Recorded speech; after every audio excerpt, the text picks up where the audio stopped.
Broadcasting since 1994, you're listening to KPSU. You already know it. It's Portland's College Radio. We're streaming worldwide.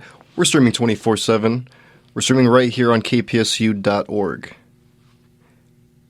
The views and opinions, I should have said disclaimer. I didn't want to say disclaimer this time because I got tired of going disclaimer the views, but you know, it felt a little weird just going straight from the what's it called? The top of the hour call into the disclaimer. Anyway, the views and opinions expressed in the following program do not necessarily represent KPSU, Portland State University, or any of our participating affiliates, or future Milo. Listener discretion has been advised. Welcome, everybody. Hello, welcome. Hello. Hello, everybody, and welcome. Welcome to episode... I know what episode it is. Welcome to episode 55 of Ear Ape with Milo Loza.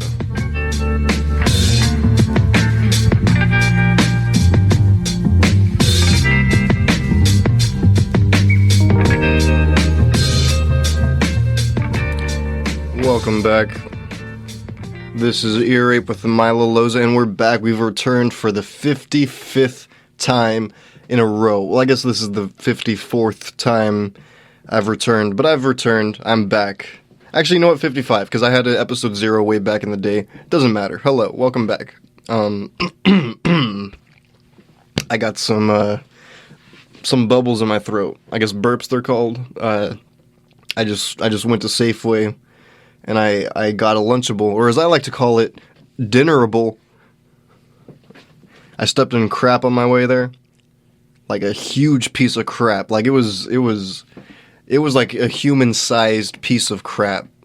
It's not uncommon to see human crap around Portland. It might have been human crap that I stepped in. I didn't look at it long enough because I didn't want to find out. But there's still a little bit of on my shoe, and I'm wearing Crocs. I'm wearing Crocs, and I stepped in crap. None of the crap got through my Crocs. None of the Croc holes were contaminated. I don't believe. It's just on my undershoe, but that sucks, doesn't it?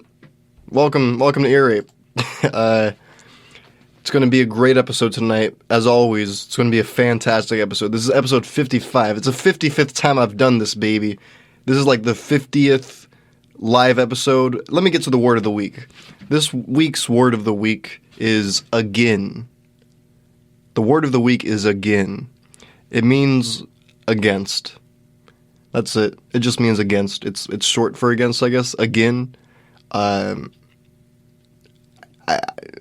just found out about that 2 weeks ago that this word exists. Again. Let me use it in a sentence. I don't know about you guys, but I'm not again playing a song right now. Should I play a song right now? I think I'm about to play a song right now. You might have just heard it in the intro. Because I don't know if people have noticed, anyone who listens regularly, but I like to, in past episodes, I used to just kind of wait for the time to come around, and then I would just come in like, hey, broadcasting since 1994, blah, blah, blah, blah, blah. But I didn't like, inside the station here, we have like a little timer, and it shows you at the top of the hour, but the show doesn't exactly start right when that thing starts. So I would have a few seconds of silence first. So now I like to play a little bit of a instrumental song in the beginning before. I don't know why I'm explaining it so much. This song was in the beginning, and now you're going to hear it again. So just shut up and enjoy it, okay? Around the house.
That was Around the House by Charles Stepney. Thank you for listening. I hope you enjoyed that. You're welcome for me playing it. Once again, that was Around the House by Charles Stepney. And once again, this is Ear Rape with Milo Loza. Welcome back. I'm about to talk about my week a little bit for anyone who's unfamiliar with the show. I'm sorry. I'm sorry that you're going to have to endure this if you're not here for the show. If you were on KPSU right now, because some people, I could see when people tune in. There's some people that have been here for hours, and sometimes I'll see people that have been here for like hours, sometimes even like a full day. They'll have been streaming kpsu.org, and then I'll get on, and then I'll see them disappear. Because no one wants to hear about my week, and I get it. It's fine. I listened to the last couple episodes, and my God, I don't know why I imagine people listening to that. You know what I mean? Like, there's like a few nuggets in here, but like it's so rare, I guess. To me, it like I don't know. Maybe I've just been lacking in self-confidence. You know what? I've come to like a big realization this week that I'm lacking self-confidence. Like really bad. Like, I was at the store yesterday, and the dude, hold on, sorry, I'm refreshing this page. This dude, I was asking for help. I was like, "Can you help me with this thing?" And he helped me. And then I was like, "Oh, I'm sorry to bother you again, but can you tell me a little bit about that thing?" And then tell me about that. And then I asked about like a couple other things, and I was like, "Oh, you know what? I'm so sorry that I'm like bothering you and asking all these questions for this." And he was like, "Listen, dude, like, it's literally my job to do. Like, they're paying me to stand here and do this for. Like, don't worry about it. Like, it's fine. You're fine." I'm like, "Thank you very much." Yeah, I don't know. I'm lacking there, but I've had a pretty okay week. You know what? It's a pretty good week. I want to say I've had a good week. Classes have been okay. I took a midterm in my Hitchcock class. Yeah, not much else about that. I took, what else? A fiction class. It's been really strange. I've been writing for it, and we've been doing workshops with each other where we each get 1 hour of like, we submit our story, and then all the class reads it before class, and they write something on it, and then we each have like, or it's a 2-hour class, and 2 people get their stories workshopped, and they just get focused on, and everyone says whatever they have to say about their story. And it's a cool thing, but it's pretty intimidating. and I was supposed to have turned mine in yesterday, but luckily, thank God, through the grace of God, my teacher's son was throwing up a bunch, so she canceled the class. So I got pushed like 2 weeks later. So God bless God for making that kid throw up in honor of my story. Yeah, it's been cool reading people's stories. There's some that are like really, really bad. Like I've talked about it on here a little before that I've been having like what's it called, imposter syndrome, where I feel like I'm not good enough to be in that class, and as I'm reading other people's stories, I'm like, I'm fine. I'm meant to be in this class. But there's one story there was a couple stories that I thought were pretty good that I've read so far. I've only read like 6, and they were. Well, I guess I don't want to talk about them. It's not like I could even recommend them. Not only because KPSU doesn't allow it, but because these are my peers, these students in my class. I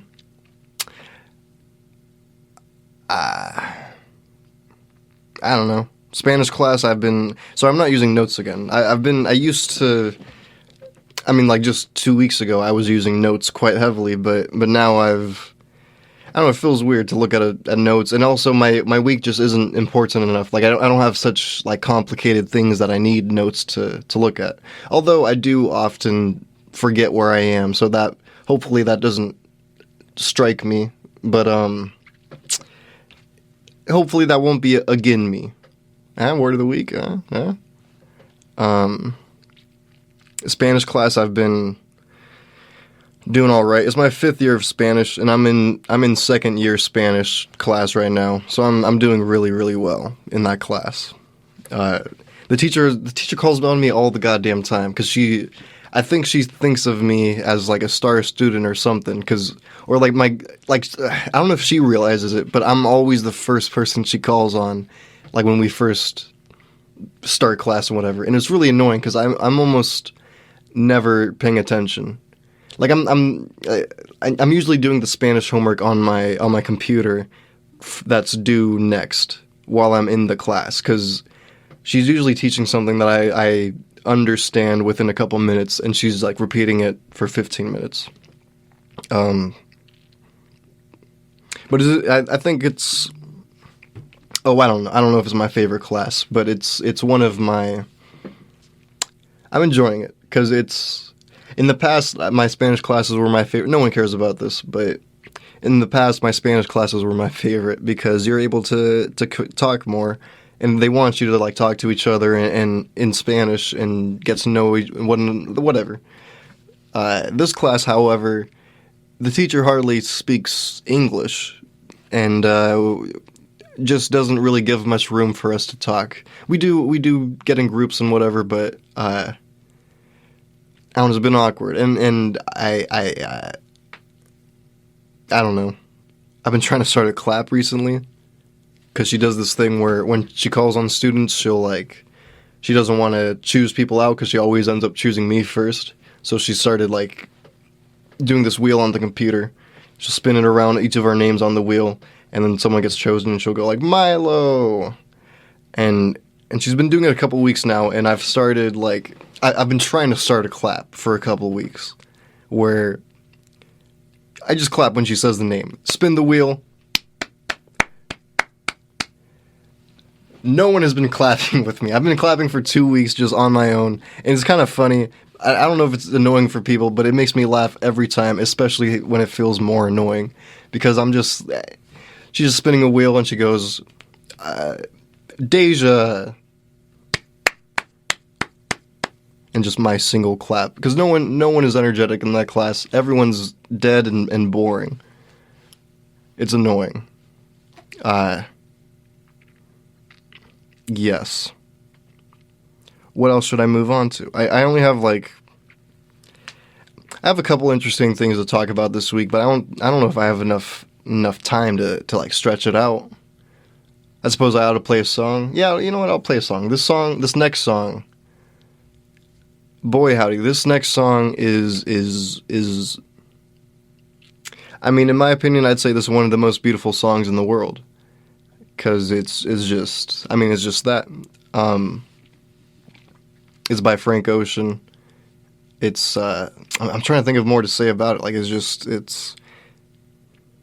kind of reminds me of my senior year of high school. I think that's when it came out, or at least that's when I found it. It's off the album Blonde.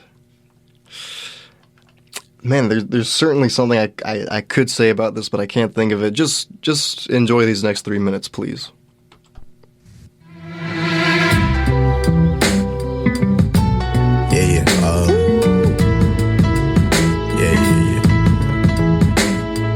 That's the way every day goes. Every time we've no control. If the sky is pink and white, if the ground is black and yellow, it's the same way you showed me. Nod my head, don't close my eyes. Halfway on a slow move. It's the same way you showed me.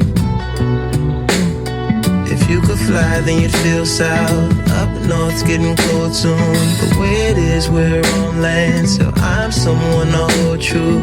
Keep you cool when it's still alive. Won't let you down when it's all ruined. Just the same way you showed me. Showed me. You showed me love. Glory from above.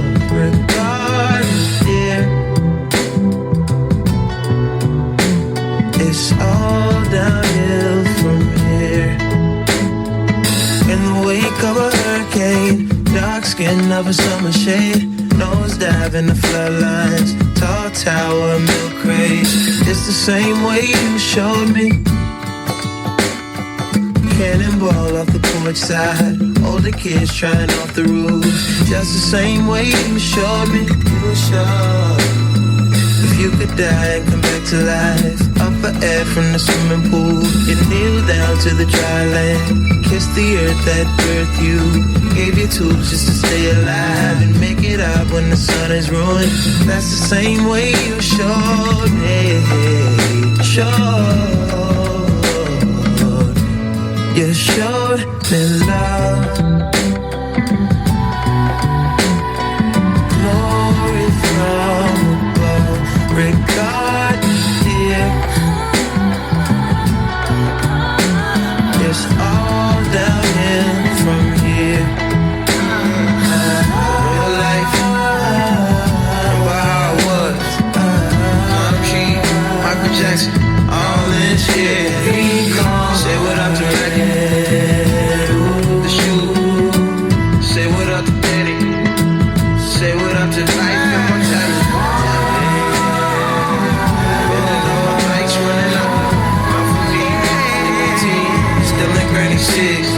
Give me some sweet, bitch, I might like immortality. This is life, immortality. Welcome back. That was Pink and White by Frank Ocean. Man, oh man, oh man. I'm glad you guys enjoyed that. I know you enjoyed it. Welcome back. We're talking about my week some more, as usual, of course. I feel like I've lived a more eventful week than I did, but I did a couple open mics this week. I had a show this week, like a real show, like one that they gave me money for, which was exciting. They I mean, where should I begin? Tuesday, I went to an open mic at Montevilla Station. It's a new open mic, and it's the third open mic that they've had here. I went to the first one also, and it's hosted by the guy that booked me for the show this week, which I'm really, really, really, really thankful for. And he's one of my best friends in comedy. He's always been really nice to me, very generous with his compliments, and I guess also his, I don't want to say money, but I guess, you know, he paid me to be on the show, so he's just generous. He's been very nice to me, and he's started up an open mic, and it's already like one of the best open mics around. Like it's. At first, I went to the first open mic a couple weeks ago. At first, I was just kind of like, this is great and all, but I think it's just because like Lucas's friends came because it's his first open, or like, you know, his first time back at an open mic or whatever, and first time back at hosting an open mic, and his friends are coming out to support, and they were mostly the ones laughing, it seemed like, but actually it's just a good spot. Like, it's over on 80th Street, which is like 90 blocks away from me, so it's a far bike ride, but I guess it's a popular bar because, I mean, it's one of the most lively rooms that I get to perform in now, because I mean, they're just lively in there, and like people that usually don't do well, I see do pretty well in there, and it's really cool. But also, you know what, people that I usually see do well also don't do that well in there. It's a weird thing to see, and I myself didn't do that well in there. Both times, actually, now that I think of it. I didn't...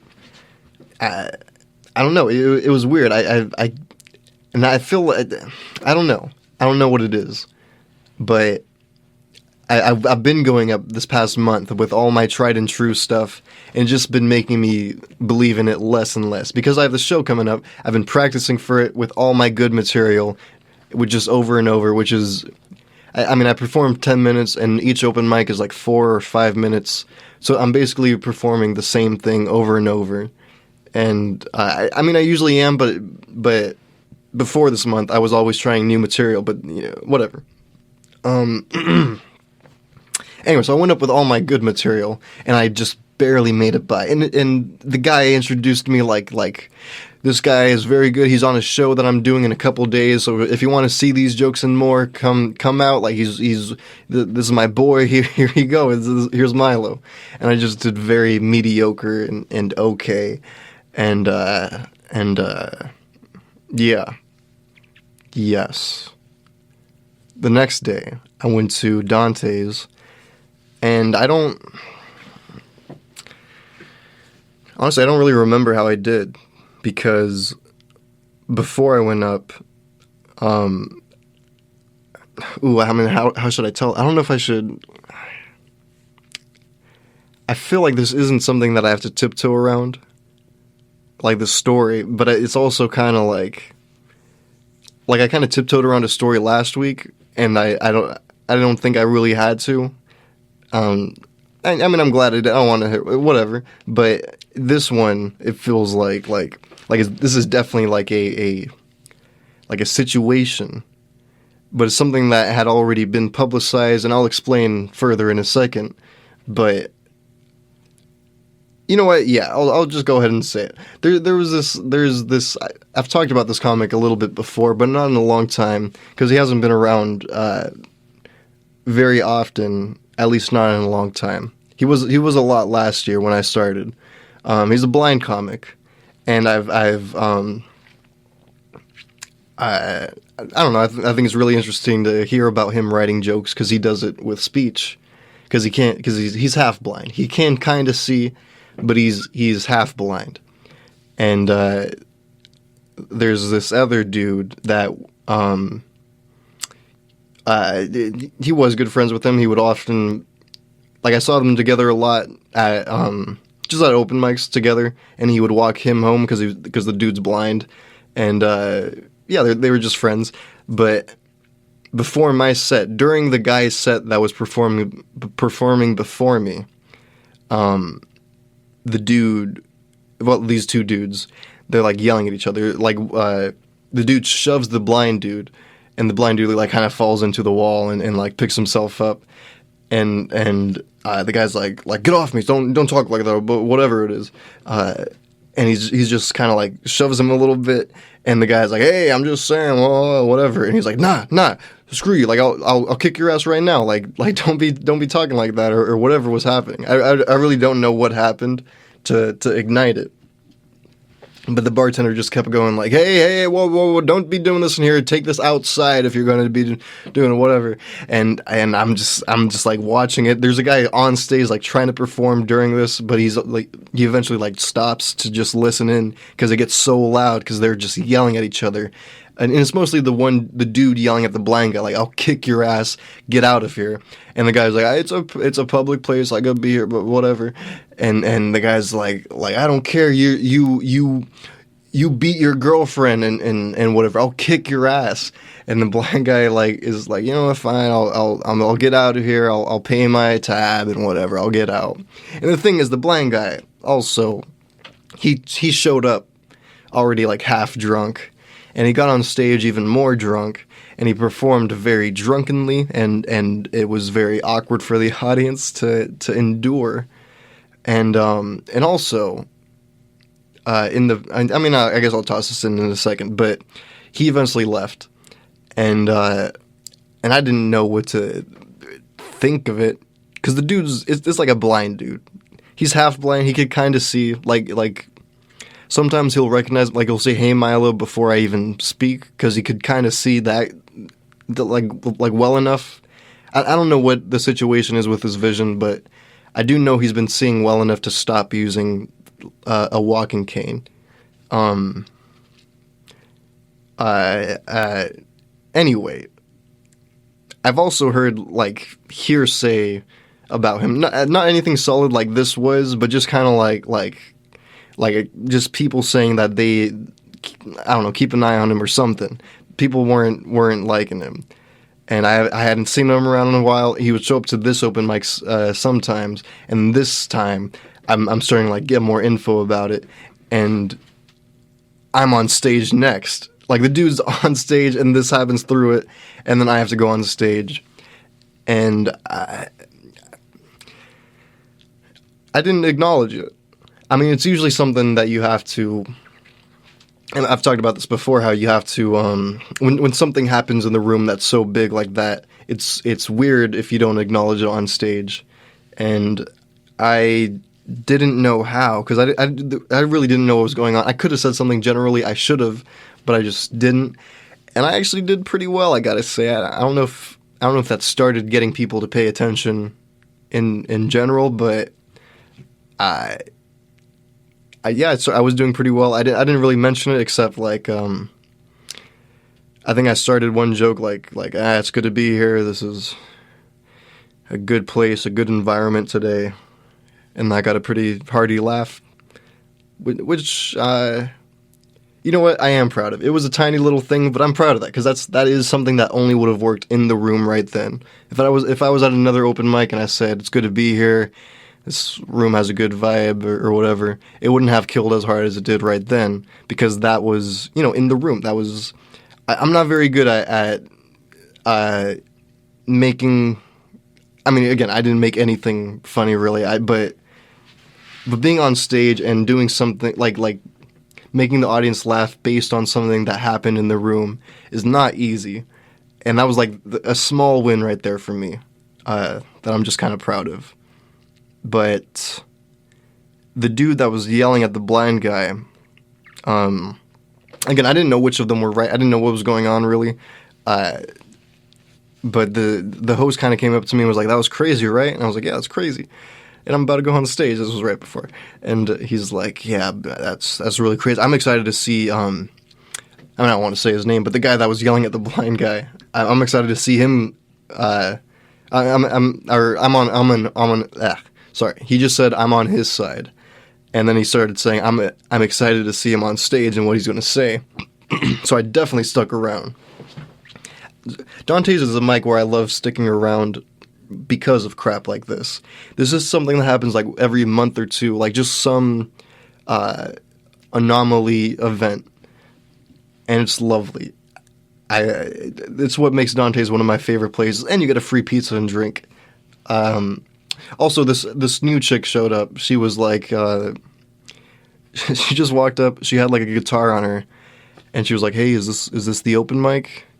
And we're like, "Yeah, go ahead, sit down." And she sat down next to me, and I was, I think she went up to the bathroom for a second, and she left her guitar, and I like turned to the comic next to me, and I was like, "Do you think she knows like this is a comedy open mic? Like it's only comedy?" And he was like, I'm not going to be the one to say it. I'm like, me neither. I was like, I think the host should have said something, and we're like, let's just do nothing about it. And we just kind of let her sit there. And when she did go up, she sang comedy. It's not really important, but the point is she stayed around, and she was just visiting from out of town. And she got a taste of Dante's. I would have loved to be her to come visit and have seen something like what happened, because more happened. The guy that was yelling at the blind guy got on stage to do his set, but he didn't do a set. He got on and he was like, he said, I'm not going to do jokes right now, like no comedy today. I'm not going to do my set. I'm just going to talk. And I might cry, but I'm just gonna sit here and I'm gonna talk and we're gonna see what happens. And that was intense, because this guy, I don't know how to describe it. He's some guy that you don't expect that's going to cry. Like, this guy's not going to cry.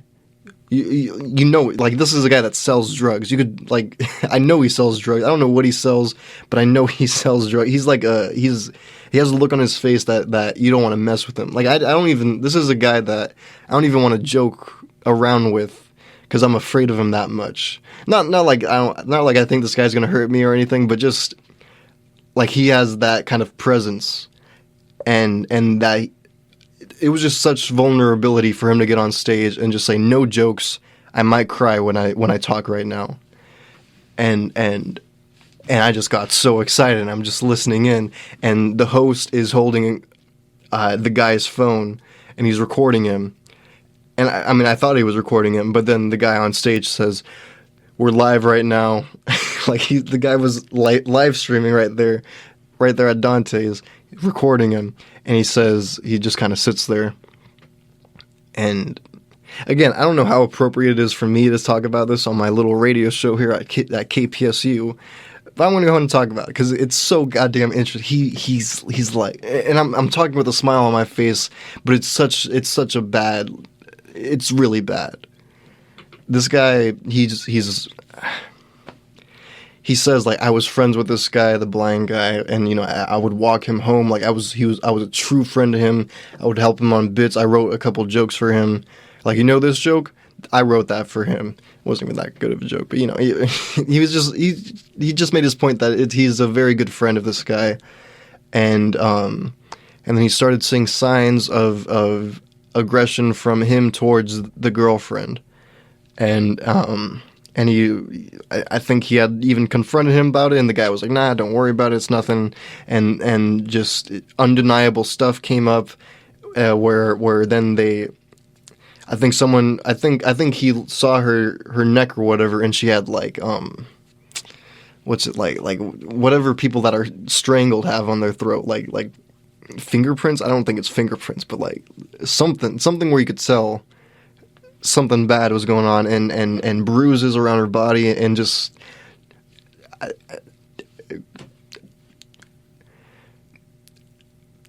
I mean, it's kind of funny, you know. He's blind. How did he not miss? I don't know. Like, this is, but it's also really weird and bad and crazy. And this guy is like, he does start crying. He has a scary presence, and he starts crying on stage. And I'm just and I turn to the girl with the guitar, and I'm like, this is pretty cool, isn't it? And I mean, I don't really know what else to say, but that's pretty much all that happened. I don't know what else has happened since then, but I do know that the community kind of has like a low opinion of the dude and his girlfriend, because the dude does show up drunk often, and he doesn't really, like, he loves comedy, and I really like that he's blind and he's still out here and trying. But, like, also, he doesn't really try too hard, because he's just showing up kind of drunk and not putting his time into it, I guess. And it's just, I don't know. Also, his girlfriend's really, I mean, I hate to say it, I'm just talking about her getting beat up, but she's pretty annoying. Like, I think I might have even talked about this. I don't think I did, but a couple of weeks ago, she was heckling really, really bad at Dante's, because he brought her, and she, I mean, she was being really mean to him, I thought, but now I see, I mean, now I guess I know why, because she kept saying things, like, out loud, heckling to the comic that was bad about him, her boyfriend, and he would just kind of sit there awkwardly and just, like, let her, and let her be really annoying, even though we all thought people were constantly telling her like to shut up, that she was disturbing the show, but she was still like be really loud. But she also seemed like she was having a good time. I don't know. I didn't really care that much, and she didn't talk through my set, but that's only because a couple comedians before me, there was some person on stage, and she said something that excited the girlfriend, and the girlfriend came like running from across the room up toward the stage, and it was like, oh my god, I really blah, blah, blah, blah, blah. And then the person was like, hey, I don't want you to talk right now, or something like, no, wait. It was something like really, it was like the least mean thing that she could have said to her. Like, it was just something really simple, like hey, I don't want to talk right now, or like, hey, I'm busy right now, or something like that. Like, it was really, because the other comics were kind of mean to her, like, hey, shut your mouth. But she was like I don't want to talk to you. That was what she said. She was like, I don't want to talk to you right now. I'm on stage. And then the girl was like, she was like, oh, fine. And she went and like grabbed her stuff, and then she like walked outside.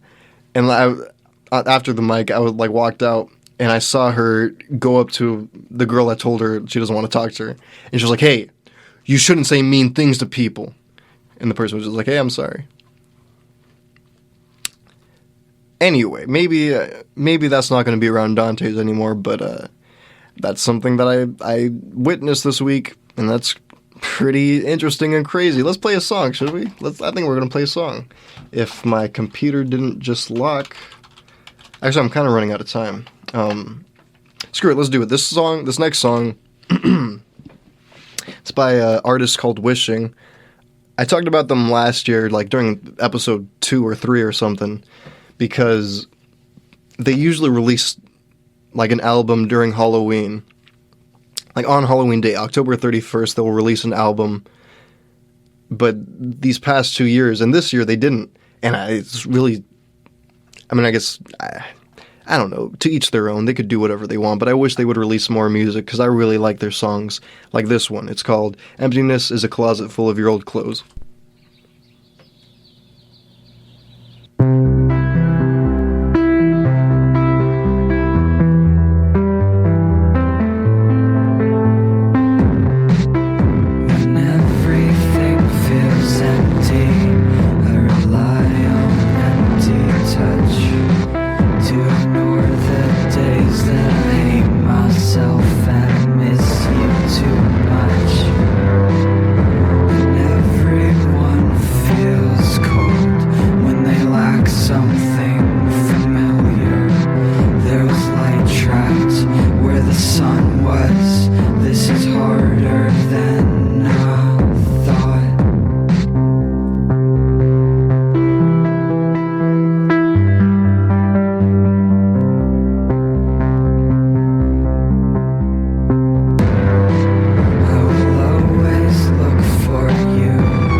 Hey queers, it's Luca from Queers with Fears, where we play an eclectic bunch of music and feature queer guests. Tune in to KPSU Tuesdays at 6 to get whiplashed by the gays and not by your mistress.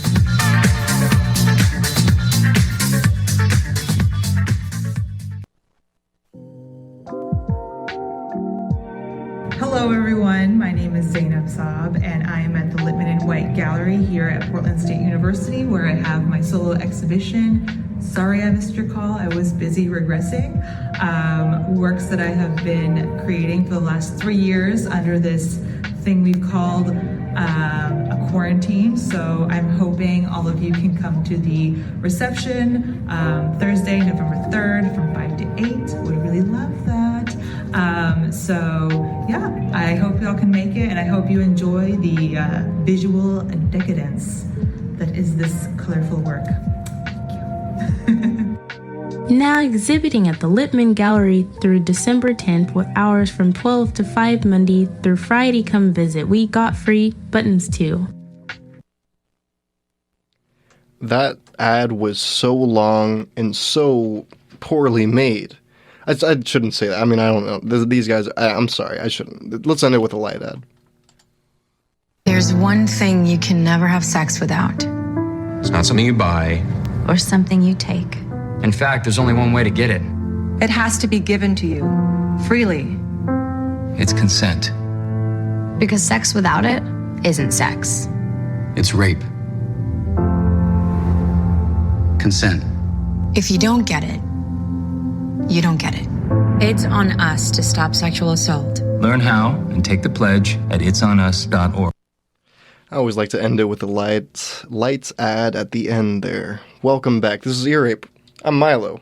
We're at the last 15 minutes, but that's okay because it's a 2-hour episode. I could go as long as I want, but I don't really have that much more to talk about. I think for the last hour of this show, I'm gonna play Kill Tony. I don't know if that's allowed. I think it's allowed.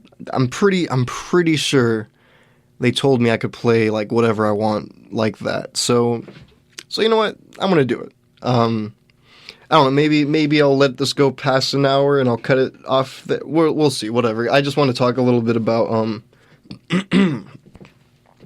want to talk about the show I did. I did a show 2 days ago now. Thursday, November 10th, 2022. It was my third show ever, and I was nervous. I was really afraid because I think I'm really bad, especially this past month performing these jokes over and over and having them do worse and worse through the month. Like I've just kind of been thinking less and less of myself. And I was telling the host of the show, like before it began, I was like, I don't know, man. Like I don't think I think I'm pretty bad. And I'm thinking of like dropping my entire set when I finish the show. Like I'm thinking of restarting like stand up. And I think I am. I'm thinking of like really talking about myself because there's I don't know. I just want to. It's kind of like.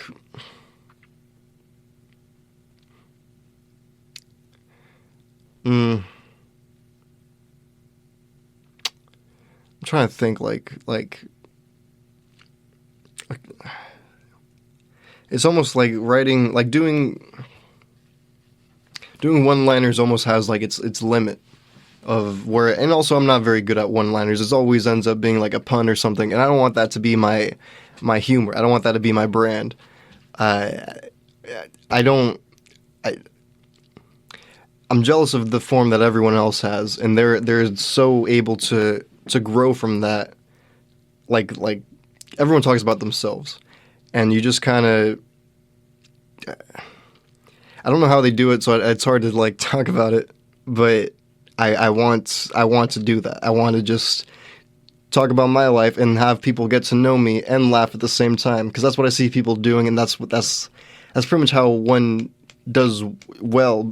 I don't know. It's hard to find out, but I'm tired of just getting up there and saying like, "Hey, this kind of sounds like this," or whatever it is. Like I'm losing so much respect for my jokes, and I was like kind of I wasn't saying all that, but I was saying like, I was just saying I was nervous before the show, and everyone's like, don't worry about it. And it was almost like I was fishing for compliments, but I really was just kind of like, I think I'm gonna bomb really bad. Like I think I'm about to eat my balls off. Like this is gonna go really poorly, and I've got myself to stop. I think, or I hope, because I was being really annoying about it. I think. Also, someone else opened. It was a 3-person show. It was the host. And they put me on to open. I did 10 minutes, then the next person did 20 minutes, who's a chick who's been really nice to me, and she's also from the Bay Area. Her name's Sabrina. You know what? Yeah, Sabrina. Hello. Shout out to Sabrina. And then the last one's Ronnie, the headliner. Ronnie Macaroni's her name, or at least it's said on the thing. I've never really officially met her, except for this, I guess, but we've talked very few times. But she was the headliner. She did 30 minutes, and but before me, there's this chick who's been doing stand-up a month now. I just met her the day before this, and we were chatting at Arrowwood. I forgot to talk about Arrowwood a little bit. I mean, nothing really happened. You know what? Actually, yes, it kind of changed my perspective around, because I did really bad at Montevilla Station. I did pretty okay at Dante's. Then I went to Arrowwood, and I did pretty damn well, I think. And it kind of changed me around because that was the day before my showtime, and it made me feel better about it, but also I was still pretty diffident about it all. Anyway, I met this chick here, and I saw her at Montevilla the day before, but I met her here the day before my show, and then she was like, yeah, I'm just getting ready for tomorrow. I'm like, what's tomorrow? And she was like, Capitol. And Capitol Bar is the place I'm performing at. I'm like, are you on that show? And she was like, oh yeah. So I got put on. Yeah, I'm opening, and I was opening, and she kind of gave me a look like I was about to be upset, and I kind of felt like I should have been upset, but I really wasn't. I don't know. Like she's been doing it 1 month, and she's already getting booked. But also, it's kind of like that's fine. She did 5 minutes. And she did pretty well. Like I was even more nervous to get on stage while I was watching her perform, and like I'm about to get called up. But I don't know. I guess I thought I had something to say about it, but I feel like I should be upset. But I feel almost like I guess happy for her. It's almost like seeing myself succeed in a way, because I no longer really see my progress in comedy as getting booked. Like I truly see it as like my funniness and how well I do with the crowd, and that's why I want to change my comedy, because I just don't respect what I do anymore. And you know what? I went up during the show and I killed so hard. I did really, really well. It had a little bit of a lull in the middle. One joke didn't do well. It was my B joke, because I mean for listeners of the show, I did it the way that's where I die in the joke, and that's the less funny way, and it didn't work, and I might have to cut the joke completely, because it did not feel good for that silence, because I was killing the whole time, and I told that joke, and it was like utter silence, and I was able to save it, but it went really well. It was like one of my best shows ever. And it made me. I mean, I don't know. I'm very proud of it. I'm very proud that I did well. And I had a couple comics come up to me after. Like there was just comics in the crowd also, but also people I was performing with. They complimented me. The host was like I knew you could do it. Like that's why I put you on this show. I knew you'd be strong for it. But also he told me. He kind of want to screw. He was like, I kind of did want to screw with you because I knew it would be an all-black crowd, and they weren't that black, but it was a good many black people. But I've been told before by black people that I have white people jokes. I don't know what to do with that, but yes. The point is, I did well. In my opinion, I did the best, but it might just be that's how it feels when I'm on stage. Because when you're on stage, all the laughs are being directed at you, and then I was in the back of the room watching the other comedians. So I feel like my gauge is wrong on that, but it feels like I did the best, and I'm pretty proud of myself. I had I've had someone come up to me and they were like, they're like you're really good, and I don't think you like. like I don't think you know. He said something like people are more intimidated by you than you think in the community. And I really don't think so. I mean, maybe they were told that by someone, but I really don't think that. But they did tell me that. They said people are more intimidated by you than you think. And they told me that sometimes they'll sit and write a joke, and they'll think, like, how would Milo write this joke? Or what is a Milo joke? How do I write a Milo joke? Which is such a goddamn honor. He's saying, he didn't say I inspire him, but that's basically what he's saying. Like, I'm inspiring him to write these whatever jokes he's thinking, and that's really cool that like he's trying to adapt to my writing style or whatever it is, and I mean it was a really great high that I felt after that show, and just a good many compliments. I had strangers come up to me like you were really funny, and I had a lot of people add me on Instagram. A crazy amount. I mean, not more than 10 probably, but like about 10, which is a crazy amount to me. Yeah, I don't know. I don't know what else to say about it. I'm just really, it was a very good time. I'm really proud. I got paid $20. It's my third show. My first show, I got paid nothing. I'm pretty sure I was supposed to get paid something, but honestly, I was just glad to be there and get booked. I really didn't care that they didn't. I was probably supposed to reach out to the person that booked me and say, like, hey, pay me, but whatever. The next show, my second show, I got paid $5, and it was pretty alright, but this show, like, had an audience, and I got paid $20 for 10 minutes of comedy. I'm very pleased with that. I could pay rent with that. I'm happy about it. And the host also told me, like you killed it. Like I was not worried about getting an audience, which surprised me because I feel like that's, and you know, I've been doing comedy like a year now, and I'm mostly at open mics, and it seems the hardest thing to me is getting an audience. And maybe it's because the other two shows I did were just crappy ones, but he said that I was not worried at all about getting an audience. I knew that this place would certainly have people. The thing I was worried about was getting good comics on, and you guys delivered, damn it, and you killed it, Milo, and I was very happy to hear that. Yes. The person that was the headliner of the show. First of all, they had this. I wish I could repeat this joke because it's so goddamn good. It was like, is one of. It's like one. There are few jokes in the world that you hear and it's just like perfectly worded and is just like she just had a great one-liner, and she isn't like a one-liner comic, but she just had like this just tight joke that was just so good, and it was about abortion and murder, and it was just, oh my god. I complimented on her on it, and she told me like we chatted like a tiny little bit, and she asked me if I drink. And I said, a little bit. And she said, do you want to be the designated drinker? Now, here's the thing. Okay, I mean, I should give background information. She hosts a bar. She hosts an open mic. She's one of the hosts at an open mic called Power Hour at the Haymaker. This open mic has a designated drinker who sits on stage during the entire show from beginning to end for hours. And they're on there during the comedian's set. The comedian performs 3 minutes. You know, it's an open mic, just 3 minutes, 3 minutes, 3 minutes. And the person, the designated drinker is on stage the entire time, and they are allowed to, they have a microphone. They're allowed to talk into that microphone anytime they want during the show. They're allowed to interrupt the comic if they want. And through the night, they're being given drinks. So they're getting more and more drunk.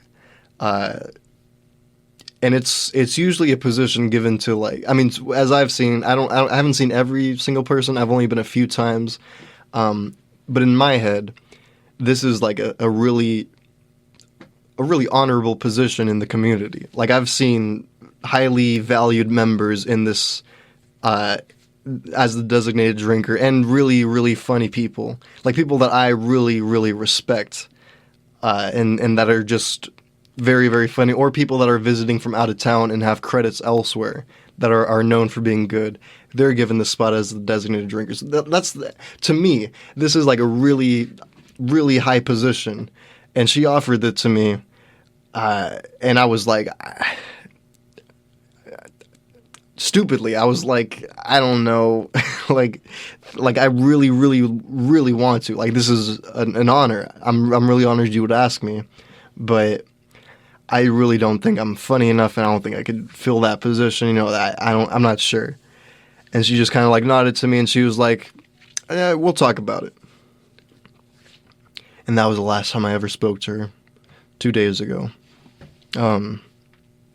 So we'll see. Maybe she'll hit me up, maybe not. But I kind of have a little invitation there, a little invitation for a high position, and I'd like to become a better comic before I take it. I think it's time to go. We're gonna transition to the second hour. Any last things I want to say? I'm about to end the recording after this next song too. So if you're here live, feel free to leave, because I'm just about to play a different podcast for you guys to listen to. Anyone listening live, you're going to listen to Kill Tony next after this. Everyone else, thank you for having listened. I really appreciate everyone's presence. I hope this episode wasn't boring. I hope you have a really, really good night. I hope you eat something. I hope you drink water, and I hope you sleep fast. Tune in next week for episode 56.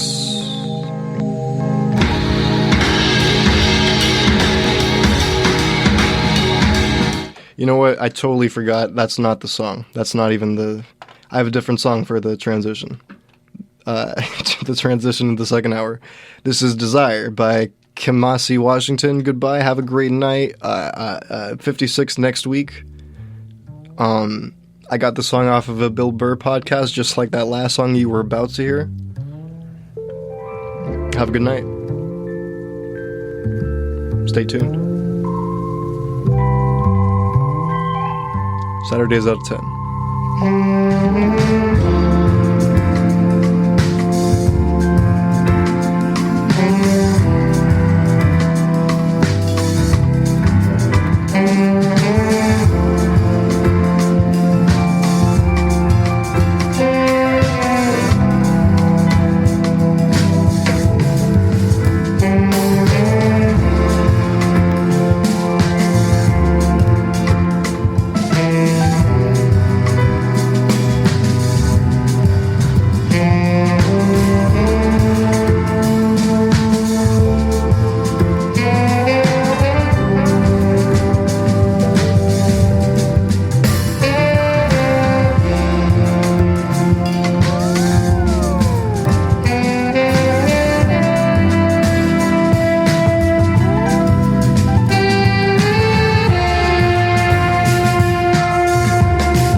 Broadcasting since 1994, you're listening to KPSU.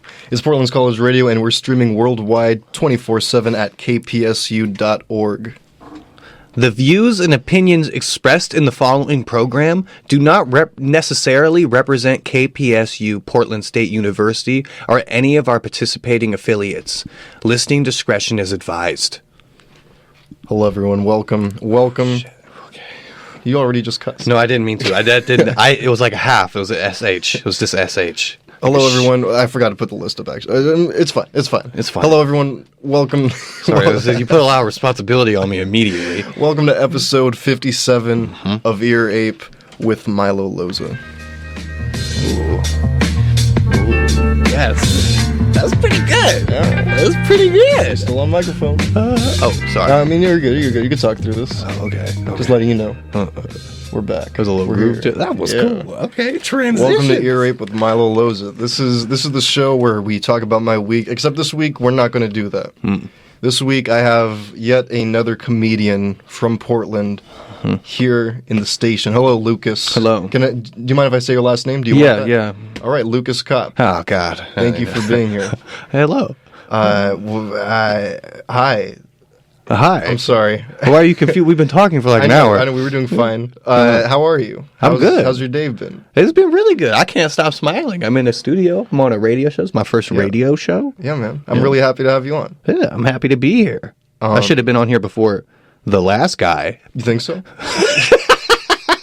No qualms. I'm happy he was here. Am I allowed to say his name? Yeah. Because he was here? Sir, yes. Mickey Gibson. He heard me. You know what? Now that you've said his name, I totally did not... you're not allowed to promote things on this radio show, so I'm not going to promote him right now. But I didn't even mention that he has a podcast called the Chromecast Podcast. It's pretty good. I'm not saying that people should listen to it. I'm just saying No, but you can find it on Spotify, though, if you were to. It is on Spotify. That is true.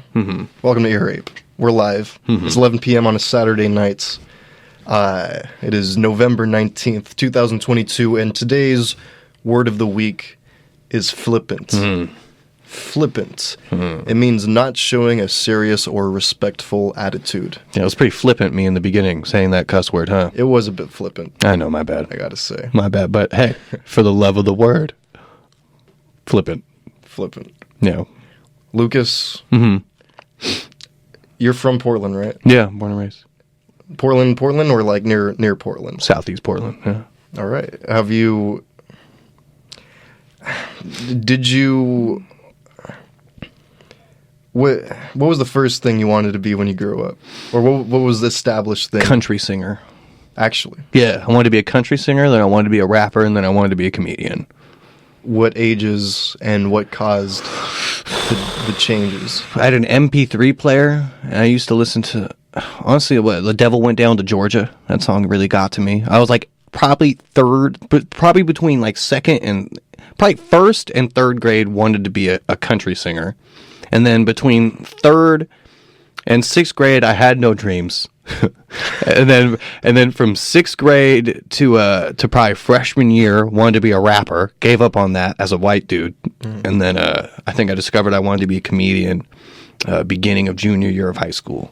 So you've never had a plausible dream? No, I've never understood why anyone would want to do anything but be an idiot. That is true. It is weird to me that there's people like, man, I can't wait to go to school and learn to become a doctor. Insane to me. That sounds hard and stupid. Rough. I wouldn't have fun at all. Yeah. I like doing what I do. Junior year, what incited it? Yeah. I think I think being funny was always like my personality.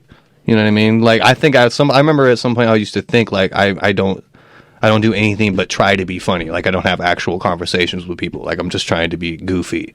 And I think it was like a deflection thing. It's usually where it comes from. I don't know. I mean, it's kind of deep incident because I watched my mom die when I was Whoa. Yeah, no, I watched my mom die right in like junior year, the beginning of junior year, and then I think like I didn't let anyone know. I didn't want anyone to know. So I think I got funnier because I was like constantly deflecting things. You know what I mean? Wow. I think that's really where it stems from. I mean, a lot of things stem from things like that. Deep off the jump. 11 listeners are still there. You see that? But yeah, no, that's what happened. I've never said how many listeners have been on this show. You just ruined that fourth wall. I mean, it's not 11. It's like 11,000. 11 million. That's usually what I say. Yeah. 11 million. There's 11 million people here. Let me show them love, though. You got to make them appreciate you. We love them. Hold on. Say some words really quick. 7 words. Oh, yes. Okay. The words except for those 7. I'm putting them up that way you don't screw up. Is the S word on there? It's the S word is on there. It's crap. No. All right. Sorry. I should have done this before. No, I see that. Do you see it well enough? Yeah, I see him. I'm trying to zoom in. Okay. I wonder if George Carlin ever did radio. I think he had a radio show or been on a radio show. I feel like he was very anti-radio just with this bit. Impressive. I think he was certainly on the radio. But yeah, I think it's hard to choose why or like figure out why someone does comedy. Like, why do you do comedy? What made you want to do it?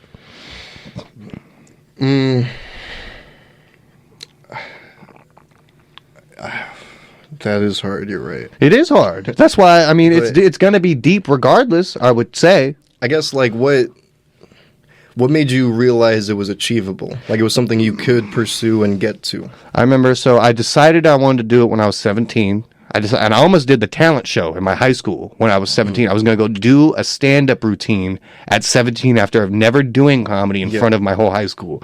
And then no. I was like, no, I'm not doing that. Can we say the B word? The B word isn't on there. You can say the B word.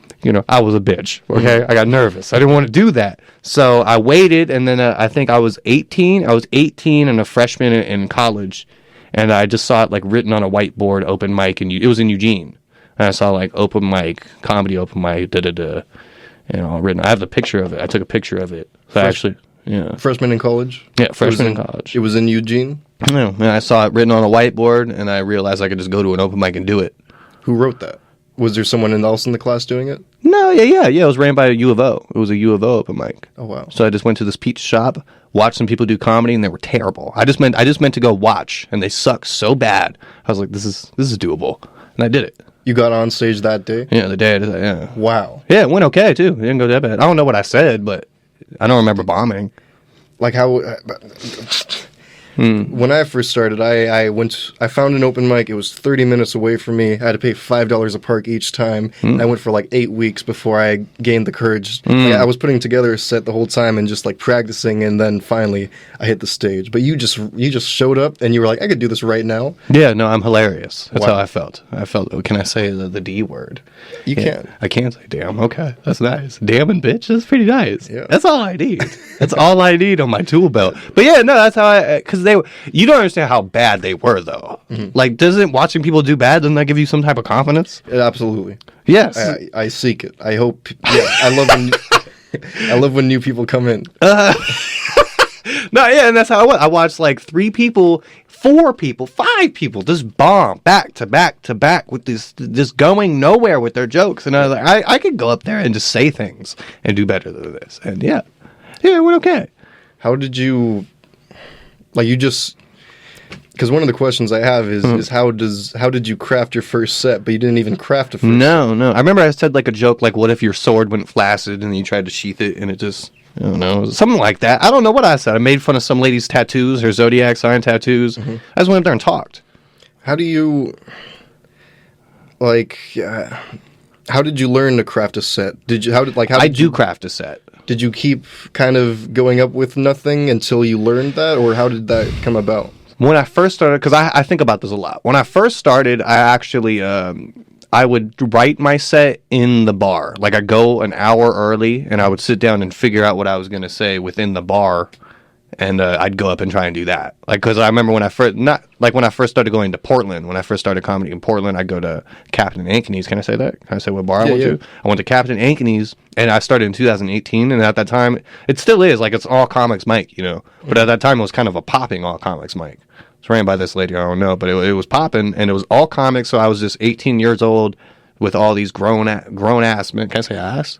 Yeah, you can. Grown ass men, grown ass adults trying to make my little jokes. I was doing like president impressions, and I would just go there and write.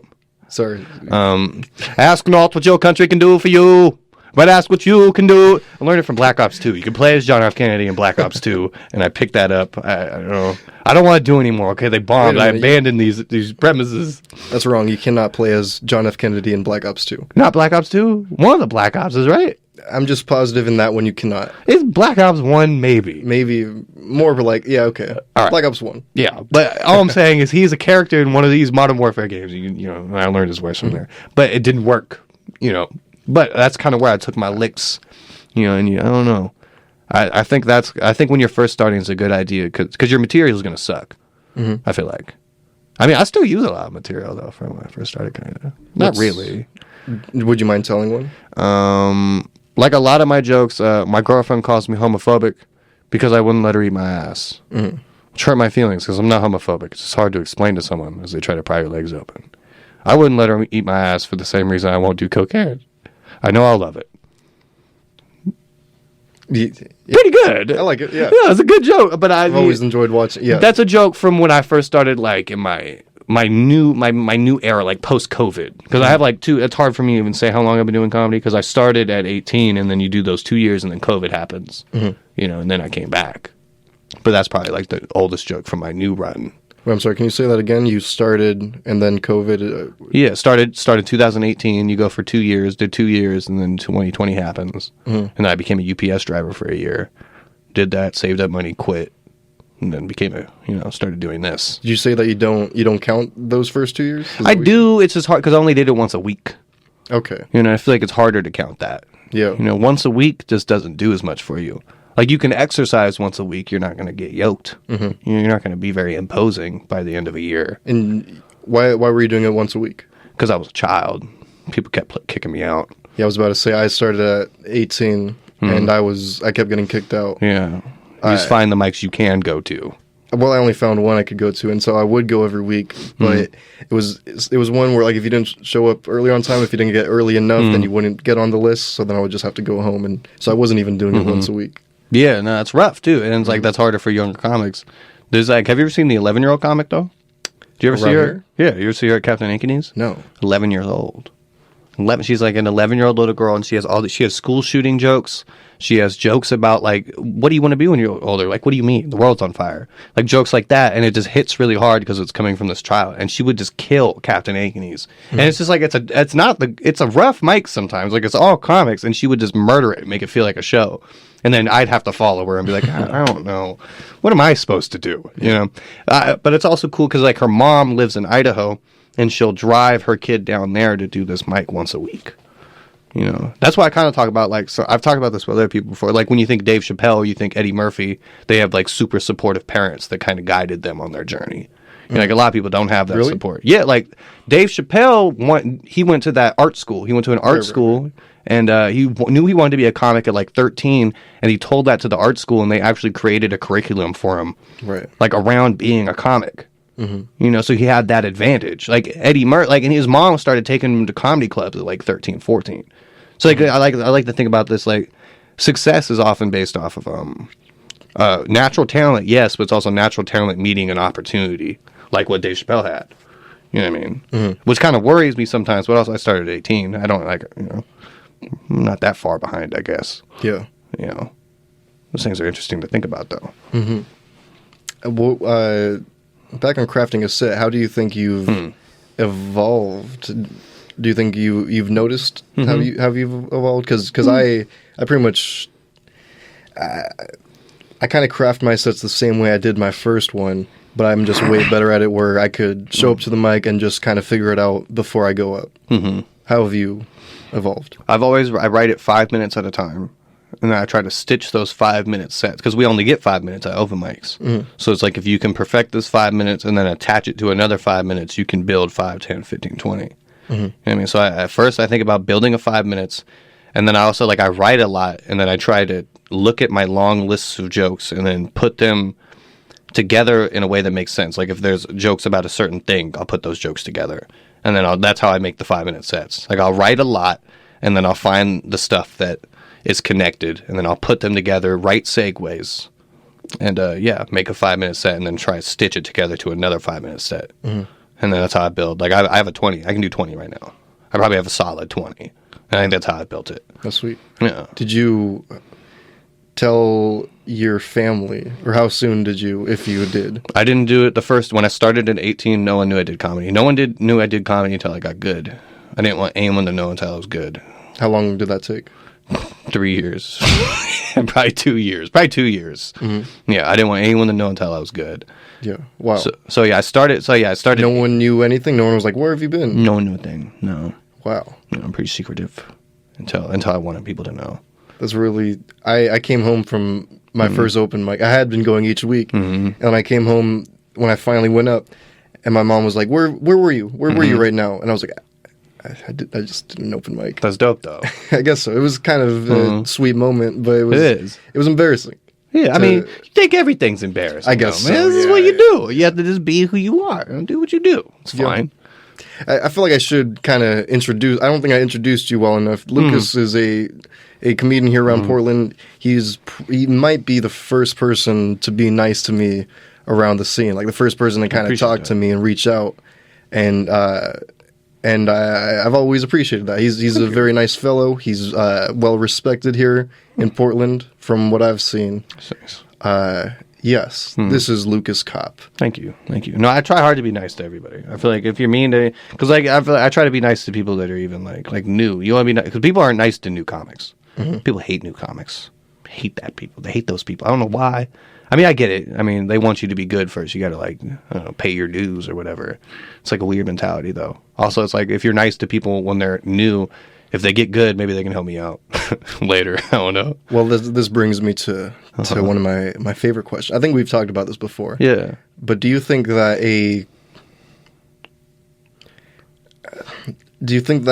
lower tier comedians should speak to higher tier comedians? Like they shouldn't even be allowed to talk. Yes. Yeah. No, I think it should be allowed. I just didn't feel like when I was a lower tier comic, I'm scared of talking to higher tier comics. Like I don't even want to. Like I went to see Mark Norman live, and after his show, he stood off to the side. He stood right in front of the doors at Helium, was just shaking people's hands and talking to them. And I was too nervous to talk. I was like, I don't even deserve to talk to this man. Yeah. I'm just gonna leave. But that's changed recently. I'll talk to anybody. I met Dave Chappelle. Have I ever told you about that? No. I met Dave Chappelle. I fully shook up Dave Chappelle. You shook up Dave Chappelle? Full, saw him at a strip club. I thought, I did hear that. Yeah, he went to a strip club. I thought it was like you were going to talk to him, but his bodyguards got... No, that happened after. Okay. It happened after. Okay. No, he talked... Because I tried to talk to him. See, we saw Dave Chappelle. We went to see Dave Chappelle live at the Moda Center, and then afterwards they were like, let's go to the strip club as the boys. It'll be fun. And then we went to this random strip club, and the opener from Dave Chappelle's act was smoking a cigarette outside. And we were like, that's weird. And then we went to try and get inside, and a security guard stopped us and said, this is a private event. You can't get in. And then we were like, okay. And then we saw a bunch of black SUVs out front. We were like, Dave Chappelle's in there right now, isn't he? He has to be. So we left and then came back the next night. And we were just hanging out because we were like, it has to be a fun strip club. We were just hanging out, drinking drinks. And then at 10:30, one of the strippers came and tapped me. I was like, Dave Chappelle's coming back. He's going to be here in 30 minutes. The stripper tapped you? Yes. Told you that? Yes. I don't know why she knew, but she came and tapped us that. And then why you? Why did she know you wanted to? Because we were the only people in the strip club. It was like just me and my friend, my DJ, just kicking it. And then first his bodyguards came in, took everyone's phone, put them in those little lock pouches, and then, he just came right up to the bar, started ordering a drink. Wait. They had people come in and grab your phones? Yeah, his security guards came in and did a sweep of the strip club and took everyone's phones and put them in a pouch so they couldn't record what he was doing. Yeah. And, he went straight up to the bar, ordered a drink, and I was on one. I don't know what it was, but I just walked right up to him and I was like, Mr. Dave Chappelle? I shook his hand, and I mean, this is pretty. At the end of his set, he said, at the end of his set at the Moda Center, he said, right now, everyone in this building is living my dream. But my dream for you is to one day make me live yours.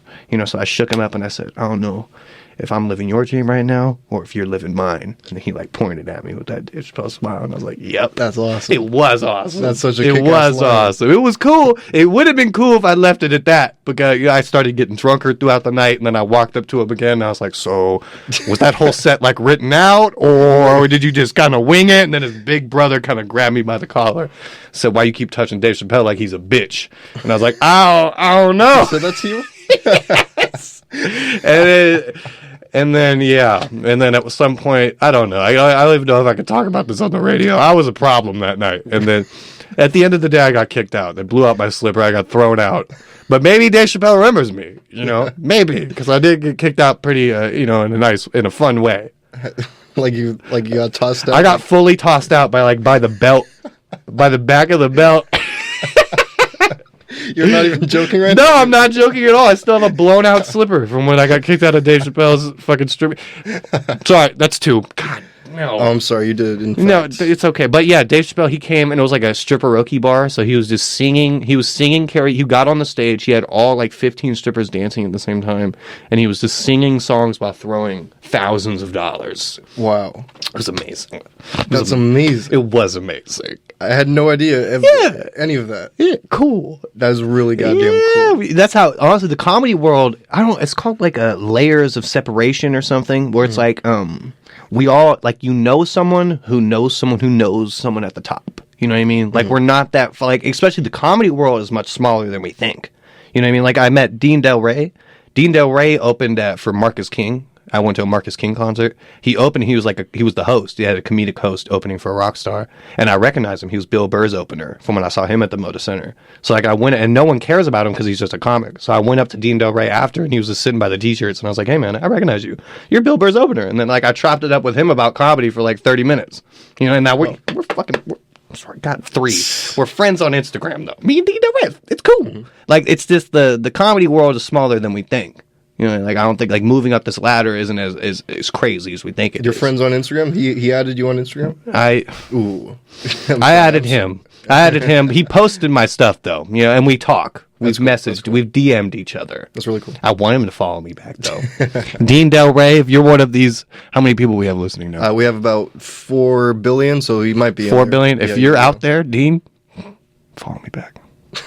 You know, it means a lot. That's really cool. Yeah, it's what we were talking about. You know, why won't Laugh PDX follow you back? You know, what's going on? Where's our respect, Milo? So you're saying that.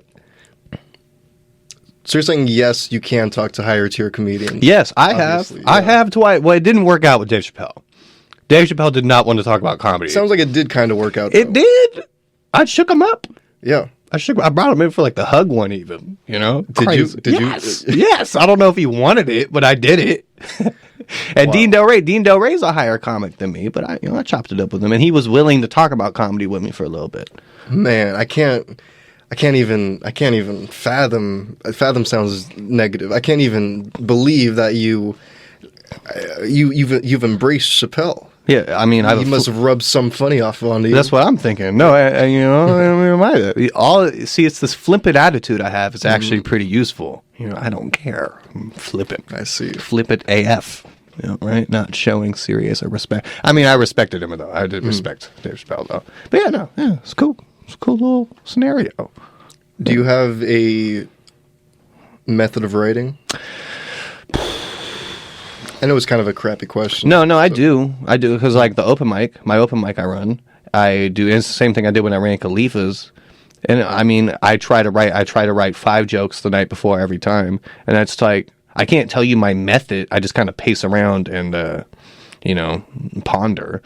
But I think forcing myself to write those jokes with a time constraint, it's kind of emulates like if you were to get a writing job, right? They're going to be like, we need this many jokes from you in this time. You know, so I feel like emulating that helps me a little bit. But I can't say there's necessarily like I'll think about, like I've thought I want to write a Milo joke right now. I've tried to write a Milo style joke. You know, that's cool. Like I think about styles of, like I've tried to write a Norm Macdonald joke, like a long form stupid joke. Like I think about templates of jokes and then I try to do my spin on it. Like I'll think about a structure of a joke and I'll try and build off of that. You know? Yeah, I'll do that. Because I want to be diverse. Because I don't want to write one type of joke. I don't want to be a one-note comic. I want to be able to tell stories. I want to do one-liners. I want to be able to do, you know what I mean? Mm-hmm. Yeah, I want to evolve into more stuff like that. Mm-hmm. How do you think, one skill that I would really want to learn is crowd work. How does someone do crowd work? Do you have an answer to that? I'm not very good at it. I try it. I mean, I'm not that bad at it. Like one time I took a week. I need to do it again, but I took a week where I didn't do any material. I was going to go out there and whatever I do, I do. You know, and I feel like that helped a lot. I interact with crowds though. Mm-hmm. I do. I'm pretty good at talking to a crowd, making little jokes, doing my thing, and then coming back to my set. You know, I would say that like one of the best ways to do crowd work. Not one of I don't know anything, but I would say like doing your set because you have your set, you know what you're gonna do. Like once you get it memorized, you do this joke, this joke, this joke. But it's like do this joke, talk to the couple people, go into the next joke. You know what I mean? Like being able to talk to people and then loop back to the set, I think is pretty important. You know, and that's also how like if you have to do like 30 minutes and you got 20 minutes, like you're gonna have to mess with people. You know, you have to a little bit. Yeah. Like how else are you gonna do your 30? You know. But I like truly don't know how to talk to people. You're funny naturally, dog. I don't know about that. Thank you. You're so goofy when you. No, just talk to him and see what happens. I don't know. Ask him questions. Have you ever like what do you do for? I don't like find different questions though. Like what. Yeah. You know, like think of because I'll ask someone like, "What kind of drugs do you like?" or something, and then see what they say. Like, what are you gonna say to that? Like, find weird questions that you're interested in, and like if you're genuinely interested in what the stranger's gonna say, then that'll show. I feel like. Don't you think that? I do agree. I feel like unique questions is the way to go.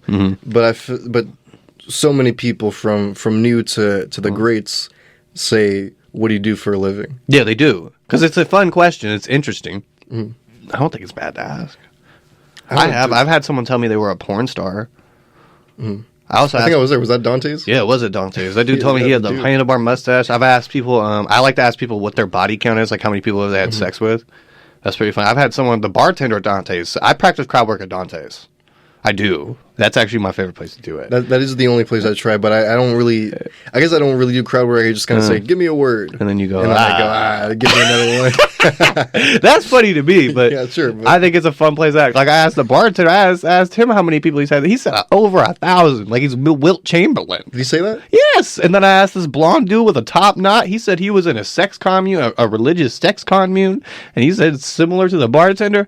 That's a fun question. Are you talking about the punk rock comic? No, completely just a random top knot blonde dude. He was attractive. He looked like young. And I was like, how many people you look like? You knock them down, buddy. What's going on with you? He said, I was in a sex commune. Sometimes it's like finding that gold. You know what I mean? It is important. Like finding how do you find? Because everyone has something interesting about them. Everyone. You know, it's like finding that. I think that's the art of crowd work. That I haven't fully discovered, but I'm trying to tap into it. You know, I feel like you're absolutely right. There is something in everyone that's interesting. And I feel like I used to, like, just, in conversation, I used to be able to, like, talk to anyone and find a way to be interested in that person. And now I feel like I can hardly even do small talk, let alone crowd work. Why? I don't know. What's wrong with you? I don't you think you're better than people because you do open mics? What's going on? No, literally, I think I'm worse than people because I do open mics. Huh? When did that start? What's going on? I literally don't know, and it's getting worse. Huh?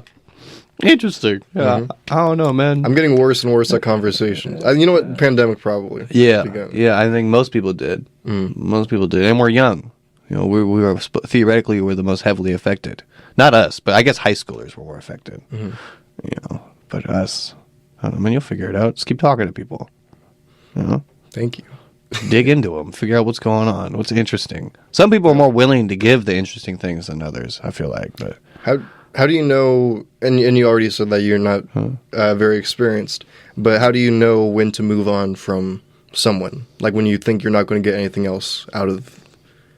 I'm not a crowd work veteran. I'm similar to you. Like I write jokes. I write jokes and I say the jokes how I wrote them. Like that's how I do it. I don't really mess with people too often. I don't like making people mad. I think that I don't think that's the point of comedy for me. I agree, but crowd work to me is almost essential because it's that skill where if the room isn't having it. Like you gotta jump off. Yeah, you gotta talk to these people. If their energy is low, the main thing you have to do is say like, "How is everyone?" and get them to go woo or whatever. Yeah, give it important. Up for this thing or whatever to get the energy up. But I feel like another great way. It's kind of almost like a gamble, I guess, to do crowd work because like, if it goes bad, then they're going to think like, "What? You can't even." I don't know, do this, but if it goes really well, it's kind of like, whoa, he just made something funny in the room right now. And those will be bigger laughs than your best jokes. Yes. A lot of the time. Yes. And that's what's kind of annoying. But I feel like that's so necessary to kind of, like, if you're doing bad, just kind of be like, hey, I could be funny off the cuff, make you guys laugh right now, and or let's get back. Yeah. Yeah. I think it's really important. I think just getting the laugh. I don't like when people get the laugh and then keep going. That's when they'll lose the laugh, I feel like if you get a big laugh, I feel like you got the attention on you now and you don't have to do crowd work. Unless your thing is crowd work. There's some comics that will just do crowd work and they'll get the big laugh and then move on to the next person. Or they'll get the big laugh and then dig a little deeper and then get a bigger laugh. But like you have to know when you hit that crescendo. You know, like because laughs have like you can tell. Like when do you listen to your audio? Like do you record your sets like that? Not lately, but I do record them all. Yes. I feel like listening to those laughs and knowing what those laughs mean. It's like I think that's what a veteran comic would know. Like you know, like this laugh is when I need to get off and either move on to the next person or get into my jokes. That's what I would think. You know. Wow. Right now we're halfway through the show. I'm thinking of playing a song to take a little break. What do you think? Yeah, man, cool. All right. Lucas Copp will be right back. Yes, sir. Zeri with Milo Loza. We're going to play Butcher Brown's Liquid Lights. I like that. Can't believe what? I've already cussed 3 times. I know. You really gotta tone it down. I'm gonna tone it down. Sorry, PSU. This is Liquid Light. Liquid Light. Okay. This is fun.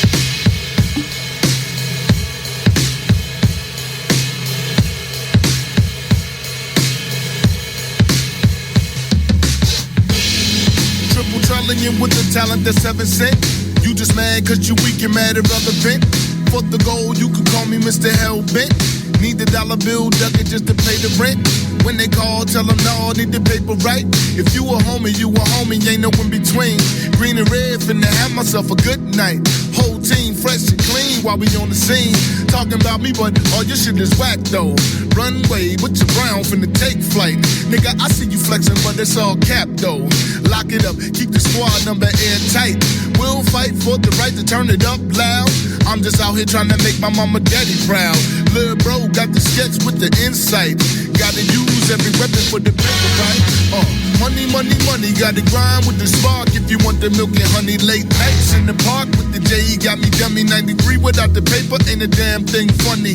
Outlandish words from countryside verbs. Take the shit, then we flip it to profits absurd. Aviation with treacherous, homie, you heard.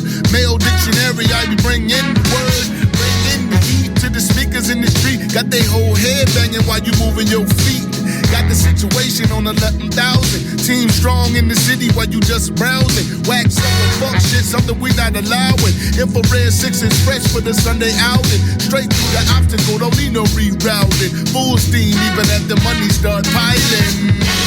Never ever ever gonna stop rocking hip hop. Mix it with jazz, soul, and rock and some other shit. Songs I heard while sleeping on the trains, beating through the country in France in the rain. Fending cop a new trumpet, whipping gold chain. Got that beat, knock that vibrate your whole frame. They finna see me shining and they gonna know the name. Tennis shoes, strippers, trader, shit is insane. This is from the brain. Careful now, it's heating up. We entering the fast lane. Here we go. Where's the light to start the show? Remember, if it's no check, then I got to go. Black Rob, I want the dollar bill, like, whoa, don't you know?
Hello, everyone. My name is Zainab Saab, and I am at the Littman and White Gallery here at Portland State University, where I have my solo exhibition. Sorry I missed your call. I was busy regressing.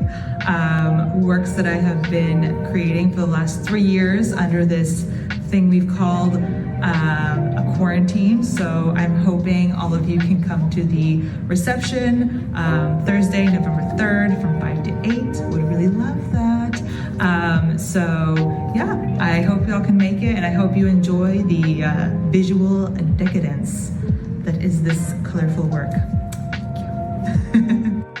Now exhibiting at the Littman Gallery through December 10th with hours from 12 to 5 Monday through Friday. Come visit. We got free buttons too.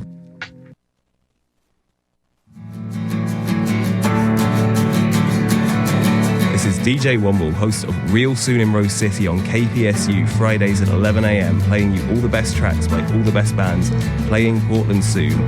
That's Fridays at 11 a.m. for your guide to all the shows coming up in Portland.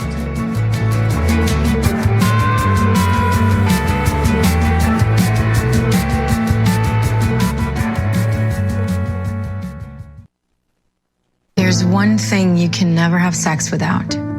It's not something you buy. Or something you take. In fact, there's only one way to get it. It has to be given to you freely. It's consent. Because sex without it isn't sex. It's rape. Consent. If you don't get it, you don't get it. It's on us to stop sexual assault. Learn how and take the pledge at itsonus.org. Welcome back to Ear Ape with Milo Loza. This is Ear Ape. Welcome back to Ear Ape. Welcome back. This is Ear Ape with Milo Loza. I'm sitting here with a local Portland comedian, Lucas Copp. He looks like he has something to say. What's up? I got nothing to say, man. You're just a monster. What's the next question? I'm ready for the next question. The next thing I'd like to ask is on your open mic that you have. You kind of mentioned it a second ago. You have you run an open mic, and you're also running at least one show. Mm-hmm. How do you start an open mic? And how do you start a show? What's the difference? Logistically, it was a little hard. The open mic was harder than the show. The open mic, we had to, because we were trying to convince, comedy is kind of rough, especially in Portland. I think people are kind of scared of comedy, because I think it has a bad rap a little bit, especially with recent news and stuff, and we're a very liberal city. And people don't want to they don't want anything crazy happening at their bars or their shows or whatever.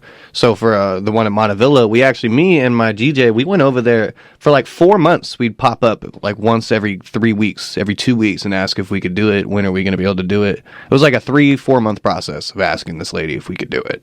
And eventually I just said, I'll do it for free the first 2 weeks, and then just to show you that I can get people in there. And then after that, I need to be paid. And that was my deal. And then, we did it the first 2 weeks, and it was popping. And then I got in contact with the owner of the bar. But it took like 3 or 4 months of trying to convince these people that comedy was a viable option. And then the show, I just happened to know that bar owner because she cheerleaded with my older sister. And my older sister put me in contact with her. And she was just down. It was crazy. But you used to run a open mic and at least one show that I know of at Khalifa. Yeah, I ran a show at Khalifa's, a weed bar.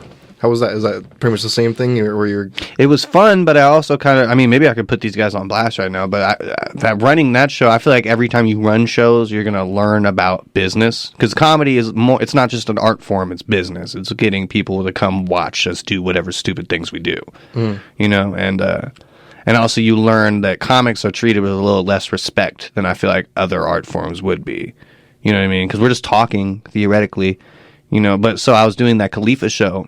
And it was fun, but I never got paid for it. They were paying the DJ. I went over there to do, because the DJ was just doing an open mic by himself. And I was like, I could host this, and I can make this dope, and I could promote it.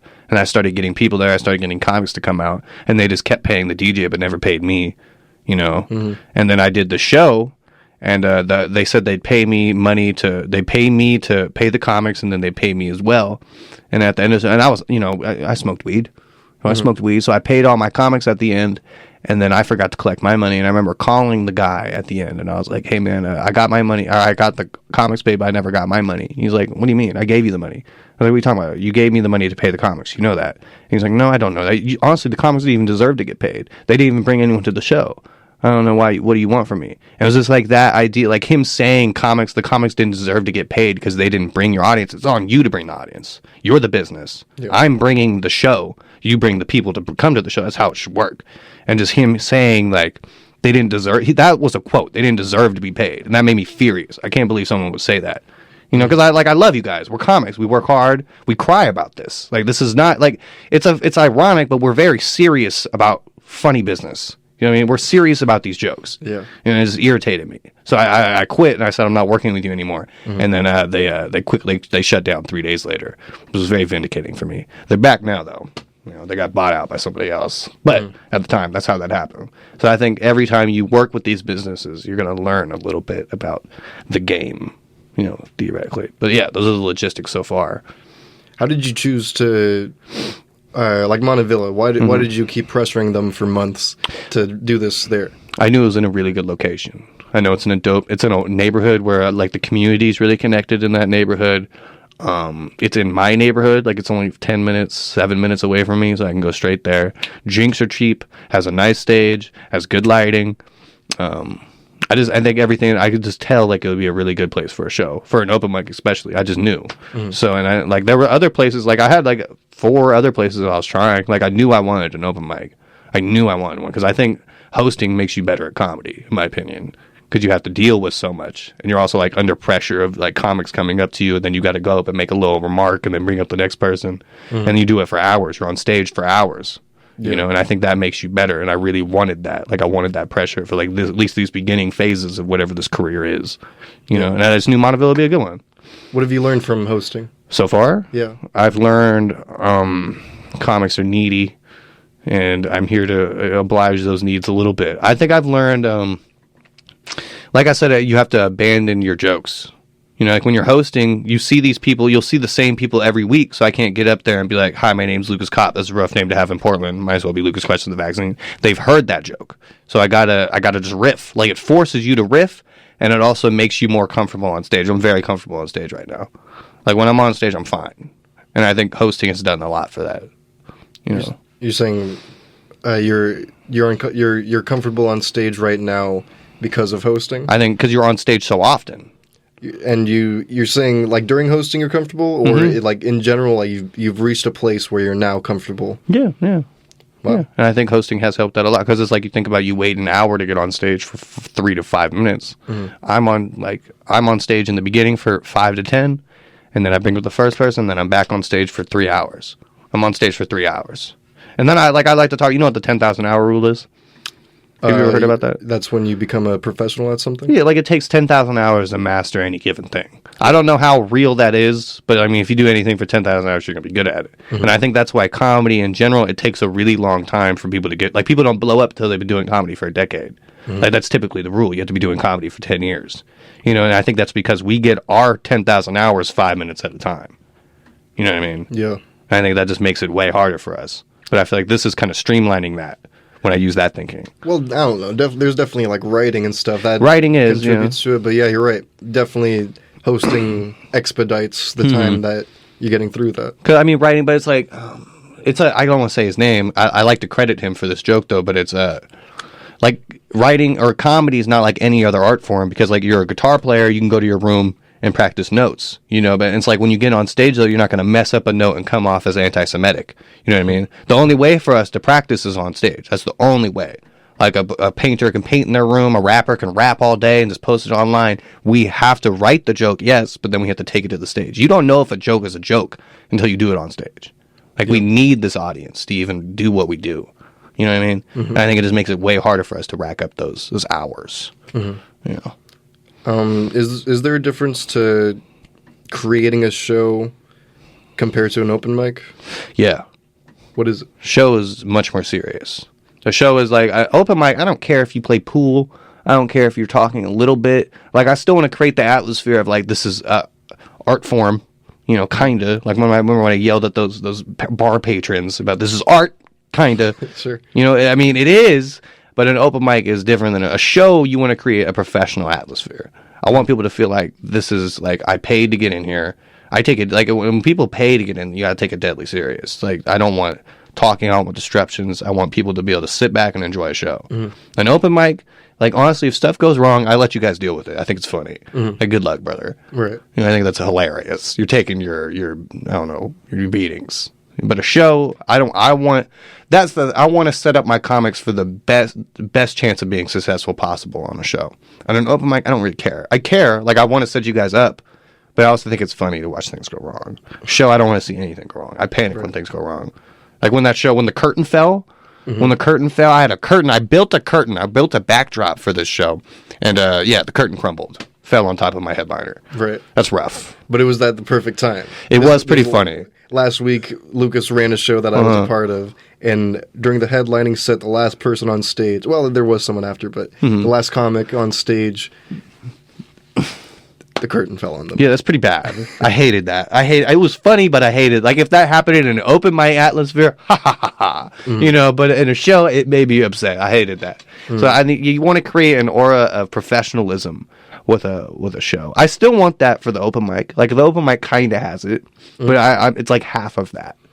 You know what I mean? But is there a difference to creating the show? Like, is it pretty much the same process of going to the person like, hey, I want to do this. Can I use this place? Yeah. Can you give me money for it? Honestly, yeah. But I think it's easier to sell a show because it's less of a commitment. Open mic's weekly.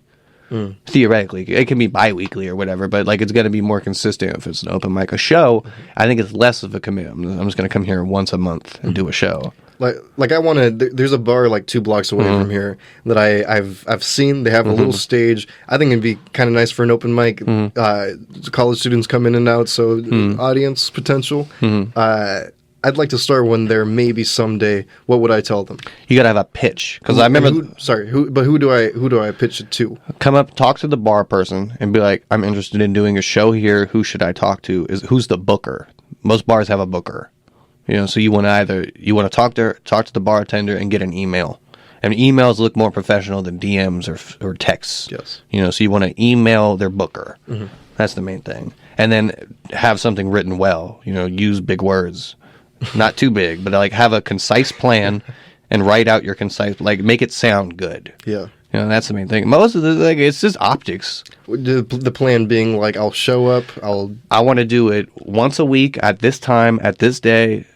You have to be confident in yourself too. Like, I'm going to get people there. I'm going to get people to come to your place once a week at this time. I asked them, when I went to ask the Montevilla, I was like, what's your slowest day? What's your slowest day? Give me that day. I'll make it popping. Wow. You know, that's my pitch. Just give me your slowest day. Yeah. You know, I think that's a good way because it's business. You know, even like the regulars hate our Montevilla mic. They don't like my Tuesday mic because that was their day. It was a slow day. There'd be like 5 dudes that come in and listen to their music and just sit there and drink cheap drinks. But now I'm here annoying them. Hilarious. And they're not going to side with the regulars, even though the regulars have been there for years. They're going to side with me because I bring the money in. People are always going to side with the money. So if you're bringing audience members in, you're going to, you know. Yeah. If you give the promise, not the promise, but like the expectation of bringing people in and bringing money in, then they should be on your side. They should be down. That's true. When you told me that there's like 5 regulars that usually show up, I was thinking, damn, there's like 30 of us comics, 40 coming in and out, and some are buying a drink or two, and that's definitely more than those 5. That's that's an amazing pitch to a bar. Definitely, no, and that is the pitch. Yes, if you say I'm gonna get 15 to 30 comics every week, then we're degenerates. We all drink, probably half. The other half are AA. You know. Do you've been to a few comedy communities, and you've done even at least one show in another place. How do you... I'm going home this December. Going where? Do you think it's too late... Bay Area. Do you think it's too late for me to reach out to someone and ask to be on a show, and how do I do that? Find their Facebook comic page. Yeah, now we're just getting into logistics. We lost one. But yeah, good. But find you guys 4 million other people. We do millions. We're not mad about one. What are you talking about? But yeah, you find San Francisco. You said? Yeah, sure. Yeah. The Bay Area Comedy Network is the Facebook page. Yeah, go to the Facebook page and post on it. Do you have a clip? Like, you think I should just post? You'd be like, "Hey, I'm a local. I'm coming home. I'm a Portland comic now. I would love to hop on any shows if anybody has any opportunities," and then post your 5-minute clip, whatever clip you got. Is that allowed? Because I feel like most places don't allow you to just kind of be like, hey, I'm from this place, and They do. They do? Because you're interesting just because you're from somewhere else. Okay. You know, that's even like when I went to Arizona, I was able to hop on a show just because I'm from Portland. Wow. Okay. Thank you. Yeah, no, it's insight. Like it's just interesting because you're gonna get on. You'll find that you'll get on less shows in your home city than you will in other cities. I mean, you mean that because this is my home city. You mean where you start from? Yeah, where you started comedy. You know, because people, I don't know. I feel like it's like, I mean, this is kind of my spiteful idea on it, but I feel like I didn't get booked as much initially because people saw me get better. Like I'm good now, but they think about when I first started. And I feel like the idea of me possibly getting better than them makes them nervous. It makes them not want to book me as much. But when you go somewhere else, you're already at the level you're at. So they're not thinking about you surpassing them. They're just thinking about you being funny and I can put you on. You know, but here it's like, I mean, this is kind of crazy to say, but I mean, this is how I feel a little bit. But it's like I started bad and people saw me bad. I bombed. I said crazy things. And then that's what I think that's what was their core memory of me because it's like first impressions mean everything. But I put in the hours, I put in the work, I write, and I'm good. I know I'm good. And I'm just not, I think I'm better than some people. And, you know, I think it's like, I think that's why it's harder to get booked in your home city because people saw the progress, but people don't always acknowledge progress. You know what I mean? Yeah. It is frustrating to see where I started and to see like I'm better now, and to see someone that I consider worse than me getting booked consistently. Yeah. Yes. Yeah. Look at us, spiteful comics in the booth. You know, it's okay. Do you think a comedian can make it in Portland? Yeah. Comics have. Like there's full-time comedians living here? Yeah. What's his name? Why don't I know his name? I know Kinane's around. Kyle Kinane. He lives in Vancouver. He lives here? Yeah, he lives in Vancouver. Wow. Jeff Richards lives here. He's pretty famous. Yeah. And then there's a couple other guys. There's some people that made it. I would say you should leave Portland. If you really, my idea is like I plan on becoming really good in Portland, one of the best in Portland, and then leaving. Yeah. You know, I think that's what I don't know if we can say Jake Silverman's name, but he's kind of in the public eye now. He's got, you know, he left. He went to New York. He drove from here to New York. He just hits things. Sure, but that's not really making it in Portland. That's kind of... I mean, it's starting in Portland, but, like... Then I don't necessarily... No, I don't think you can make it in Portland. Where do you think are the places to move? I don't think Hollywood's it anymore. I don't think going to Los Angeles is it anymore. So. I'm thinking either New York or Austin. I would think New York and Austin, too. I would say New York, Austin... I would go to Philadelphia. I actually want to go to Philly. I think that's where I'm going to move. Okay. Yeah, I really like Philly too. Big old city.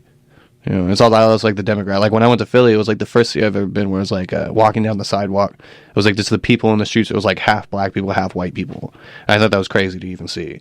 You know, I thought that was it was dope. It was interesting. I feel like having those multiple demographics will just spread out who you are more. Like, I think it'll make your set better because you're not just playing for one person or one group of people. You know. I have one last question I'd like to stuff in here. Please do. What do you think about posting comedy onto social media? It's hard because I think about it a lot. I post a lot of stuff. I do post a lot of clips.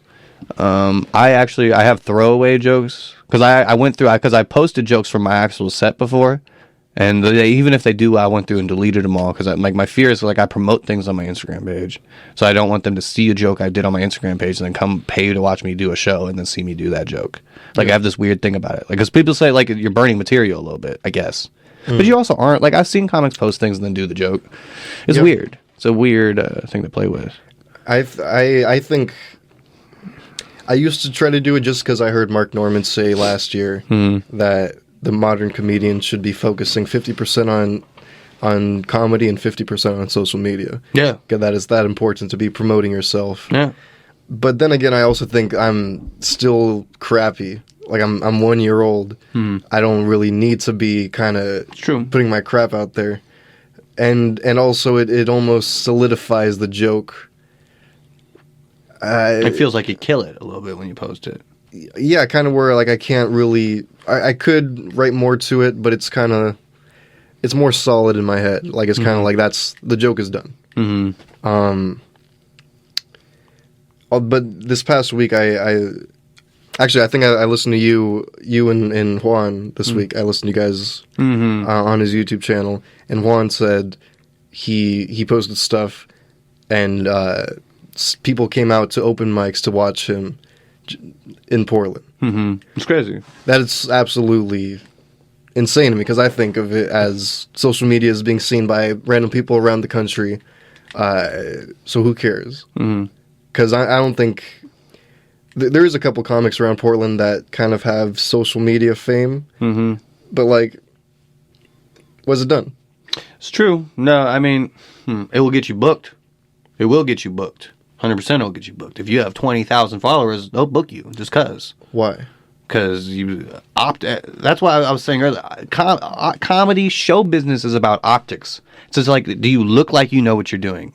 And then you'll get booked. You know what I mean? Like if you got 20,000 followers, you're confident in that you want to get booked and you're ready to do a show, you'll get booked for things. You know what I mean? Like as long as you look good. It's about looking good in this business. That's an interesting answer because I thought you were going to say it'll get more people to come out. Like that, because the kind of the reason you booked that the headliner last week, you said it'll help people to come out, and I assume you mean that they have followers that are gonna come out from that. I tailored that lineup for my audience. I knew it was a black audience full of women. It was like a black woman audience. It's like, I got y'all. I'm gonna make you guys laugh with my people. You know, like I tailored the lineup, and I knew they would like her a lot. You know, so that's another reason I picked her. I feel like black people and women are my worst demographic. You did great. They loved you. Yeah. Thank you. We're about out of time. Okay. Do you have any last things you'd like to say about yourself, about community, about comedy? The clip thing. I don't know if I'm done talking about these clips. Talk as you have 3 minutes. I have 3 minutes? Okay, that's stressful. The clips I have posted. Well, I've heard Stavros is. You ever listened to him before? Yeah, he's hilarious. But I remember him saying like comedy has turned into 30-second clips, and like that's kind of something we have to attack. Yes. Like if you just think about the way people consume comedy nowadays, people don't watch specials as much. Specials are getting shorter. There aren't as many hour specials coming out. They're 45 minutes, 30 minutes because people's attention spans are going down. Like that's real. Yeah, and you kind of have to work with that. It is stressful to think that we're almost. Comedians are becoming content-making machines instead of like quality stand-up. That's true, and it's almost scary and almost it's so I don't even know. I don't know what to say about it. We got 1 minute left. Yeah, we can't talk about it. We'll talk about it later. Thank you so much. I really appreciate this. I'd like to have you on some other time if I can figure out how to get a second. Like I don't have much more questions, but yes, I'd like to have you on. I love ear ape. Do you? Yeah, I love it. Hear that, ear rapists? Did you really call them? What did you just say? I can't say the F word. All right, everyone. Well, thank you for listening. This has been Ear Ape with Milo Loza. Thank you. It is 11:58 p.m. It's almost midnight. Thank you for tuning in. This has been Lucas Copp. Have a good night, everyone. That's pretty good. Tune in next week. Yeah.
broadcasting since 1994. You're listening to KPSU. It's Portland's College Radio, and we're streaming worldwide 24/7 at kpsu.org. But I should disclaim. I got to pull up the. You know what, Matt? Go ahead and read that disclaimer up there, and say disclaimer before you do. Disclaimer: the views and opinions expressed in the following program do not necessarily represent KPSU, Portland State University, or any of our participating affiliates. Listen discretion is advised. Thank you very much. Welcome, everyone. Welcome to episode 58 of Ear Ape with Milo Loza. Oh, wait a minute. Hold on, I just realized your mic wasn't even on. Oh. I don't know if that... I don't know if that got through. Let me repeat it really quick because I do have to say, disclaimer, the views and opinions expressed in the following program do not necessarily represent KPSU, Portland State University, or any of our participating affiliates. Listener discretion is advised. Matt here just said that, but his microphone was off. Hello, everyone. Welcome to episode 59. I'm sitting here with a local Portland comedian here. He, by God's grace, he just rushed over here for this show from a stand-up show, like a real live stand-up show. How was that? How did it go? I don't know if you can call it a real stand-up show, but it was an experience, and it was a shit show, but it was happy to do it. So. Really? Oh wait, crap! You can't. Mike's cuss. still on. I totally forgot to tell you can't cuss. I didn't even tell you the rules. Let me tell you live on air because Matt literally just pulled up. And we just walked in the building, walked in here. The girl before us just had their stuff playing, and there's a lot going on. He just got here. Matt, let me explain really quick. Can't say 7 words. Do you know the George Carlin 7 words? I won't swear. I won't say any swear words. But do you know them? Not specifically, but I can guess, and I'll make up another 7 if I have to be safe. I mean, I'm just going to put them up just because I want you to know. Oh, those are actually like these 7. Oh, okay. Yes. Oh, wait, actually, yes. Nice. You got it? Cool. Yep, got it. Those are the words you can't say. You cannot say anyone's last name, but you can say people's first names. Okay. You can't promote anything, but you can say that, like, for example, if you have a show coming up, you could say, I'm going to be performing here, the tickets are this price, and they can be gotten here, but I'm not saying you should get it. Okay, I got you. Yeah, cool. I got you. Welcome to Ear Ape. I'm glad to have you here. Yep, thank you for having me. I'm happy to be here. Tell me a little bit about that show, though. The show, it was actually at a vape shop, and it was run by a guy who's doing his best, but half the vape shop is, they're there to support who is, I think, new to stand up, but he's the owner of the vape shop, and you can very much tell that, like, they're not really paying attention to anybody until their owner gets up there and does what I call solving racism with racism is what his whole 10-minute set was. Do you have an example, or do you want to give an example? We can totally skip by this. Okay, no, you don't want to give an example.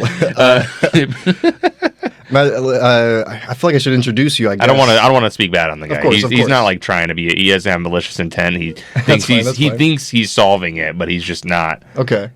He's not doing it. He's being racist, but it's okay, or it's not okay. But we don't gotta get into that. Do you? How should I? I don't know how to introduce you. Matt Franco here is a Portland comedian. How long have you been doing it now? About 2 years. Okay. Did you have an original thing you wanted to be when you grew up?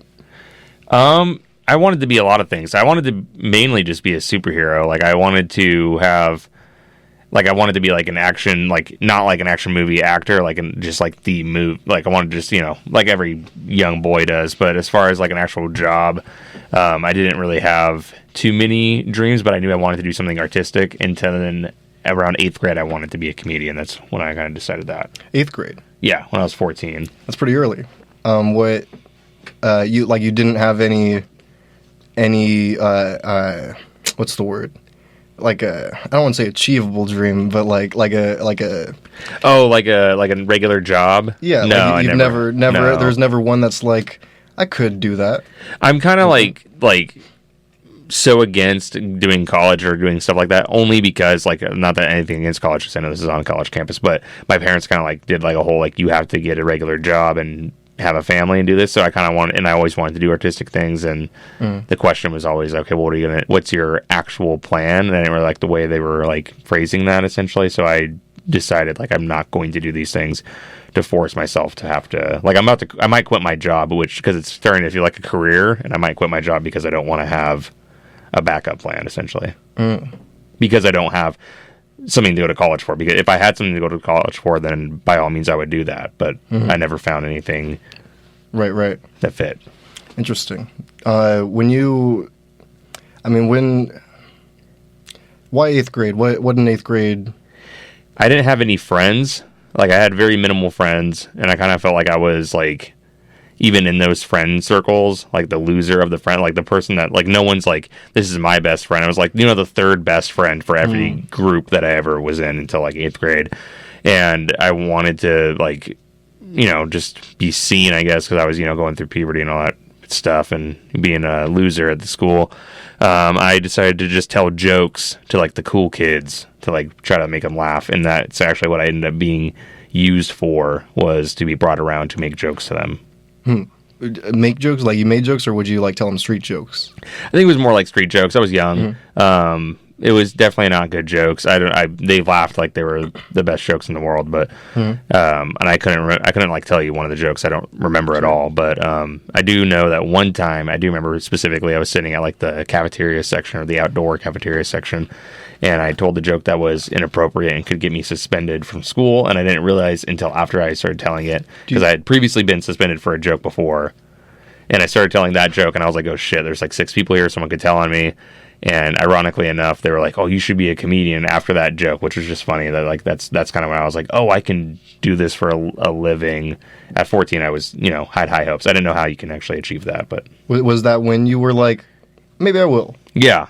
Huh. I think that's probably when I was like, if I knew how to do this, if there was a route, like I would take it. Would you share the joke? Do you know that joke? I don't know the joke. All I remember is that the joke had to do with STDs and AIDS and stuff like that, and like sex, and so it's like clearly not something. I got suspended in 6th grade for telling a joke about peeing on somebody. So if that's not allowed, then I don't think like fucking somebody and that's strike number 2. Strike number 2. I'm almost out. I'm so sorry. That's all right. The past 2 people that I've been on they've cussed. I think Mickey was the lowest with 3, and I think Lucas had like 3.5. Dang. So I'm just saying. I cuss in my regular conversation. It's funny because like people like want to say like, oh, it's try not to cuss in your comedy, and I do have some jokes that like I would have a swear word in, but I don't find myself writing that way. But even though I talk that way, I guess we don't have to keep talking about the means of that. Why I got suspended, but I got suspended. It was from urination. I'll be as very educated as possible. But from a urination joke. Yes, okay. It was a joke, and someone overheard it, and I got suspended. But, and did you start writing jokes from then, or that was just when you realized like I'd like to do that? In 6th grade, no, but in 8th grade, no, I did not. I didn't understand that there was like open mics. I thought that like you just like got good enough, kind of like a record deal, because I was really into music, and I also wanted to be in a band. Yeah, I thought like, oh, you just like get enough good jokes, and then you present to a bunch of people in suits, and essentially like you still kind of do that, but there's you don't like start in your bedroom, you start like on a stage. Yeah, that is interesting, because I remember thinking like for talent shows being like, I'll do stand up for the talent show, and like if I did, that would have been so bad, because like it's like doing your first open mic. I mean, yeah. Maybe it would have been fine because it'd be a hot audience probably. Doing comedy with a bunch of people is tricky. At a young age, I feel like people are just like easy to laugh because they're just like, oh my god, I can't believe he said that. Especially if you use any of the 7 words that you're not supposed to say on the show. Did you tell your family that you wanted to do comedy when you had decided? Not then. No, I didn't, because the same thing, I didn't know how to do it. Right. I mean, they knew that I wanted to do something creative, so it could have been anything. I mean, I have a really big passion for streetwear clothing, so that's also been something that I wanted to do as a career choice.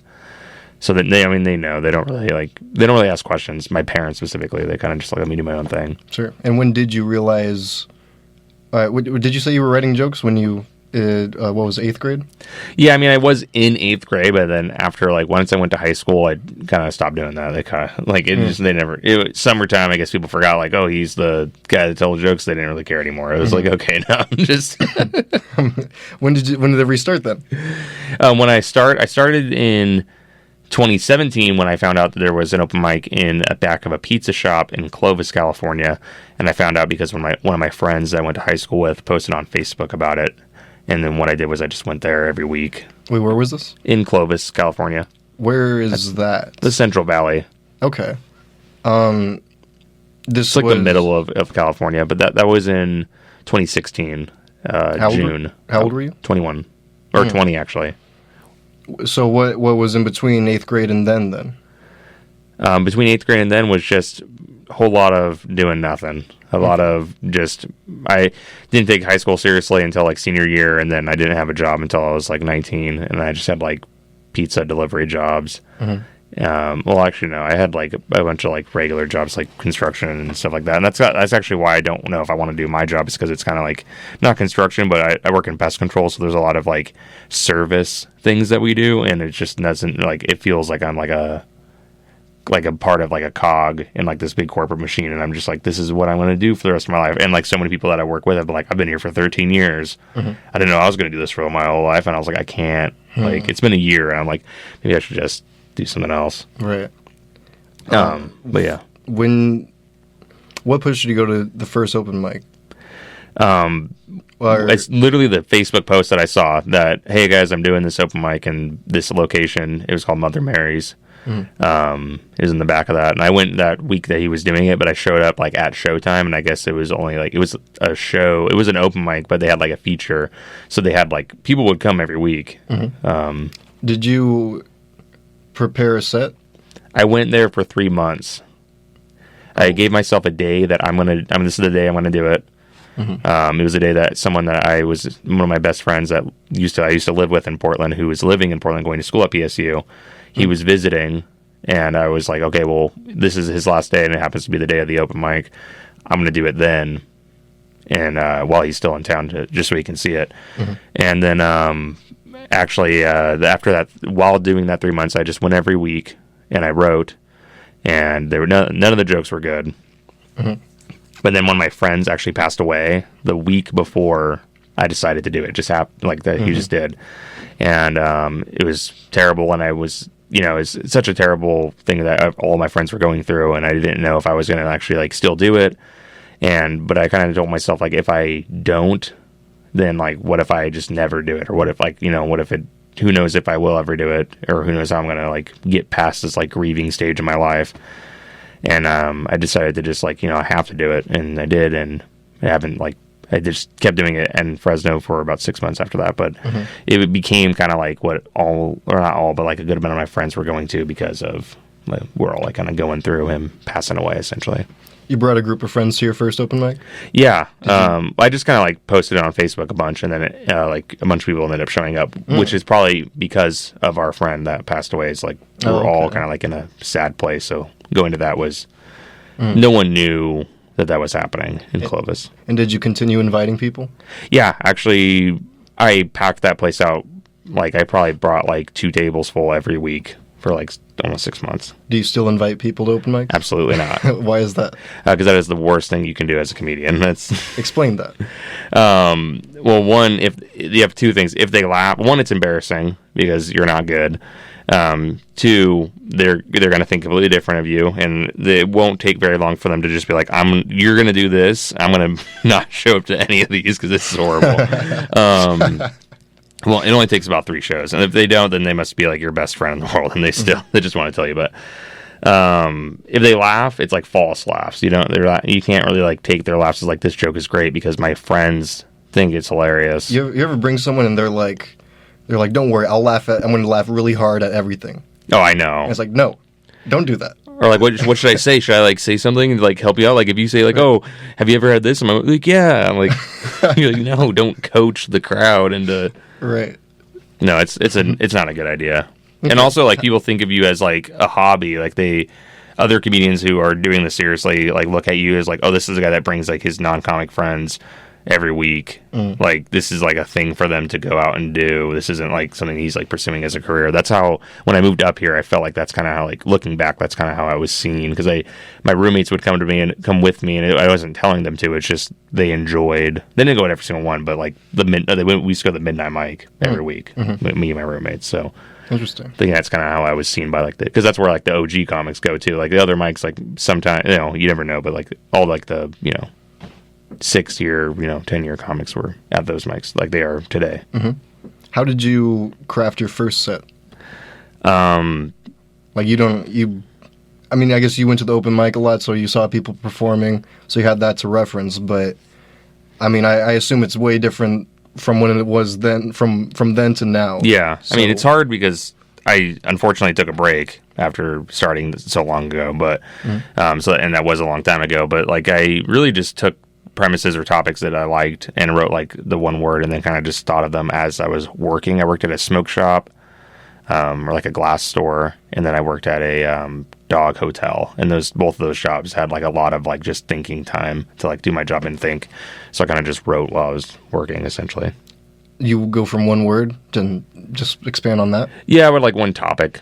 Could you like what's funny about this? I would like write down sentences like why like this is a funny premise, and then I'd be like, why is that funny? And then I still do that today. It's like I ask questions like, why is that funny? Well, okay, well, and then I just keep asking questions until the page is full, and it's like you can usually discover why your brain is laughing at it, and which can be translated to. Do you have an example of joke. Do you have an example of a time that you, I don't know, looked at something or was like just what one word became and how it became a joke? Like where your thoughts went to make it become that? You don't have to have an example. If you do, I would love that. Let's think. Okay. Okay, so I can tell you my first joke, and it's actually a joke. I won't tell the joke, but like I'll tell like the premise and like what got me thinking about the joke. Is it still a joke you use? A little bit. I don't tell it as long as I used to. It used to be like a minute, but I will throw it in as like a one-liner just because I think it's funny and it's kind of like a little shocking. But okay. I used to wear Tom's shoes. Like I actually used to wear them all of high school because I've always been like against like outsourcing because of like the laws that they may have in those countries. I don't know anything about that. Is Tom's shoes those sliding? Like, yeah, they have like Vans? slides, but they also make like Vans, and they make like regular shoes too. Okay. But I would wear those because like I thought like, oh, of course, like a company, because their whole thing is like they give a pair to a child in need. Okay. And so that was like I didn't look into it as a kid. I was like, they must be making them in America if they're going to be so nice to give it to charity. Okay. So like looked up where they were making them, and they're outsourcing to make these shoes. So I won't get into any other details about that, but that was the first premise that I was like, that's funny that they are doing such a good thing, and everybody thinks they're like, they're giving away for charity, but they're actually being made in outsourcing, and maybe they are doing like, I don't know, an outsourcing company that doesn't do bad things, but who knows? And what became of that? That was the first joke. That was the premise. Well, wait, so the premise went from what was the original thing? Just that Tom's? Just that Tom's shoes. Oh, right. Okay, shoes to a child in need, but they don't make them in America. They don't make. It doesn't have to be America, but like, you know what I mean, in a country that is known for not. It's suspicious when it's China. I'll just say that. How has constructing a set evolved from the first one? Constructing a set now compared to then when I was young, I kind of just was shocking, and I just wanted to do like, oh, what's like not supposed to be talked about, not in like necessarily like racist or anything like that, but like would just do like dark things, like that was a child labor joke, things like that, and I didn't realize like. I only have 3 minutes, so people think of when I leave, they're like, that guy is something else. When you're so young and you just don't have anything to like justify it in an actually funny way, like that joke I'd still tell it today because I've actually made it funnier since then, and I only recently brought it back. But back then, it was like it was just too far. I didn't know how to structure a joke when I was 21 years old and just started, especially in Fresno, when there was only 2 open mics. Sorry, I said Clovis before, but Fresno is like the county. Okay.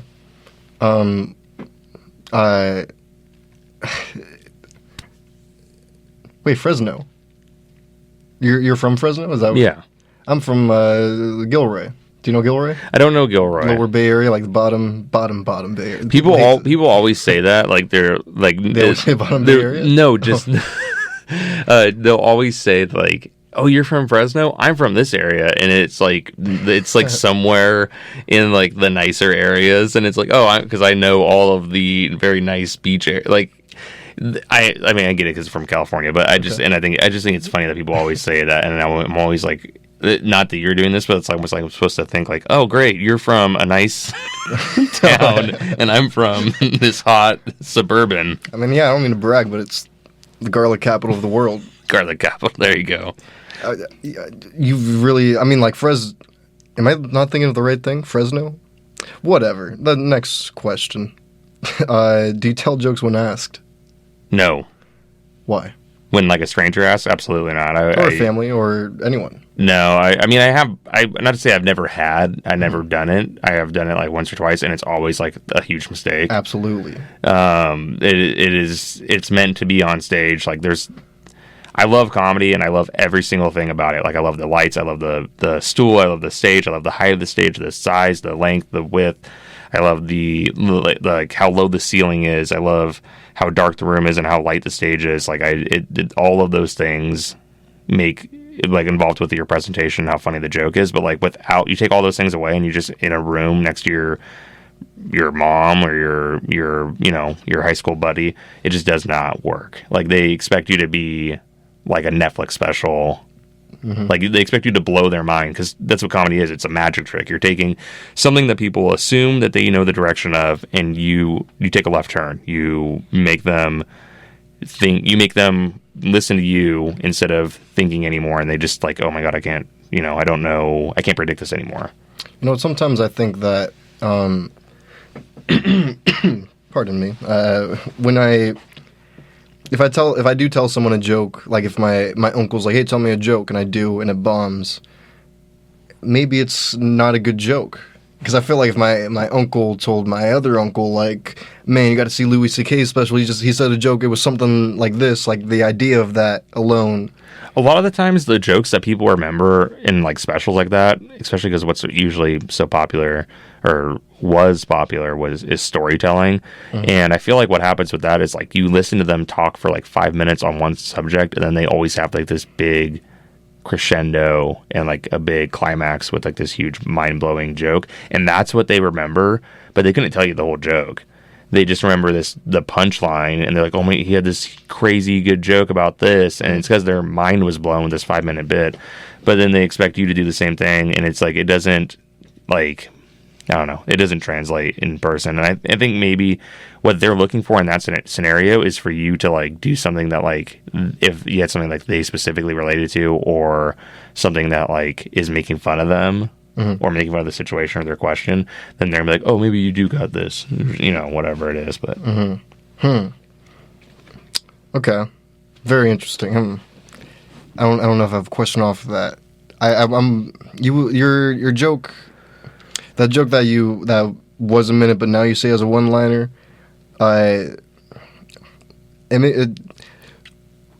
When, or do you think a comedian should retire a joke, and when do you think they should? Like, did you retire that joke?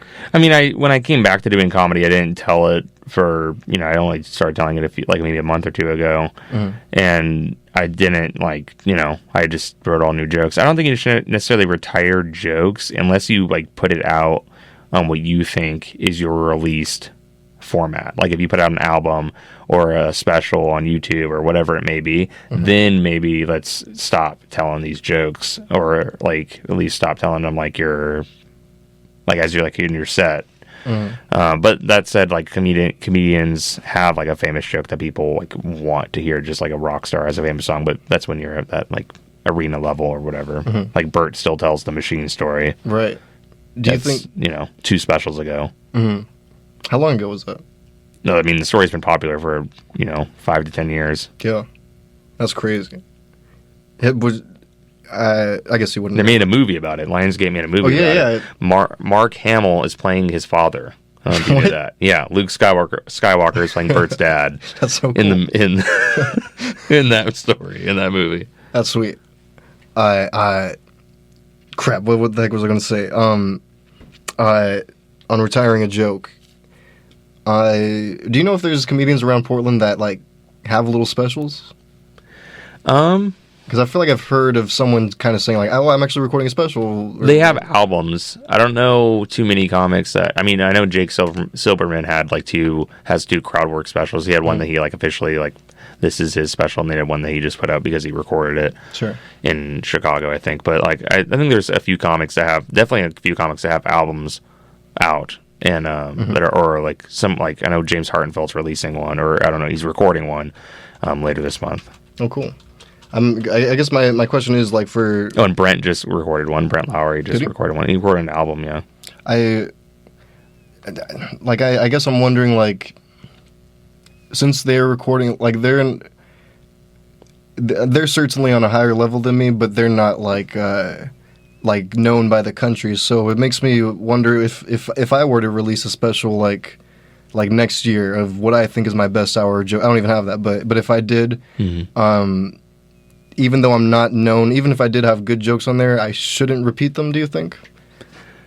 I mean, if no one hears it, then it's like, I guess maybe it's not the same thing, but that's up to you. If you release like an album, like, I mean, it's that's subjective, but right. For me, I feel like I think if you release it, you should probably plan not to use it anymore. Yeah, I agree with that. I mean, I guess I don't know, because I feel like a comedian's first special is kind of like, this is their thrust into the spotlight in a way. Yeah. Sorry to interrupt you. I think what the ultimate goal with, like, maybe not your first release, but like your first, like, at least like a film, like this is a special, like, especially if you call it a special and not just like you made an album, or a mixtape or whatever you want to call it. I think the ultimate goal is to, like, this is what I put out. This is like my best of the last 8 years, 10 years, whatever you've been doing it. And then ideally you get enough traction off of that to sell tickets on the road, and then you're like not working a day job anymore, and then you have the time to write another hour much sooner, because you're not working 9 to 5 and worried about the rent. You're just doing comedy every night, doing shows. If the special works out? Yeah, the special works out. Yeah, I guess that's the thing I'm worried about. I mean, I personally wouldn't release a special until like I'm certain that these are all fantastic jokes, which I guess is still objectionable. Yeah, I think that like time doesn't mean you're ready. Like I think some comics, I know I'm speaking outside of my years, but like some comics like have been doing it a long time, but they aren't necessarily, like, not everyone's as funny. Like Sam Miller, for instance, is a Olympian comic who is a professional comic and tours, doesn't work a day job. He's been doing it for 8 years. And to be as good as he is and to not have to work a day job in 8 years, there's a lot of comics who have been doing it for 12 years, 13 years, 15 years that still have to work a day job and simply just aren't as good. Like, they just aren't. Like, there's a comic from my area who's been doing it for a very long time, where it's like, they kind of, like, you know what I mean? It's almost like they kind of like stick in their lane, you know what I mean? That's why they've never left the Valley. They're a Valley guy. They work at the clubs or whatever. You're saying they just didn't get good enough to build an hour to release? Not that, I mean, that's okay. Right. Okay. They're really, I'm sure they're releasing multiple hours, but it's just, I don't know. Just because I'm learning now, because I used to think anybody can do it, and I don't know if I'll ever be good enough to be successful in it at all. I have no idea. But I'm learning now that, like, it doesn't, just because you want it doesn't mean everything. But giving up, like, if you give up, you didn't want it enough. Like, I don't know, you still have to, like, do your absolute best. Because I think a lot of people, like, they get stagnant because they get unmotivated because they're not getting booked or they're not getting on more shows. And I'm not doing any better than anybody else, or I'm not doing well myself. But you know what I mean? Like, sure. They get in their head and then they kind of just get comfortable, which is what I did years ago. And I'm trying to do different now. I'm trying to, like, just keep not worrying about the shows and just worried about how funny am I getting. Right. I think for a special, like, I do agree you shouldn't tell the jokes anymore after you release it, but I guess I would, like, almost need an entire second hour ready so that new people will still like me for my new stuff, and they can be like, oh, I wonder what else he's done that I've released, I guess. Yes. that's one of the beauties of, I know social media is so oversaturated with comedy, but that's kind of what the beauty is about releasing things in that format, is because that's what is people's attention spans today, is why songs are getting so much shorter now. They're only being like 2 minutes, 3 minutes tops, at least with what's popular. And that's kind of like, these reels are 2 minutes tops. And I even find myself sometimes when I start listening to one and I'm like, how long is this? Mm-hmm. Even though I will listen to a comedy album and I will watch specials, but when I'm just sliding through my phone, which is what most people are doing in their free time most often, I mean, you see those weekly reports on your phone unless you turn them off, and it's embarrassing how long you've actually been on your phone. Right. But you see those reels, and when they're long, you may not be as interested unless you already are a fan. I do have questions about social media, but first I'm going to take a little break right here in the middle of the show. I'm going to play a song really quick, then some advertisements. We'll be back here with Matt Franco, a Portland comedian, on kpsu.org with the Ear Ape with Milo Loza. This is Heart in the Pipes, Tony Castles.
Hey queers, it's Luca from Queers with Fears, where we play an eclectic bunch of music and feature queer guests. Tune into KPSU Tuesdays at 6 to get whiplashed by the gays and not by your mistress.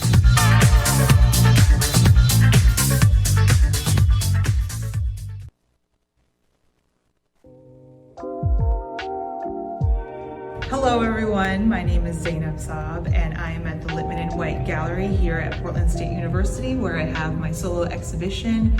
Sorry I missed your call, I was busy regressing.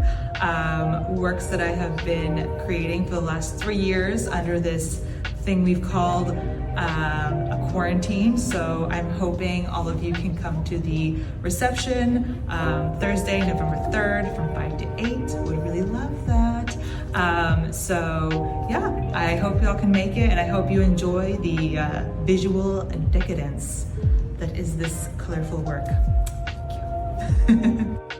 Now exhibiting at the Littman Gallery through December 10th with hours from 12 to 5 Monday through Friday. Come visit. We got free buttons too.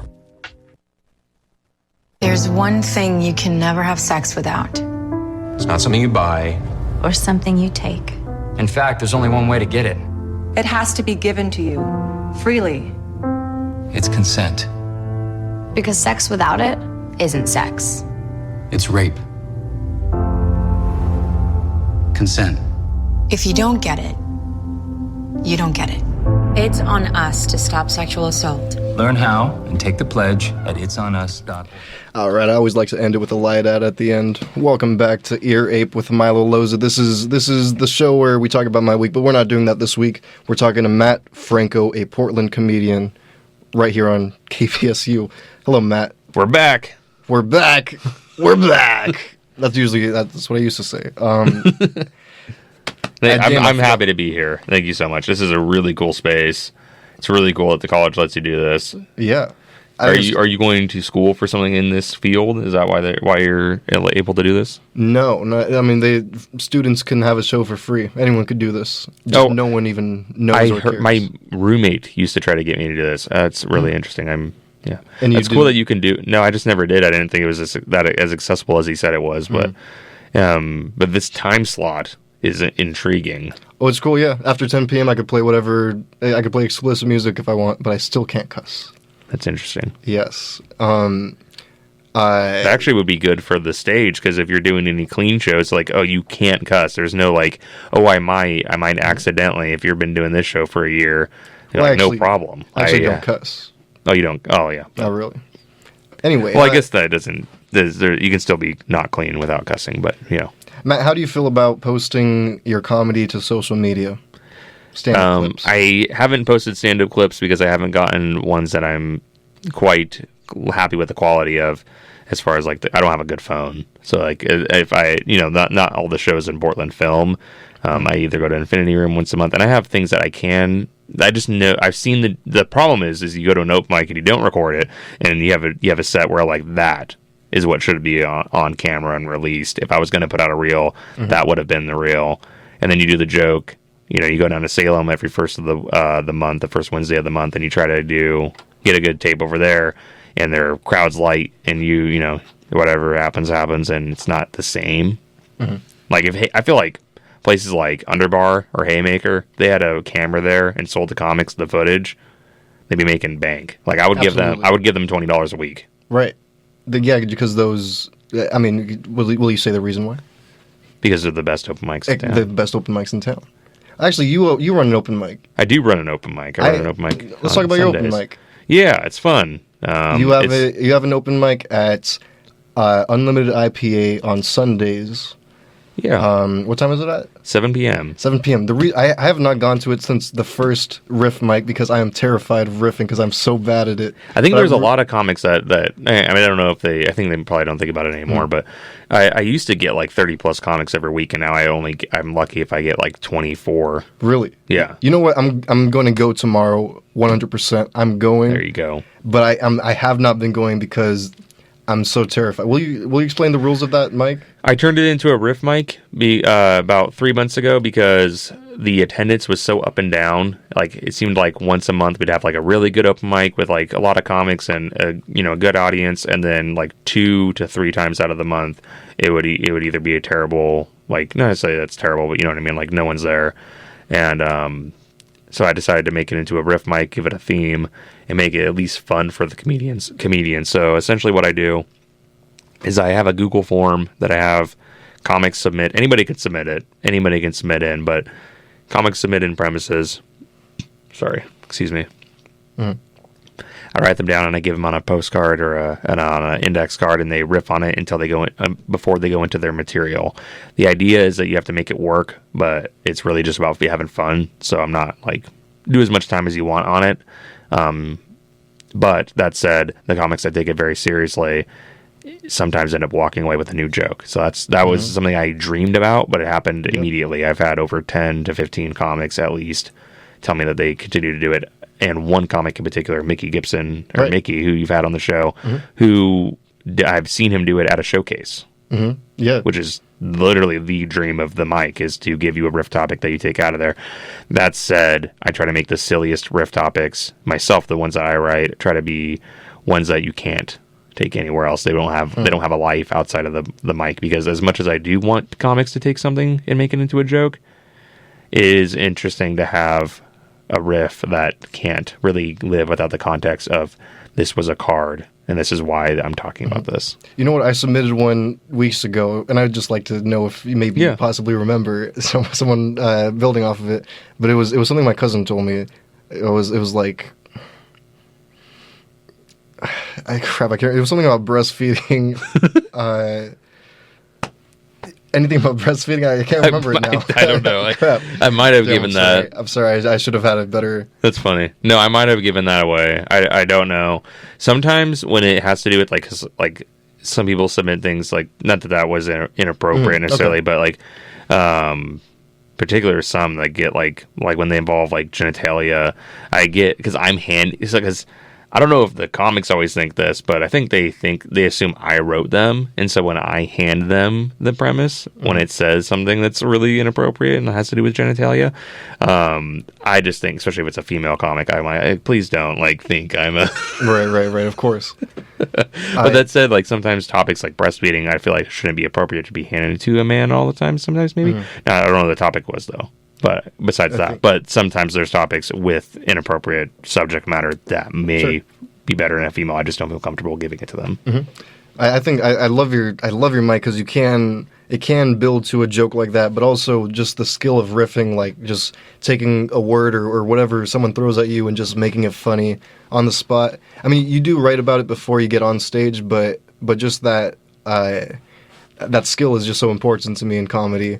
And it's just not something I have, and that's why I haven't shown up, because I'm so bad at it. And I know I'm going to bomb tomorrow, but I'm going to show up. I'm telling you right now, I'm going to show up. Sorry, did you have something? No, I'm going to ask you a question. So I don't know if you saw recently, but I'm doing now, because I love that everyone's building that muscle when they come, or trying to. Some are, really trying to, or just having fun. But not that I'm not having fun, I love writing them, but like, since I'm not, like, I hand out all the best ones, and then I'm left with like the ones that I didn't want to hand out to anybody, or no one wanted. And so I guess that's what I could get good at, making those funny. But like by that time the show started, so like what I've recently started doing is having co-hosts also to help me write the premises, because I end up writing more than half of them, which is fine. I enjoy doing it. But now I have like a different co-host with me every week, which has been fun. And if you would like to do it, I'd love to have you do it, maybe either the end of January or in early February. Sweet, yes, I would absolutely. Yes. Cool. I don't have to like riff a lot more than usual. So the idea with the co-host, what we started doing is essentially I bring you up, I introduce you, we introduce the show, and we go over together the concept of it, which is that there's previously submitted riff topics, and when the comics come in, they get an index card, and they have until they make that work, or until they're done having fun with it, to go on to any of their pre-written material, and we will go off topics with me and you. So essentially, I'll give you one, you'll give me one, and then we'll start the show. Okay. And then we can riff if we want in between comics, but then we just go back and forth introducing comics. That's cool. Who's going tomorrow? Michael Phelps. Sweet. Sorry, I shouldn't say last names, but fine. Michael. That's fine. Not the swimmer, though. Cool. I'm excited to see that tomorrow. Yeah. Just because you said like end of January, beginning February, it makes me wonder. Like I'm going to be back in the Bay Area within these next couple of weeks for the holidays, and I'd like to get booked on a show. How do you think I'd go about that? Am I too late? While you're still in town, or when you go out of town? When I go out of town to the Bay Area, how would I? Because I have already put a post on Facebook like, hey, I'm a comedian in Portland. I'm going to be around. On your just on your page? No, in the Bay Area Comedy Network page. Which page was it? Because I actually just met a Bay Area comic, and he gave me a Facebook group page. The Bay Area Comedy Network. I think that might be the one. Yes. Let me just double check just in case. I put something on there, and I only got like 3 likes, and 2 of them were Portland comics. That is the page. Did you post a tape? No, I said message me if you'd like a tape. You should put it in the comments. Should I? Like the month. When are you going? In a couple weeks. Like maybe 2 weeks before, or maybe 3, or maybe tomorrow. Okay. Post it tomorrow, or maybe wait till Monday. But whatever you think is best. But should I copy and paste the message? No, retype it. Retype the new. Make a new message, and post the tape. Okay. Yeah. If you have any credits at all, you can say that you do I would call this a podcast. I guess. I don't know. Just say you've done the Ear 8 podcast for comedy podcast for over a year. God. Make it sound like you're just the hottest thing in Portland. The thing is, 2 of the 3 likes were Portland comedians. And I'm That's really, good. I mean, I guess, but I'm just embarrassed for them. Like, there's 2 people I really look up to, which is very good that they liked it, I guess. Yeah. But I'm just embarrassed for them to know about this show. Maybe they know. I don't know. The show's embarrassing to me. I mean, it's usually about most comics aren't going to go out and listen to your show regardless. Yeah, right. But no, you shouldn't be embarrassed. It's cool. If anything, people are going to ask to be on it. Okay, I do want to ask more people to be on it. We're running out of time. I'd like to ask you. Do you think a Portland comedian? Do you think a comedian can make it in Portland? I think there's comedians already making it in Portland a little bit, or like getting there. Maybe not making it, like breaking it big, being a hot shot, but doing enough shows to at least call it a second job. And there's some, what we talked to Al Fair. There's a few comics that have like, Jake Moved that is, making this his full-time gig. Mm-hmm. And there's comics that are even not from Portland, but from places in Washington and places, rural areas or central areas in the States that are full-time comedians that travel the Pacific Northwest. I feel like every area has, you're the headliner that headlines all over this area. Mm-hmm. So yeah, I absolutely think that maybe not like it's super realistic. Think like we're all going to become, all of our friends are all going to be the next group of comics that become big. Sure. But it's absolutely possible to make it a job. Do you think, do you think a comedian can continue just living in Portland and like make it make comedy their full-time job? Absolutely. I don't know where he lives exactly, but Ty, just because you've asked me not to say last names, but I won't mention his last name. You can say last names of public figures, so like famous comedians or even comedians that are getting known, or people that you think won't be like, hey, I wish you didn't say my name on that radio show. Okay, but he's the biggest Central Oregon booker, and they do enough shows I think he does it every day, or at least 5 times a week. To where that's his job, is driving from city to city all around Oregon, hosting a show. And I was fortunate enough to do one of his shows, and it's, they packed it out, and he gets great comedians. One of them is a Pacific Northwest headliner from Olympia, Washington. So yeah, it's definitely possible. That is so interesting, the running shows, because I just talked to like a couple comics that run shows, and I guess it just kind of made me realize more how achievable it is to be a comedian, not just through jokes, but like through running, even open mics too. Yeah, absolutely. How does someone start an open mic? How did you? How I started it is I went in and I asked the bartender, do you think that the owner would be down to do an open mic? And he said no. And then I went in and I asked the owner, and he said yes. Okay. I just made it sound like I've done it before. I just said, hey, I can guarantee this many people will be here every single week. They'll be drinking beer. They'll be hanging out. You'll be making money. And it will be an entertainment service for your business, essentially. Mm-hmm. And he was really into that? Yeah, he said yes before I can even finish describing what we would do. And did you have to bargain for like a slow day or anything like that? Or did you... I wanted to do it on Saturday because Saturday had the least open mics in Portland. But they said no, they wanted to do it on Sunday, and it was because it was their slow day. I've thought of, there's like a bar near here that I kind of would like to start an open mic at on Saturdays, like before Ear Rape. Maybe I'll drag a comic onto Ear Rape after. I think it'd be cool, just because like there's college students coming in and out. That's audience. So, what do you think I need to say to?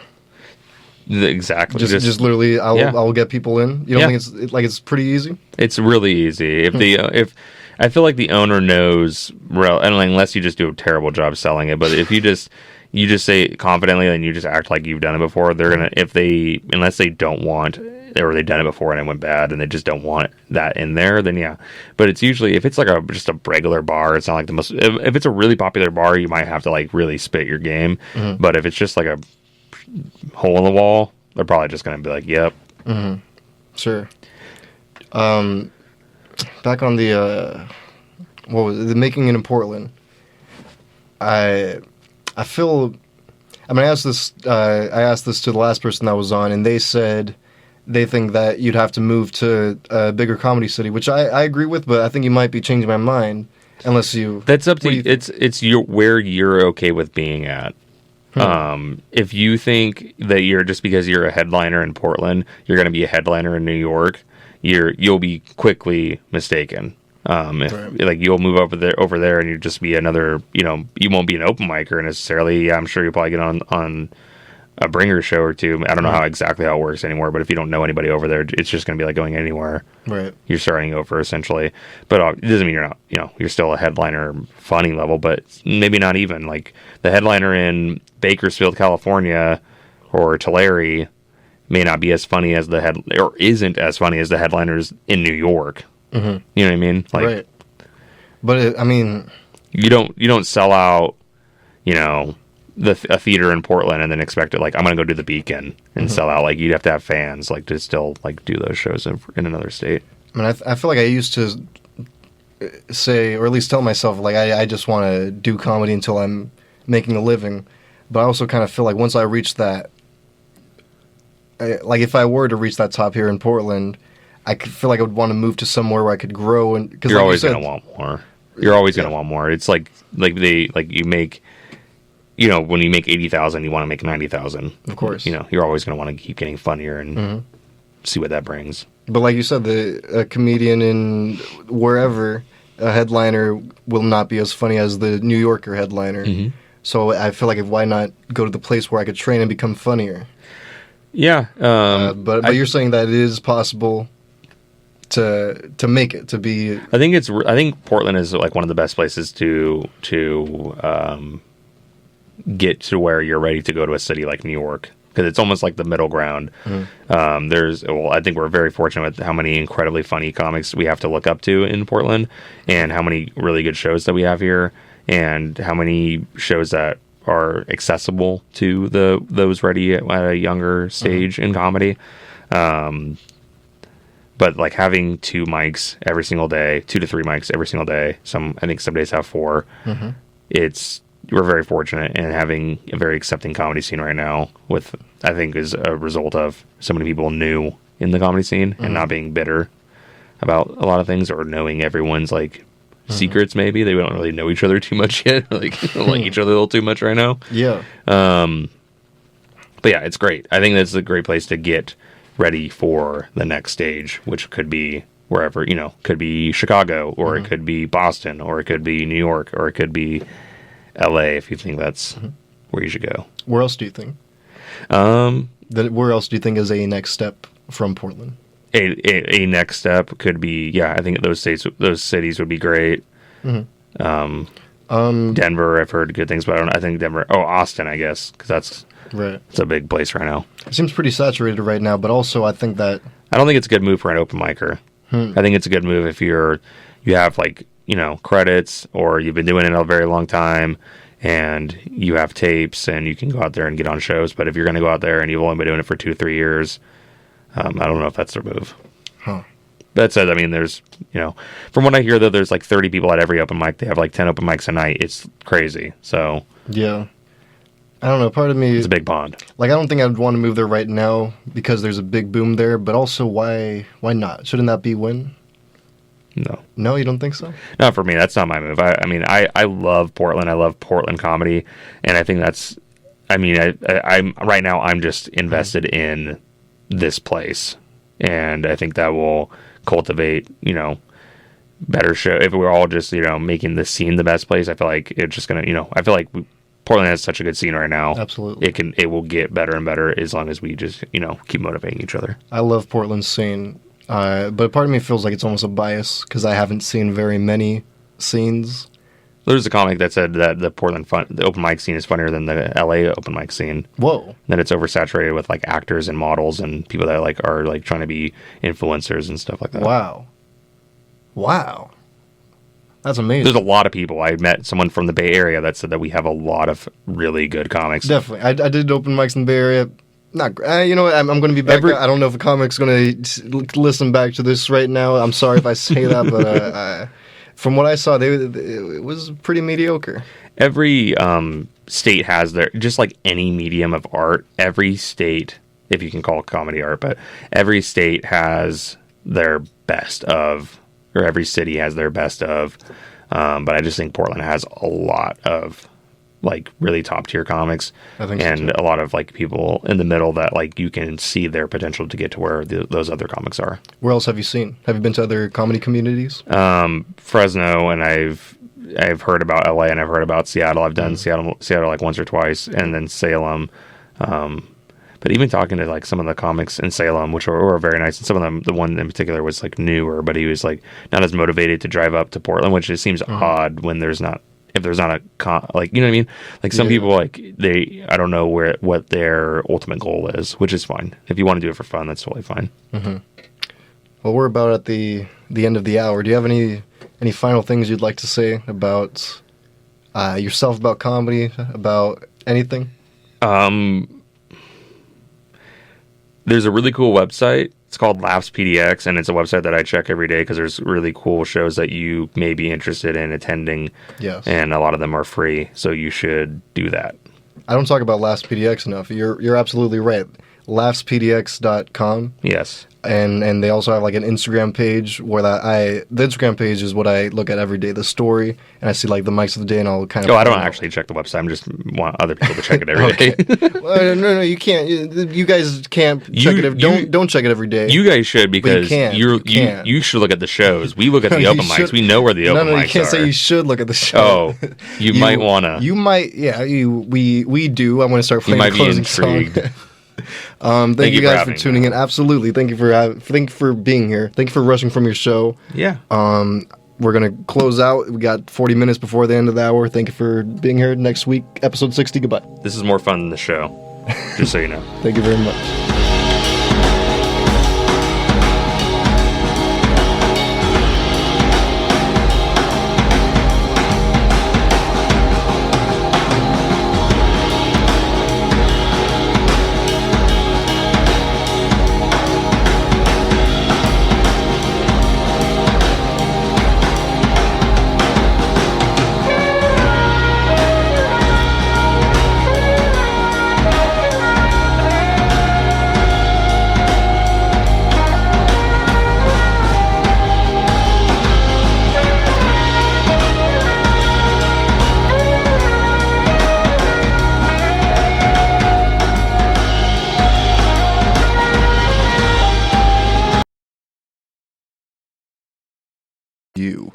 You know what that is? Of course you do. You already hear it. It's Portland's College Radio. We're streaming worldwide. We're streaming 24/7. And I should let you know that we're streaming right here, right where you already are. I just said it again, on kpsu.org. Thank you for being here. You already know you're here. I don't need to explain any of this, obviously. I mean, I am required to say it at the top of the hour. But I don't need to tell you. You know you're on kpsu.org. But what I do need to tell you is that the views and opinions expressed in the following program do not necessarily represent KPSU, Portland State University, Future Milo, or any of our participating affiliates. Listener discretion is advised. Hello, everybody. Welcome. Oh my God, welcome. Do you guys know what this is? Do you know what this is? Do you guys know what's going on right now? Everyone that's been in here has been in here for at least an hour, so I'm sure no one knows what's going on right now. But it's time for Ear Ape with Milo Loza. Welcome, everybody, to episode... What is this? Of course, I know what goddamn episode it is. Welcome to episode 60 of Ear Ape with Milo Loza.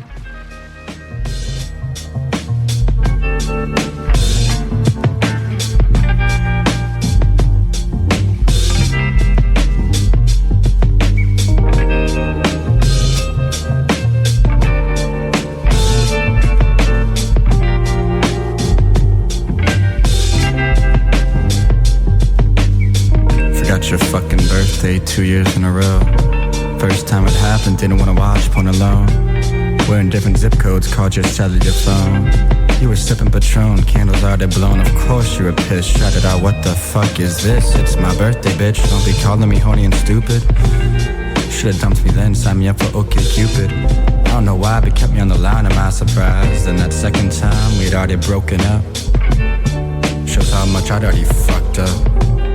Scrolling on my newsfeed when all of a sudden you popped up. And your friends I'd seen when I visited you for a week showered your profile with keyboard smiles. I love you, just haven't seen you in a while. And a wave of denial hit like a pile of bricks. All I could do was sit in a pool of my own bullshit. All the lies I had equipped for a moment just like this, they wouldn't have any help as I felt guilt settle into myself.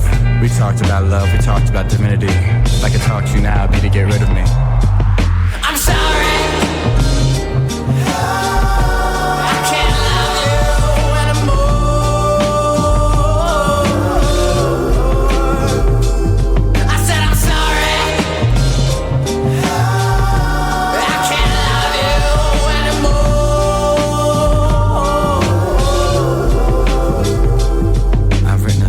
Verses, I've slung 1,000 curses.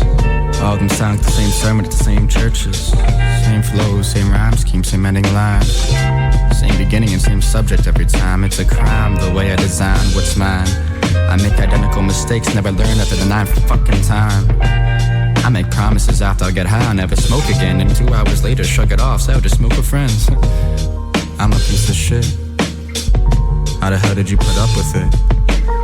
I made you feel ugly and ashamed. You said I was the victim to the game. Looks like I'm opening the same fucking vein. I hope I die in vain, that you forget my name. Try to say you're so beautiful, you're so mesmerizing. Buy me a trophy wife so this isn't good timing. I'll say you're perfect and yes, you're the only one. But I never fuck a girl or two before I could put the ring on. And over and over and on till everyone I ever loved is gone. And all I have are my shitty songs. And compared to my vices, I'm just a wooded pawn. So it's February 3rd, I wish you a happy birthday and I'll be gone. I'm sorry.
Welcome back, everybody, to Ear Ape with Milo Loza. This is the show where we talk about me, Milo Loza. We talk about my week, and you know what? It feels. I gotta say that song felt like it didn't go away that suddenly. Maybe it's just me.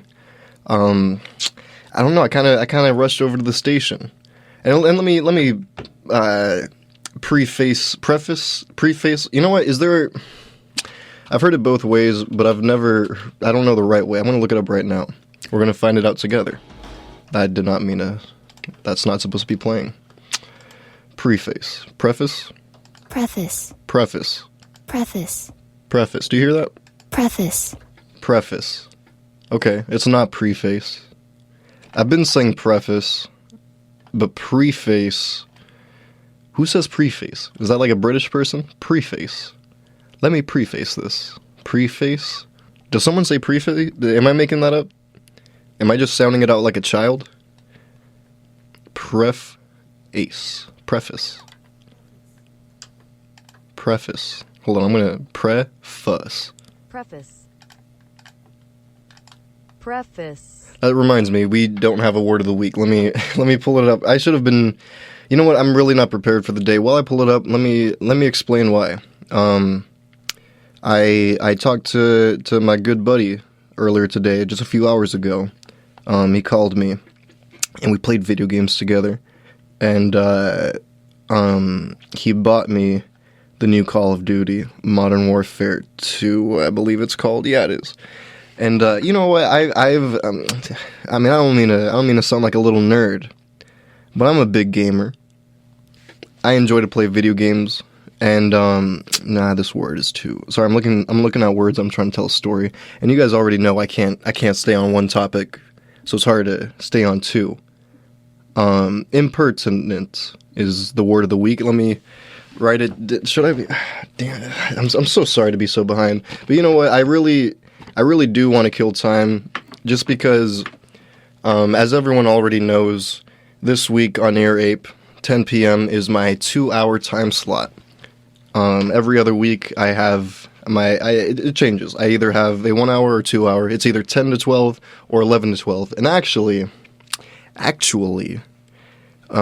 this term is coming to an end. Actually, the term has already ended. I said actually for a fifth time or something. But, sorry, now I'm pulling a note card out of my pocket. You know what? Actually, just said it again. This guy was walking down the street, the other day while I was on my way to a KPSU meeting, which is a rare meeting. We never meet each other, and it was really cool to see the people, but that's not the point. I was walking down the street, I was kind of in a rush, and this old guy, kind of tried to stop me. He was like, hey, and I took out my AirPod, and I was like, what do you want? And he said, do you want something? And I'm still walking, and he kind of his words trailed off because I was walking backward and looking at him, and just kind of I looked uninterested, and I was, but I just said I'm trying to kind of go somewhere. You could walk with me though, and he was like okay, and he kind of jumped and walked with me all joyfully, and I gotta say I felt very, very cool for offering that, being like, hey, you know what, just go ahead and walk with me. And it was a cool guy thing. But then he brought me, and is this. I mean, I guess I'm not allowed to say advertise. I'm not going to advertise it because, as I just learned at the KPSU meeting after this interaction, the advertisements we play on here aren't called advertisements. They're called there's a word. It's called forward writing, some stupid specific word, because technically, since we're a college-funded radio, we're not allowed to take money or something like that. I don't know how it works, but we don't have advertisements. But I'll mention what he was talking about. It was the IPEC Portland, International Peace Education Center. You got community activities here, volunteering to help people in the community, international dinner night, hiking, sports, karaoke game night. You know what? I'm gonna write the word of the week on this. That way, whoever comes in after me, they get to learn a word and they get to learn how to meet new friends. Once again, this word of the week is impertinence. Let me put the pronunciation of this on too while I'm here. Right, did I say why I'm trying to kill so much time? I got 10 minutes in already. I'm trying to kill time because all term, this entire term, I've had this 2-hour time slot. And zero, I'm pretty sure not one time did I go over my time. I think maybe one time I I went like a minute over. Like I would go a minute over, then I would cut off whatever. I don't think I did though. I'm pretty sure I'm pretty good at sticking to an hour. I'm pretty good at confining myself. I got a couple people leaving already. That's fine. Impertinent. Impertinent. Impertinent. Okay, so I don't even... What? Impertinent. Why didn't he pronounce it? If it's... Impertinent. Impertinent. Why do they say it like that? Why don't they pronounce that T? Impertinent. Impertinent. See, that's impertinent. Why is it... What is this? Is it British? Actually, I could do British pronunciation. Let's see. Impertinent. Impertinent. I'm sorry. I'm so sorry that this episode is so bad. If you made it this far and just like... I mean, you already know by now. If you're a fan of the show and you've made it this far and you know what kind of episode it is, you know whether or not you're going to like it. And if you're a fan of the show, you're going to go ahead and listen to this anyway. And I thank you. Again, like I imagine, like I literally have 0 listeners to this show, but I like to imagine that in the future, someone, I don't consider myself very likable right now, but I feel like in the future, maybe someday, I'll be very likable. So that someone's like, you know what, I'd like to hear every word this man has ever spoken. And they'll come back and they'll listen to this. And they'll specifically listen to this part on episode 60. And they'll say, man, he's speaking to me right now. And yes, I'm speaking to you. Thank you. Thank you, person who's listening in, 2040. 2040 is a little, I don't know. I don't know if I could get people to care about me by 2040. Yeah, 2004, I could do that. 18 years, another 18 years. Like, it takes about 18 years for you to become conscious. I haven't even talked about anything I've wanted to. I haven't even said the word of the day. This is going pretty well to kill 2 hours. Gotta say, it's going pretty well. This reminds me of the early days when I would just talk even more about nothing. Although I kind of miss it. I remember back in the day, I used to go on about nothing way more easily. I did say the word of the week. Why am I asking me like I didn't? I didn't write it down though. Impertinent. Impertinent.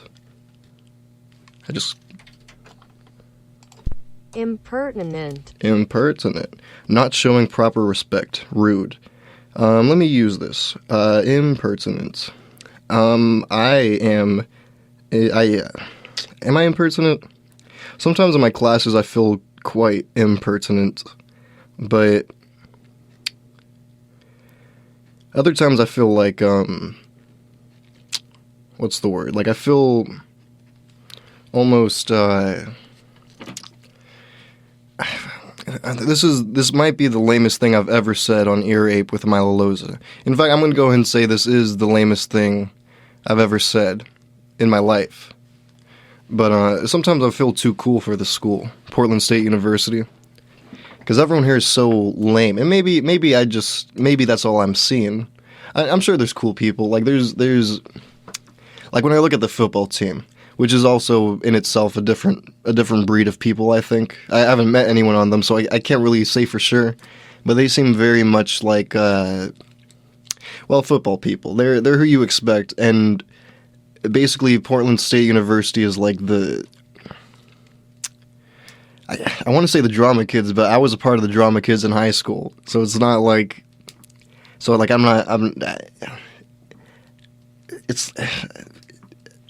not exactly even nerds, because I wouldn't say everyone here is that smart. Just a bunch of weirdos, you know? Portland's weird. They keep Portland weird. We're 15 minutes in the episode. Should I play a song? I haven't got to one thing I want to talk about. But that's fine. This is the first time that's fine. I kind of want to play a long song too. And I was thinking I'll play double song. You know what? Yeah. I'm going to play a double song right now. I hope no one goes on the Ear Ape forum and says some impertinent things about me playing 2 songs in a row for the first time in Ear Ape history. Actually, I don't think I've ever done that. I don't think I've done that live. I'm rambling too much. We're going to play a song called 4. off of the album 4 by Bad Bad Not Good. And that's 4 spelled IV. You guys are really going to like this. And it starts with a, you know.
couldn't get the money like curls. They just trying to get a nut like squirrels in his mad world.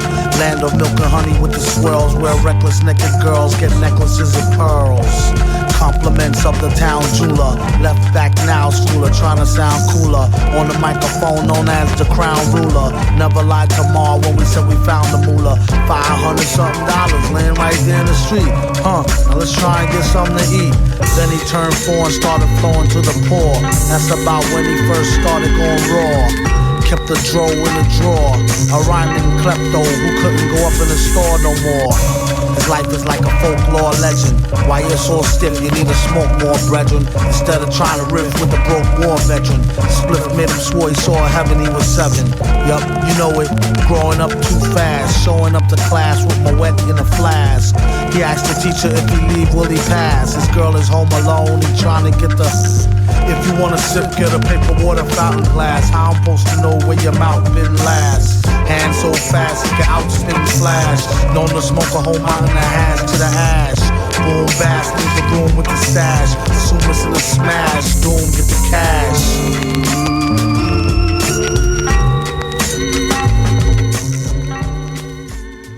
And we're back. Welcome back to Ear Ape with Milo Loza. I'm Milo Loza. I host the show. It's called Ear Ape with Milo Loza. Welcome back. This is the show where we talk about my week, of course. And you know what? We had a good week, me and you. A couple weeks actually. Last week I did not have a proper Ear Ape show. Actually, you know what? Last week I had the most proper Ear Ape show. This is an improper Ear Ape show. Actually, I don't know about that. You know, this is a proper Ear Ape. It's. I hate to say it, but I kind of missed talking. Like I totally could have had another comedian on today, and I thought of having a 2-hour, like maybe invite 2 or 3 comedians on, see what we could do with 2 hours. But I don't know. I got nervous, and it's my last one before I go for home for the break. So you know. I just wanted to do it myself. Although I really do like next year, this next era of Ear Ape, I think is gonna it's gonna be like half interviews. Because so far, I mean, just these last couple weeks, it's been like interview, Ear Ape, interview, Ear Ape, and I like that. I like it because. I mean, first of all, I get this 2-hour time slot, so I could jab for 2 hours. But also, my 2 weeks fit in 1 hour. Like I was always struggling to fill an hour, and now look at me. I'm feeling confident about filling 2 hours. Got a lot of songs ready as well, but excuse me. Yes, impertinent. No one be impertinent to me. About this episode. What did I want to talk about? I don't know, I'm going home soon. I was just home, less than 2 weeks ago, I think. And it was cool. It was nice. I got a haircut right before I left. And that's important. Because I haven't gotten a haircut. I have not gotten one haircut in Portland. You know why? Barber loyalty. I'm very loyal to my barber. His name is Randy. Shout out Randy from well, I guess I shouldn't. Well, I kind of, you know what? Yeah, you know, shout out to Garlic City Barbers in Gilroy, California. If anyone happens to be listening from Gilroy, well, I guess I'm not allowed to recommend, you know. I can't recommend you go to this place, but just know that I fly all the way from Portland to get my haircut over there. And from my understanding, I was just gonna be in Portland like all year. Pretty much how my friend. Actually, I didn't even finish. My friend, my friend earlier. The reason why I was not prepared. Was I not prepared? I guess I was saying I was not prepared. I guess I feel somewhat prepared enough. I'm doing fine. We're 30 minutes in.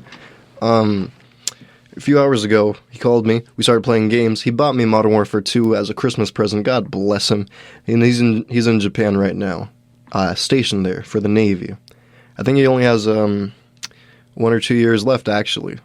He was there for like 5 years total. Crazy.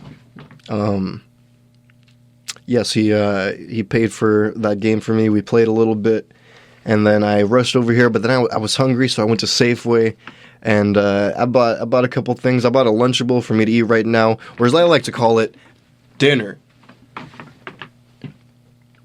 I ate a Lunchable, and then I got right on air. I barely finished it before I got on. I wish I had mentioned it in the beginning. That way, that ongoing joke. I bought it. Like, I wasn't going to buy it, but I was kind of like, you know what, I could eat this right now. And I think it's funny when I get on air in the beginning and I say, just got a Lunchable, whatever.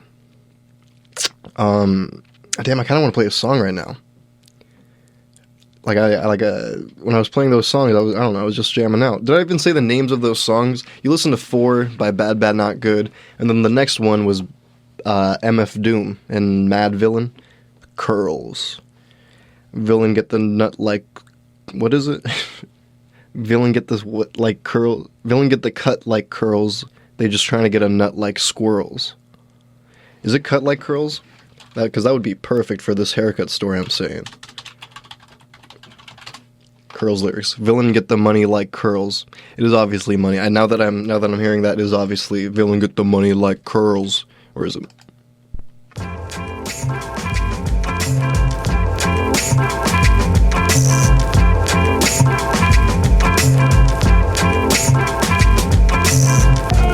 Villain get the money like curls. They just trying to get a nut like squirrels. In this mad world.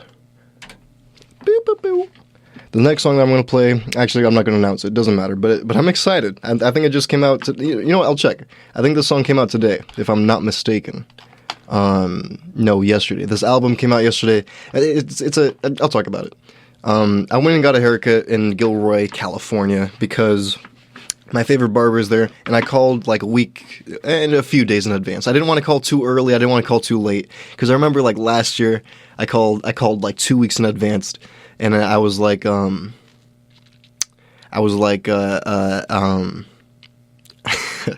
said, hey, can I get a haircut, please?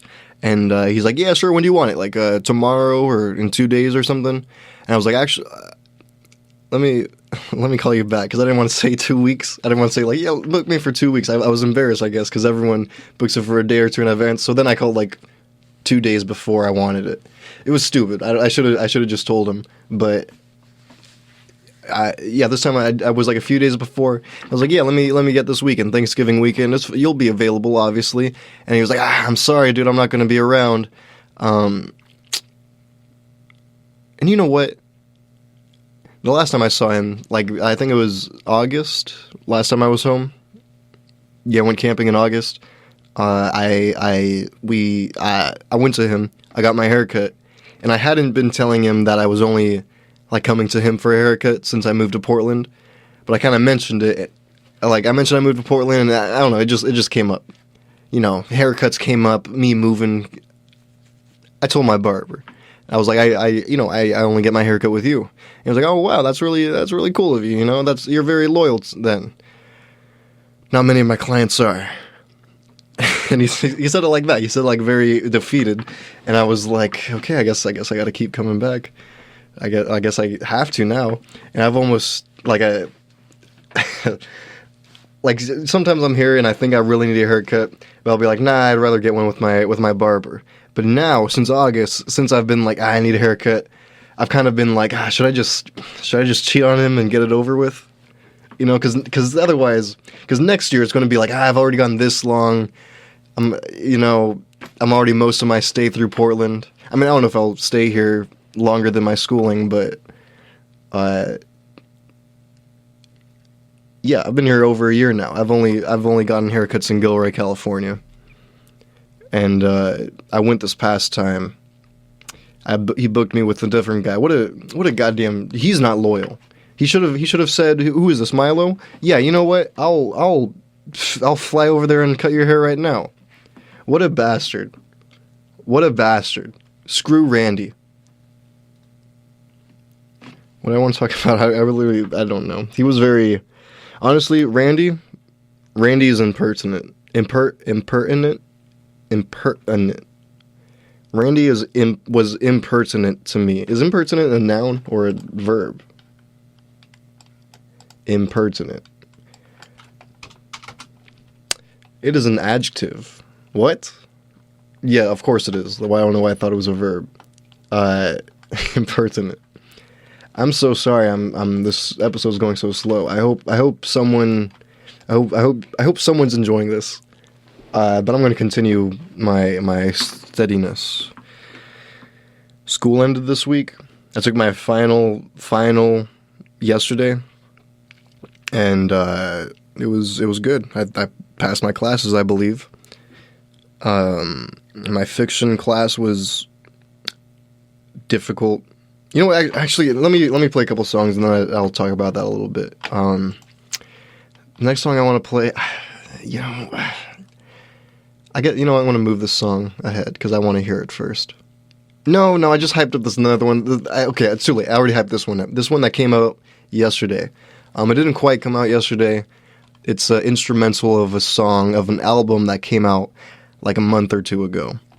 And when this album came out, I played a couple songs on it, and I've played a couple songs since on it. I think I played it 4 total times. And this song particularly, I played during Lucas's episode of Ear Rape, episode 57, I believe that was. And I really enjoyed it, obviously, but you know, I had someone in the studio, so I couldn't blast it and enjoy it. And I've never repeated a song of Ear Rape. I don't believe I've ever repeated a song. So instead of playing that song again, I'm going to go ahead and play the instrumental of the song, which just came out yesterday. This is Liquid Light by Butcher Brown.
asking, baby, could you meet me by the lake?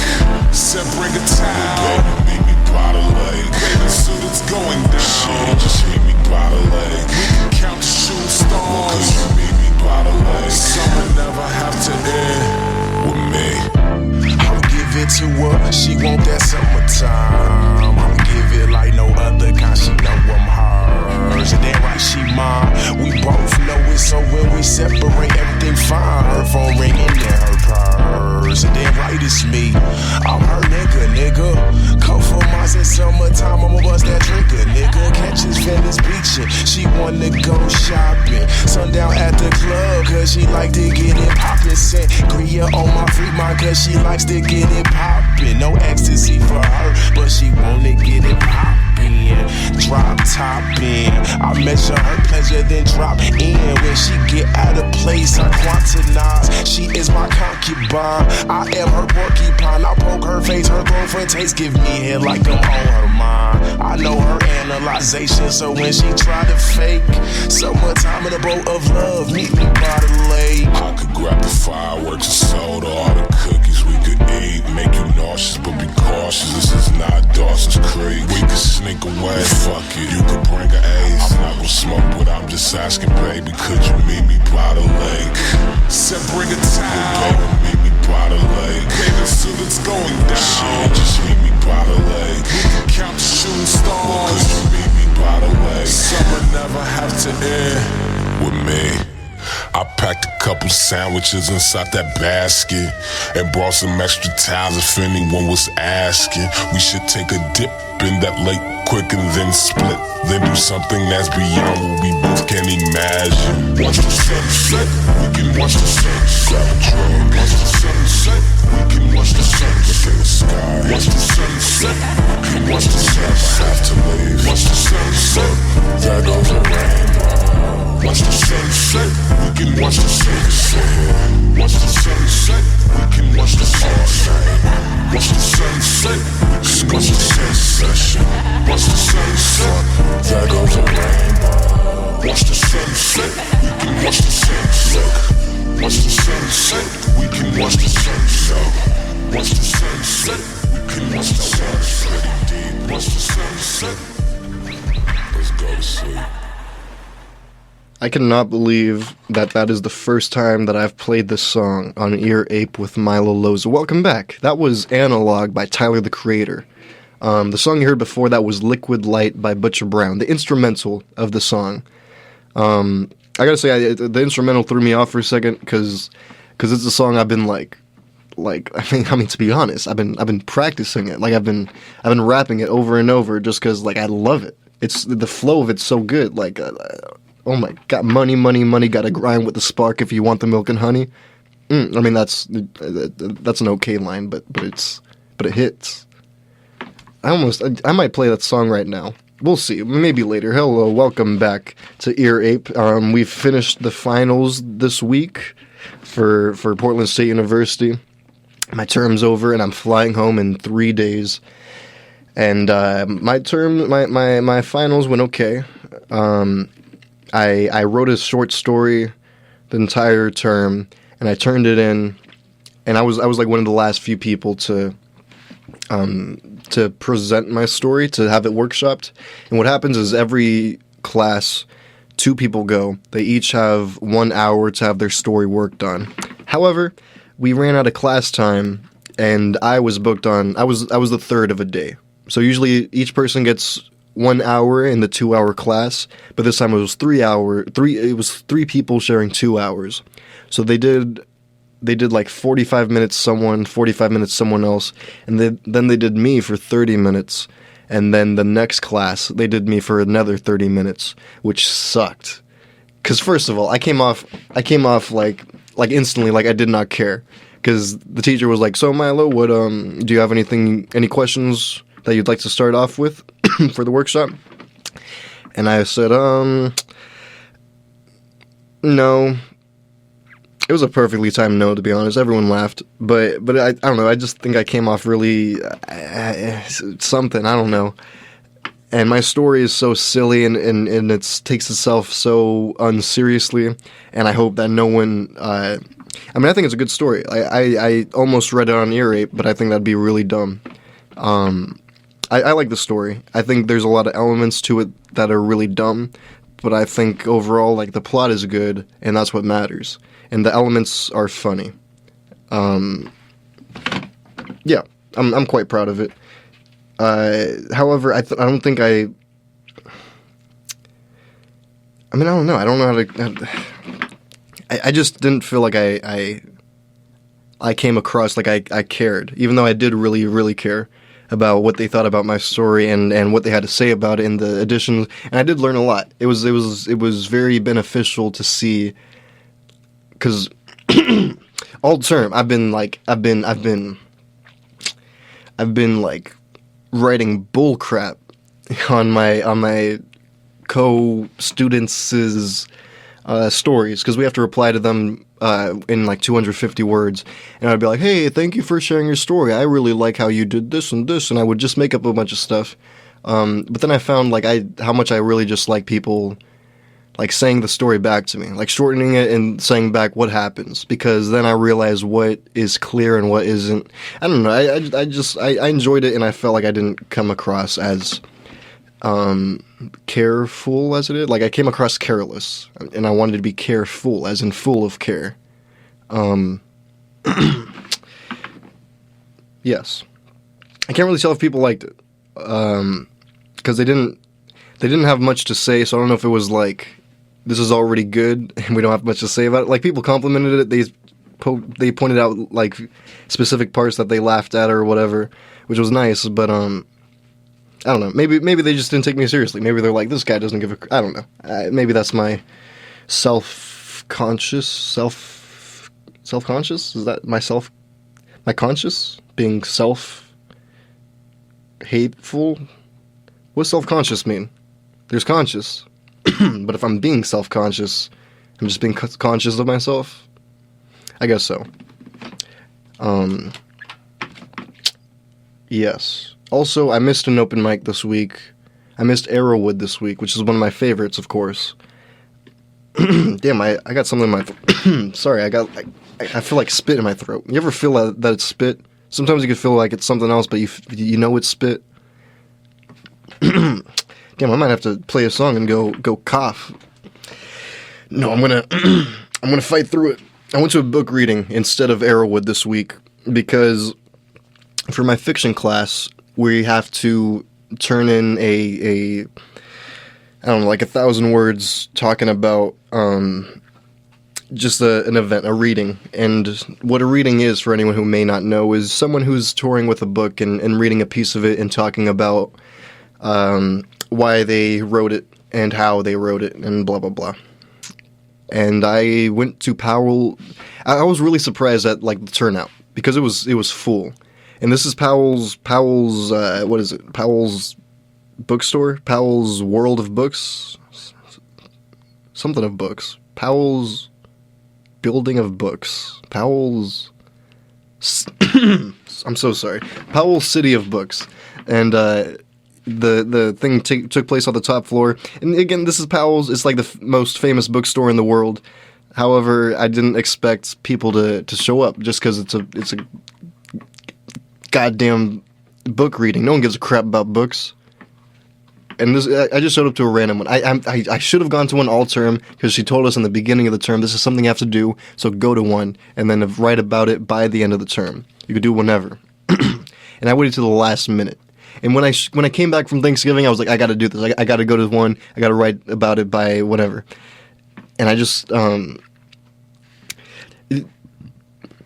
I wasn't available. I couldn't. Every time I wanted to go, oh my god! I totally forgot. I went to Kevin Hart last week. That was one that there was a book thing I wanted to go to, but I went to Kevin Hart. I kind of want to talk about that now instead. Whatever. Went to this book reading, sat down, full. I couldn't even. I had to sit down next to people. That's how full it was. And then there was people standing there's people sitting on the floor in the back and standing because they all wanted to to hear this book reading. And you know what else? My teacher was there. But did I even say this was the last day you could turn it in?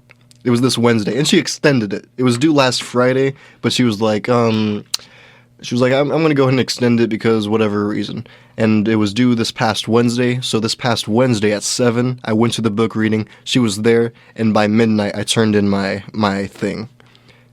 And I did mention it how I was embarrassed that I didn't say hi to her, but I was ashamed of my tardiness. And I had another teacher that was there. This teacher is my intermediate fiction teacher, but my intro to fiction teacher was there. And she was a part of the reading. 3 people got it. Well, 4 people. The author, and then she brought up 3 other people. 2 of them were just reading excerpts of some poets from the thing. It was called Pathetic Literature was the book. And my intro to fiction teacher read an excerpt from it. She did all right. There was this dude from Idaho that said he flew in, like, this day. He flew in, like, found his way to Powell's, and then he read it, and he read that poem. He read an excerpt of his thing, and he wasn't even that good, but it was also kind of like impressive to see that community, to see how, I mean, I don't know how that guy built his way up, but there is this community, and they recognize him, I suppose, and they were cheering for like certain people. I'm so sorry. They were cheering for certain people around the room, like my teacher. So like there's a community and they know each other, and it's weird, but I mean it's cool. It's really cool that they flew that guy in just to read that poem crappily. Like I don't know what importance he has, but it's cool to me. And then the last person that got up, she actually has a poem in the book, and I think, I mean it was a poem, so it was quite vague, and also I have really bad listening. Like I didn't listen to anyone's poem just because I'm so bad at listening, but hers caught my ear. Because she started crying, and I think it was about a miscarriage, or it was about like a baby of hers that died, and she just started crying, and by the end of it, she stopped crying, which you would think that, you know, the end would be kind of like the final thing, and the end did have like a really good, like it was a good ending. Like if I had an emotional attachment to it, I would think like that ending is where I would cry the most. But there was a climax of crying in the middle of the poem, and then there was like another climax further on, and then like she eventually like calmed down as she kept reading. She didn't even stop. Like she kind of would pause and take a breath maybe, but like she would talk through the crying, and it was really brilliant, amazing. It was cool. Yeah, it was really silent in the room. It felt like intelligent silence, you know what I mean? I could just feel everyone's intelligence radiating. It was crazy. It was a crazy room. Like I don't even know what else to say about it. It was cool. Now to Kevin Hart. Let me talk about it really quick. We're almost at the end of the hour. I got to play a song at the end of the hour. Transition into the second hour. I'm so sorry. You know what? Let me play a quick song really quick. Something I could cough a little lung out. This is a 1-minute song called Uncle Jazz. Uncle Jazz. I'm only saying like that. You'll see why. Sorry, I'm organizing it into the thing. This is Uncle Jazz by Men I Trust.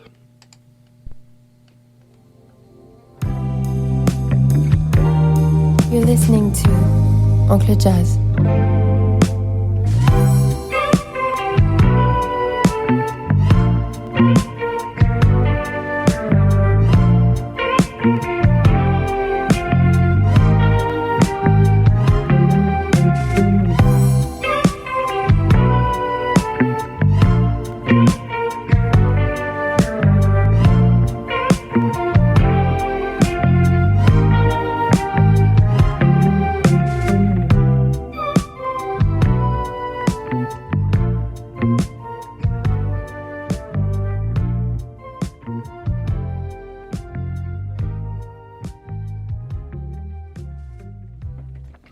I'm not positive that I coughed it out. I absolutely didn't, because I just cleared my throat.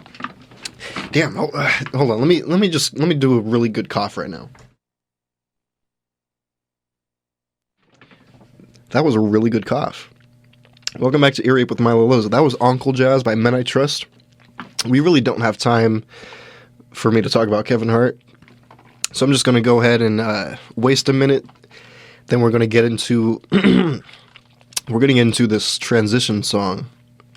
And then you lucky little listeners, you're going to hear me talk some more.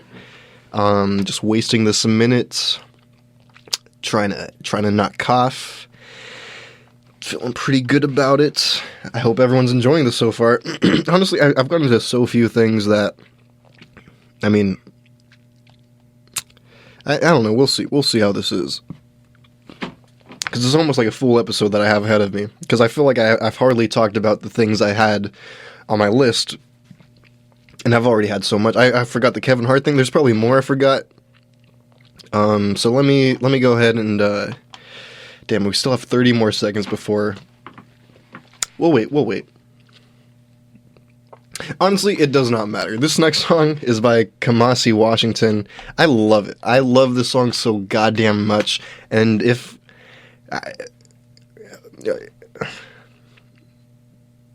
I use it as a... When do I use it? I use it as a transition during these these episodes, these 2-hour episodes. And then during the normal episodes, the full episodes that are 1 hour, I do the Tonight outro. And this one, God, it's so good. I'm thinking about replacing the Tonight one, but Tonight by Sam Wilkes is so goddamn good. You'll hear it later. Right now, this is Desire by Kamasi Washington. And if you guys don't like this, literally, I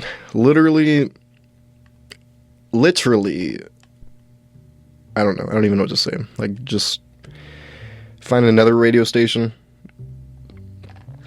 Really don't. Just keep it here on kpsu.org. We'll be back with more Ear Ape with Milo Loza, going to the second hour.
Broadcasting since 1994, you are listening to KPSU. What is that?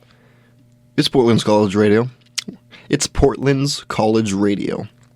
I didn't even, I pronounced that again so that I could pronounce it better, but I didn't even. Portland's, sorry, that P was really bad also. Portland's College Radio. We're streaming worldwide 24/7 at kpsu.org. You know what? They were a little strict about the thing. I don't know if I had to. I don't know if they care that I broke it up like that. I kind of feel like I should repeat it. They're not gonna check. Oh my god! I didn't even play ads last. Oh my god! I'm so stupid. I didn't play ads. I'm supposed to play ads twice. That's so. Oh my god! Oh my god! No.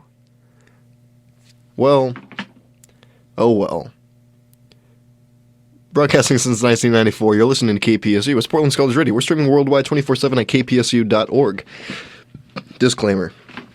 The views and opinions expressed in the following program do not necessarily represent KPSU, Portland State University, or any of our participating affiliates. Listener discretion is advised.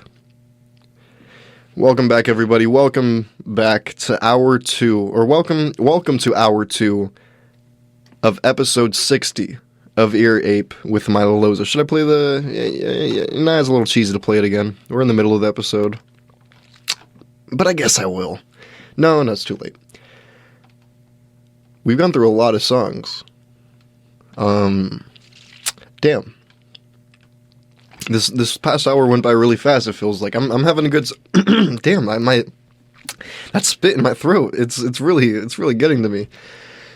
I coughed it out during that transition to the second hour, I thought, but I guess not. I'm really enjoying this episode. I'm liking it. Okay? I like it. It's fun.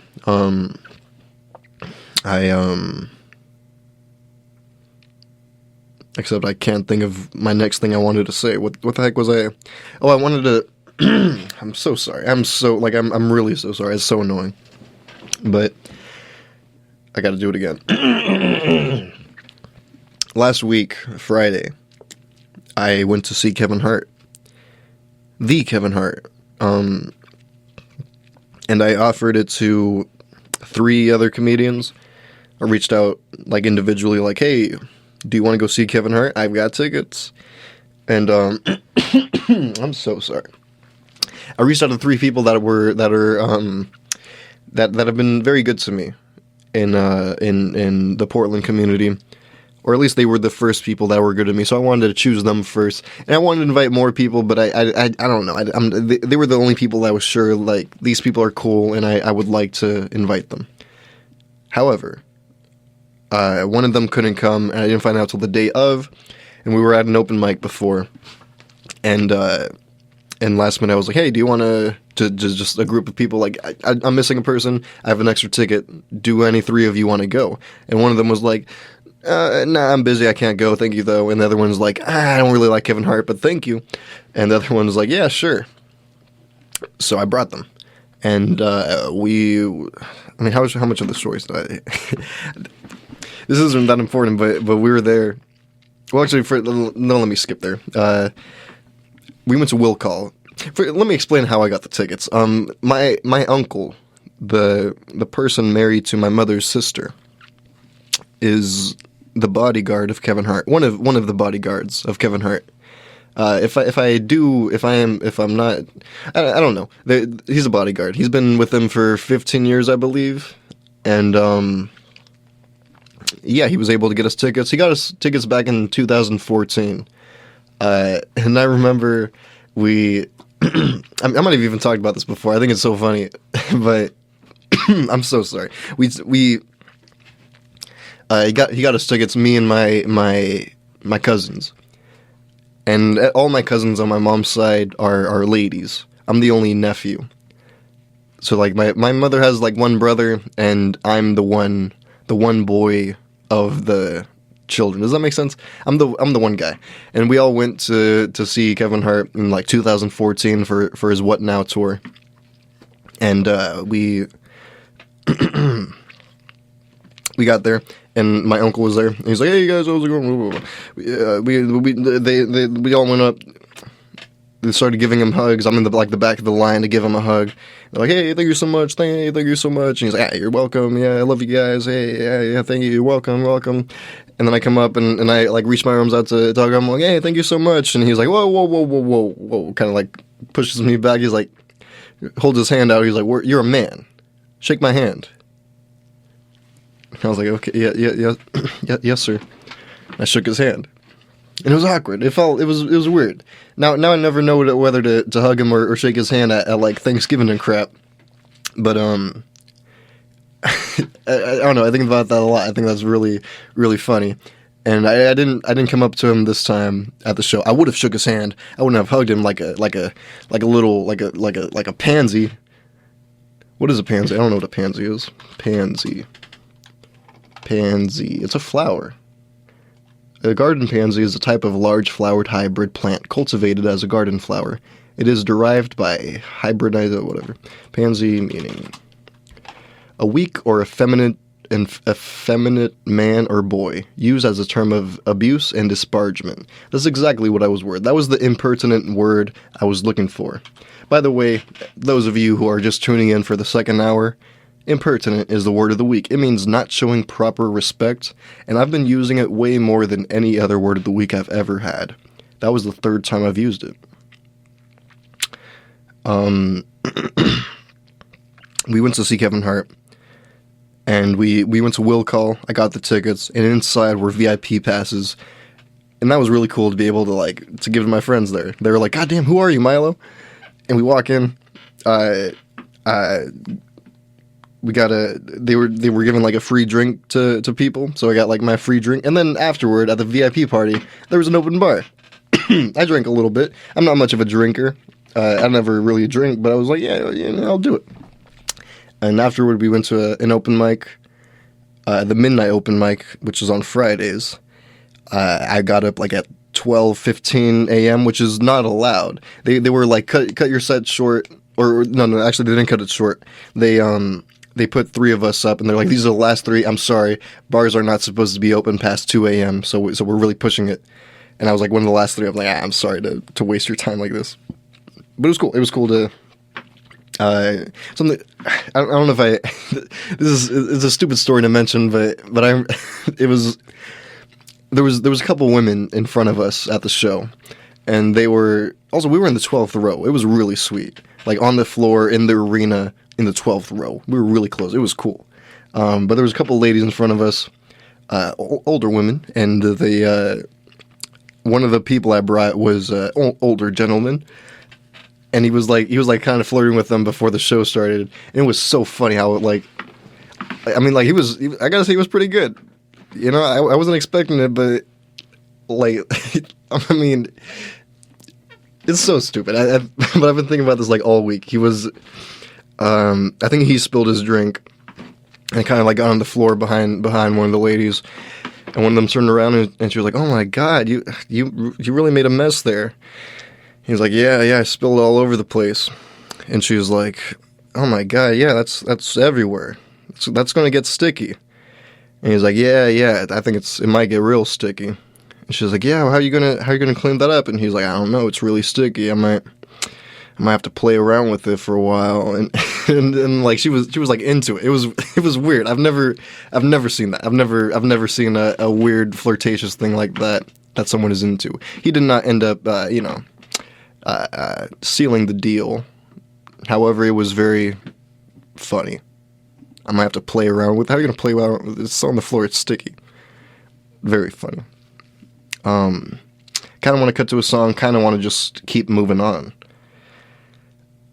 We're going to move on. Let's move on. I went to open mics. I'm going to try to remember them all really quick. I came back last week, Sunday. Not last week, 2 weeks ago Sunday. And Monday, I missed an open mic. Tuesday, I went to Montevilla Station. I can't remember how I did. Can't remember anything. I think it was my first time back to stand up since my show. No, that's not true. Huh. I had been slacking since the show, But when I came back from Thanksgiving, I was like, all right, let me whip out a bunch of new stuff, and I've been doing all new stuff since I got back, or at least stuff that wasn't in my 10 minutes. And there's a couple things I actually brought back. You know what? I plan on playing a set in a few minutes, but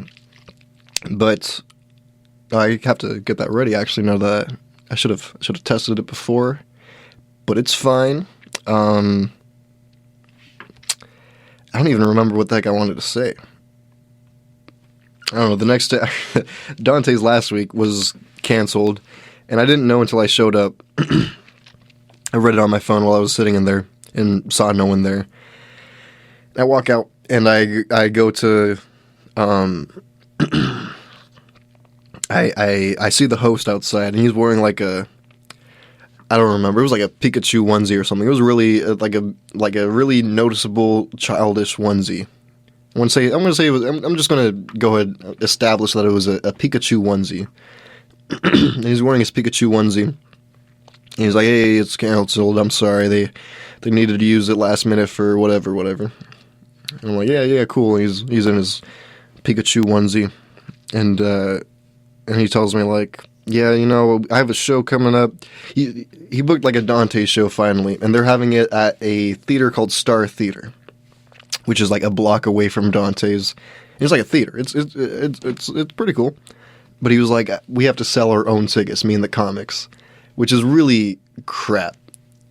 Cause that, I don't know, it's like a theater, and then you have to bring your own audience, and it's just gonna, it's hard to get people to come. Like if I had to sell, if the person that booked me said, here's a few tickets, you have to sell them, I would cry. I don't have anyone to sell my tickets to. I don't know how I would do that. And I think everyone's facing that. And he was like all stressed that he has to tell the comedians that and whatever. And I don't know. I felt bad. He was wearing like a Pikachu onesie and crap. And I mean, I was glad he didn't put me on the show. He did apologize for not putting me on the show, but I was like, no, absolutely not. You don't have to. No. He was like, yeah, that's something I'm dealing with. And he's just wearing a Pikachu onesie. And I was like, you guys could like stand right here and bark at people, you know? You could.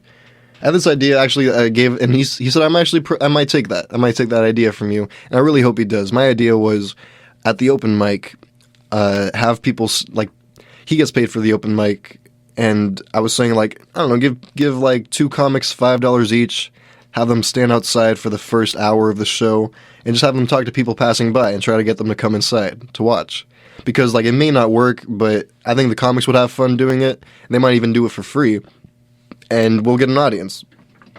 I think it'd be cool. And the comics that they hang out with each other while they're out there, it's really cool to me. And he was like, "Yeah, I might take that. We might do it." And I'm excited. I hope they do. And he's like, "Yeah, I don't know about barking though. Like I felt uncomfortable doing it myself, especially to sell these tickets."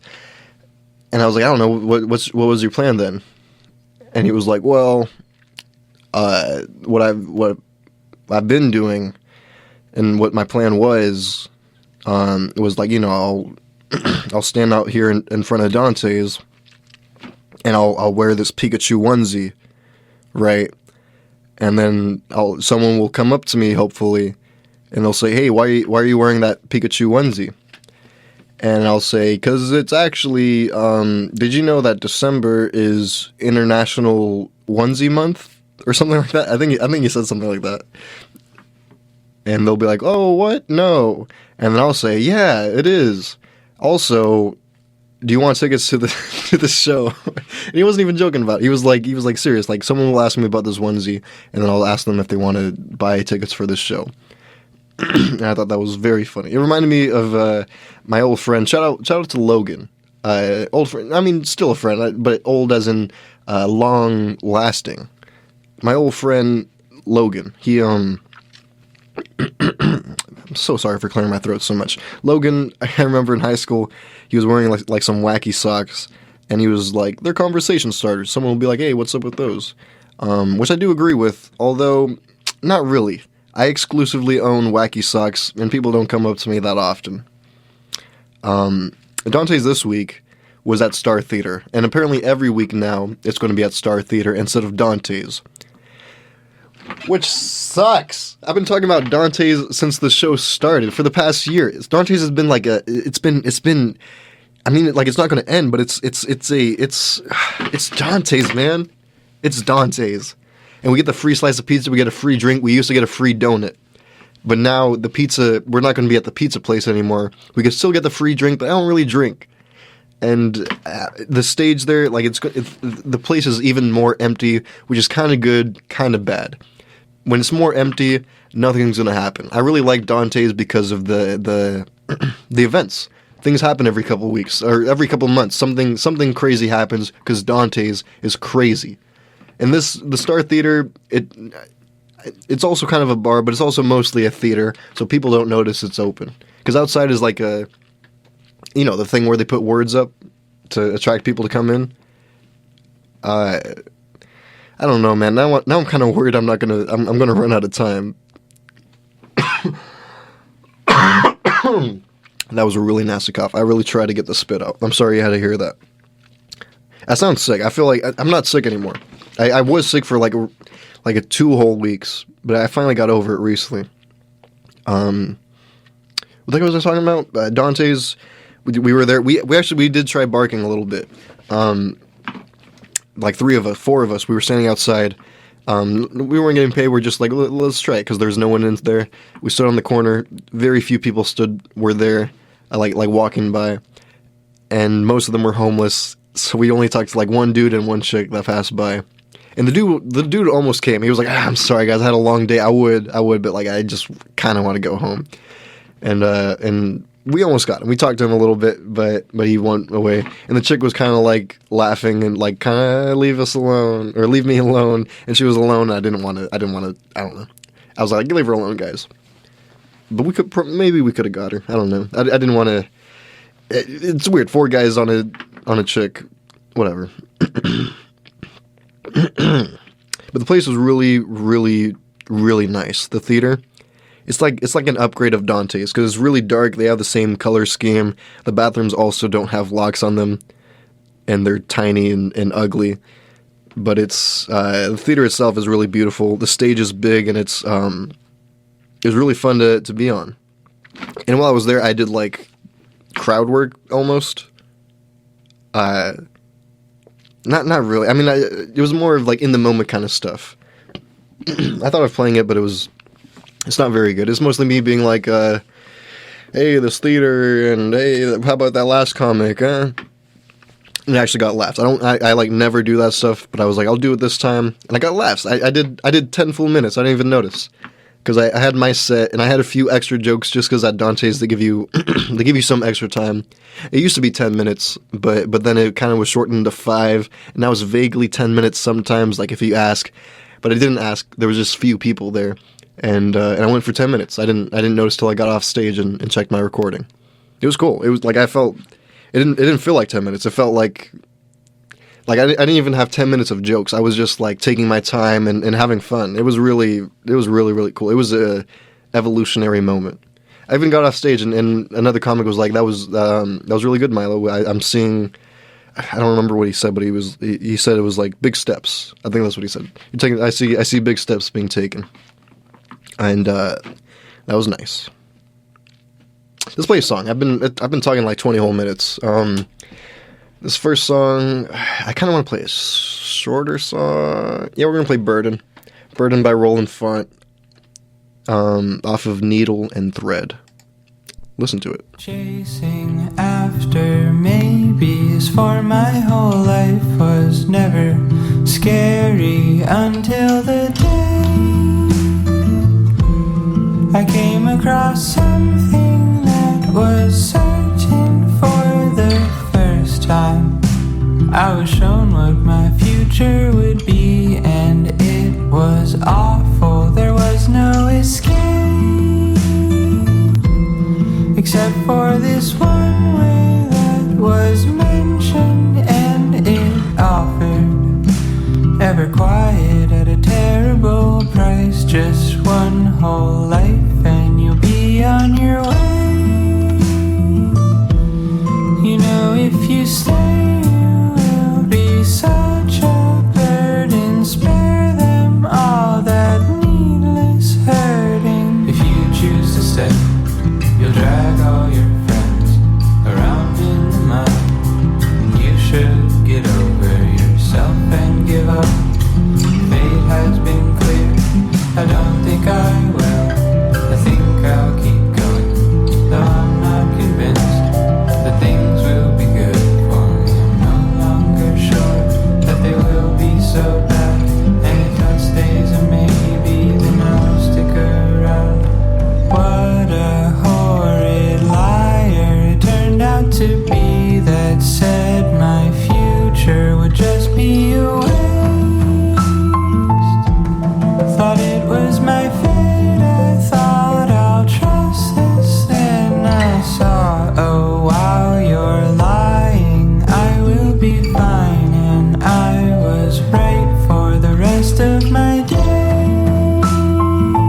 no smile, I just can't relate. I know if I wait a little longer, I can win against the thing that did this. Why, I used to ask. Now it's that same question, asking why did I make it up? And what am I to do with my new second chance at life? Write songs about the sunrise that destroys eternal night. Different from those who left for the quiet. They were all soldiers who chose ever silence, and they have my respect. Surely I understand now something's changed.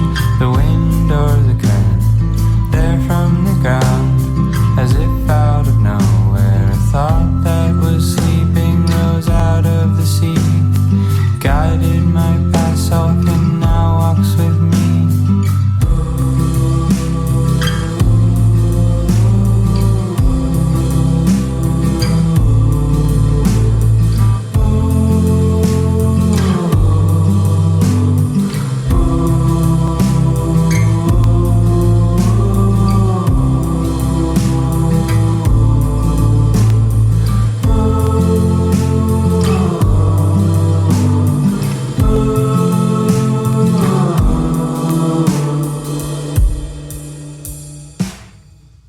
If you choose to stay, you'll drag all your friends around in the mud.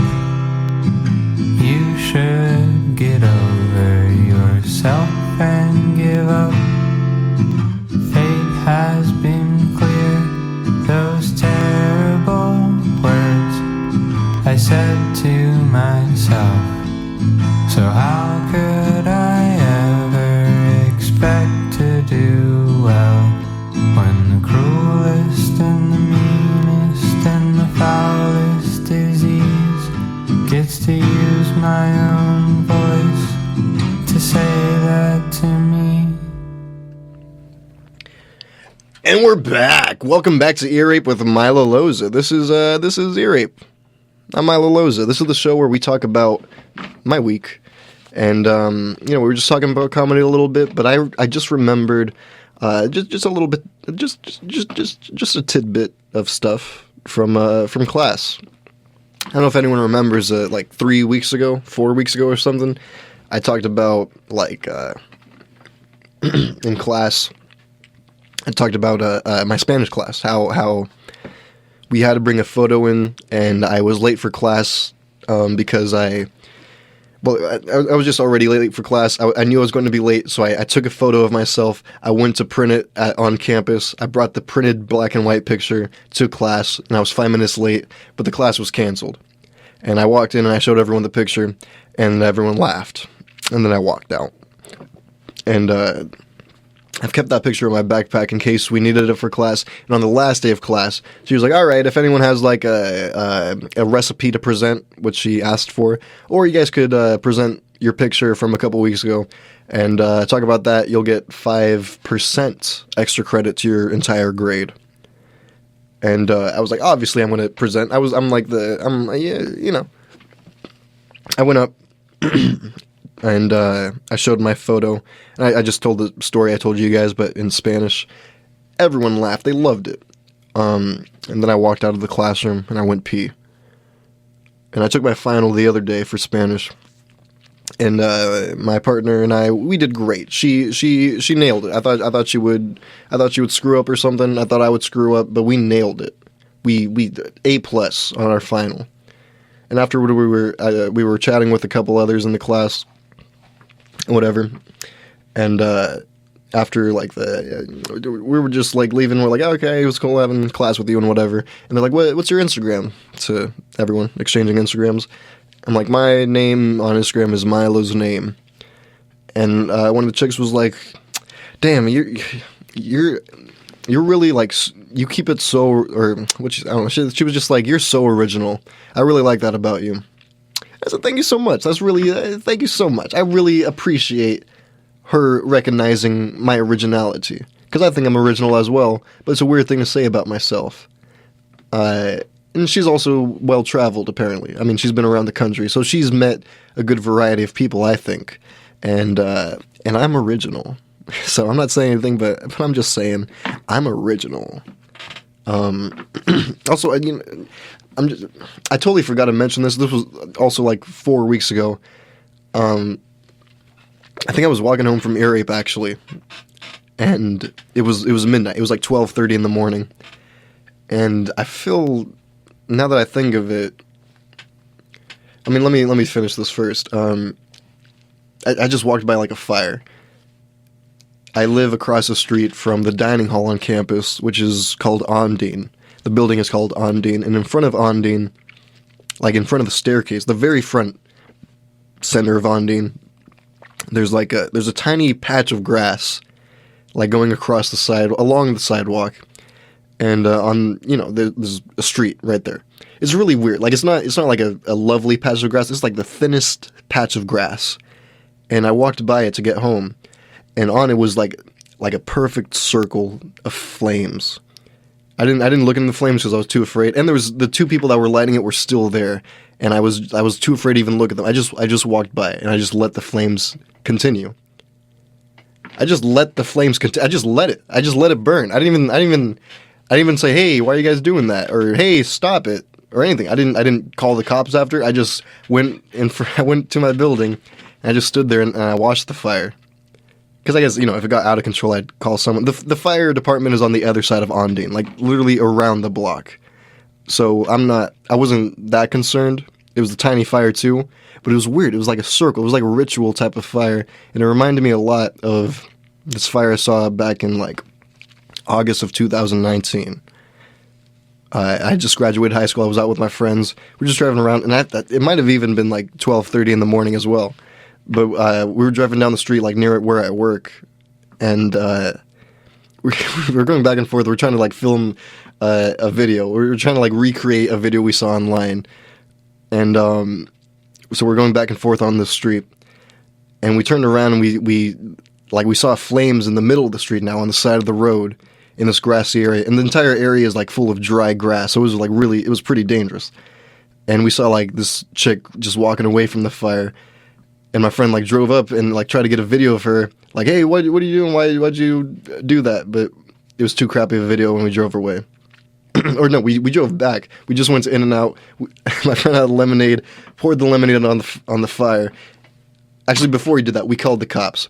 And I didn't want to call. I was like, we shouldn't really call the cops. Cause I don't want to like bother the 911 line, because this isn't exactly an emergency, is it? Like it's just some flames on the side of the road. Like, can't we just report it in instead of like an emergency? You know what I mean? And I feel like I have this mindset because my mom works in the emergency room, and she says a lot of people come in for like a cough or whatever. They come in because they want to be seen immediately. They don't want to wait for an appointment. They're just like, hey, this is happening right now. Help me. And so they go to the emergency room when really it's not an emergency. And so to me, that's what the 911 is. I didn't want to like bother them. So I was like, I think what you have to do is call 411. Because like 411, I was like 411. I'm pretty sure is like a report thing or an advice thing or something like that. So we should call 411 instead of 911. And we call 411, and they're like, what? You got a fire? Call 911. What are you doing? And so we call 911. And the firemen come. I mean, they take a while. We're sitting there a while, and my friend pours his lemonade on it. It's like the tiniest little fire. The fire's so small that we literally put it out, and I feel so stupid because we called 911 and we're like, this lady just set a fire. It's right here. We don't know what to do, and it's already put out. So the firemen come. They see like nothing. They do nothing. We wasted their time. 411 could have came out and did the same thing. And we also met with a cop. I'm telling the story way longer than I thought I would, but a cop called us back and was like, hey, you said you had a video of the lady. Do you mind if I come and like see the video? And we met them at the parking lot in front of my job. And the cop came. He's like, hey, nice to meet you guys. Thank you for reporting it. Let me see that video. The video was too crappy. He was like, yeah, I can't see crap. Thanks, though. And he left. Yep. Comedy this week was all right. If you heard me talk last week to Matt Franco, I promised him that I would come the next day to his open mic, which is a riff open mic at Unlimited IPA on Sundays. And it it was hard. It sucked. I mean, it didn't suck, but I sucked. The whole thing is they give you a prompt, you work on it for the first minute, and then you go into your jokes. And I did not. Improv is just something I'm really bad at in stand-up. I've been in like an improv show in high school, but like, and I was like, I don't mean to brag, but I think I was like the best one in that. But like improving on stage, like someone giving me a word or anything, it's hard. And this time I could write before. I just bombed. I did really, really bad, but felt good to go. I might go again tomorrow just cause I'm not going to be in town and I'd like to exercise a little bit. But it felt good. I felt good going. Also this week I went to Haymaker on Thursday, and I have not been able to go to Haymaker because it's at 8 p.m. on Thursdays, and this past term on Thursdays from 5 to 9 p.m. I've had class, a Hitchcock class. And so this week I finally didn't have it, so I went and I talked to Ronnie, is her name, she runs the mic. And I had a show with her recently, and she was very nice to me. And she was like, "Hey, Milo, how's it going?" And I was like, "Good. I'm glad I could." I was afraid I couldn't show up because I went last minute. I wasn't about to go. I went to a KPSU meeting, and then I just went home. And I was like, "Hey, you know what? I got time to go," and I went. Also, KPSU meeting was cool. It was cool. I met a few people from the station. I literally meet no one from the station because my show was late on the weekend, and I never run into anyone. But it was cool. I met people. I met a couple chicks that have a show. I think they're called. I know it.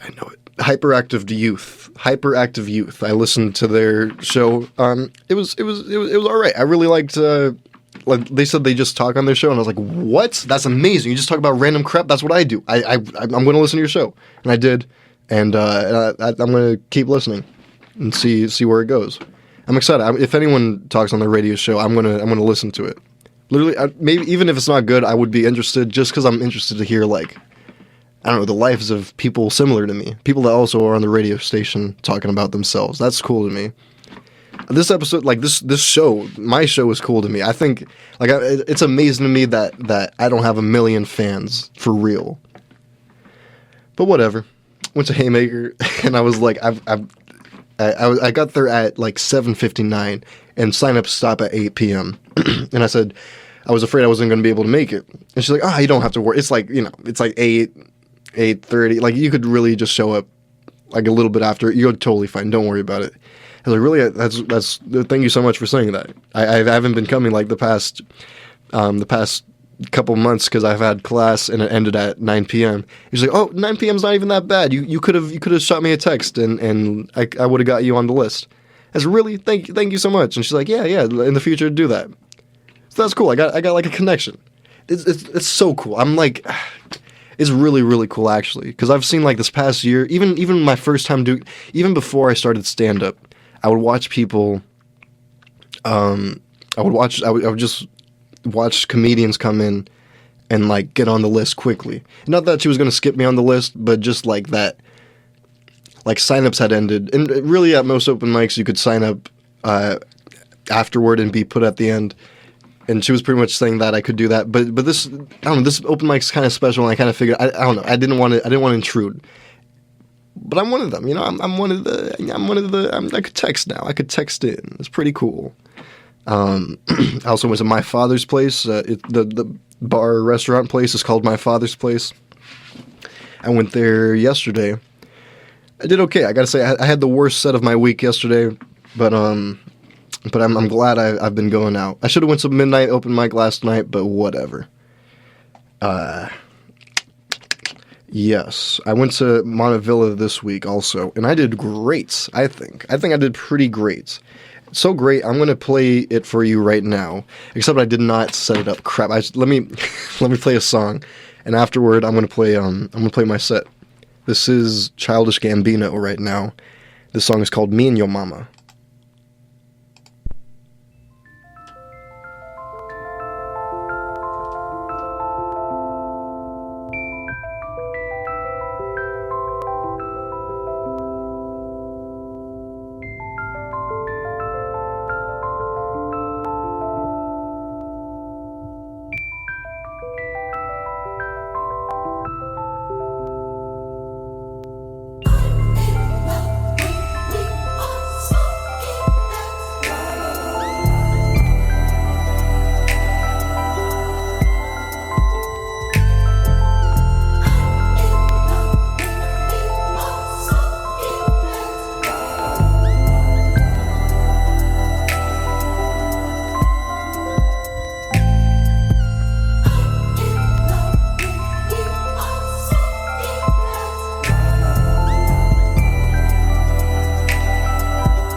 Welcome back to Ear Rape with Milo Loza. This is Ear Rape.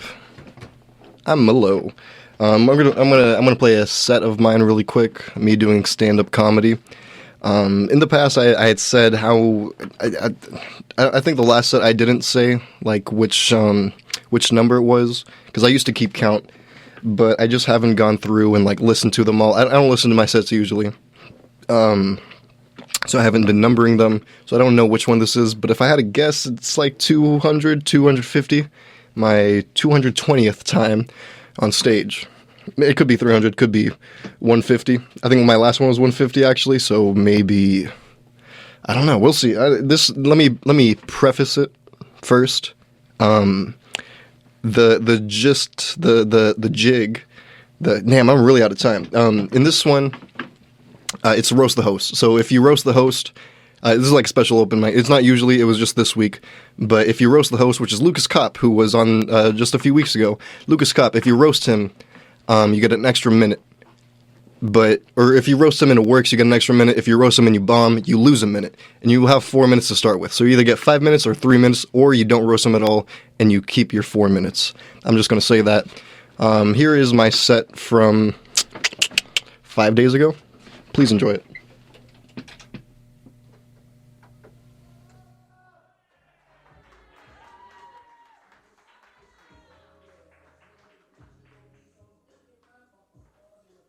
Hello. Milo, hi, Lucas. I can't tell if that's working. I hear it coming out of the speakers, but it's so silent. I don't know why. I'm gonna mess with it. I'm gonna keep it playing though.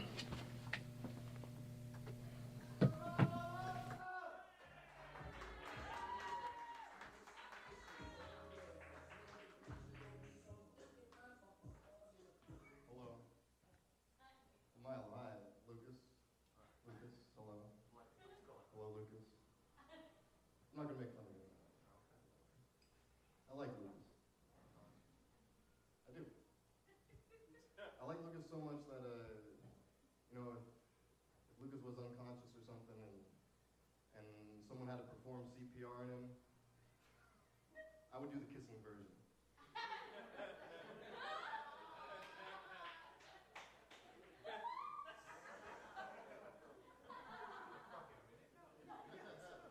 Another 5 seconds.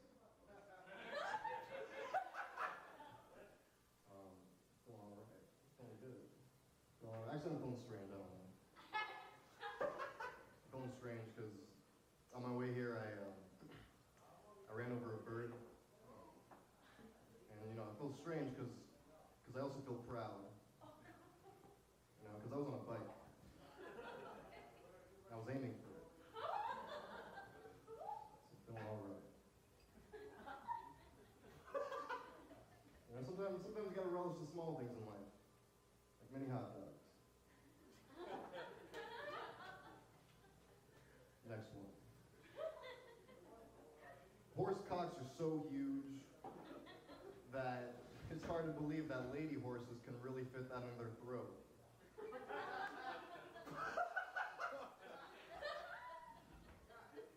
But I guess that's why their mouth is so long.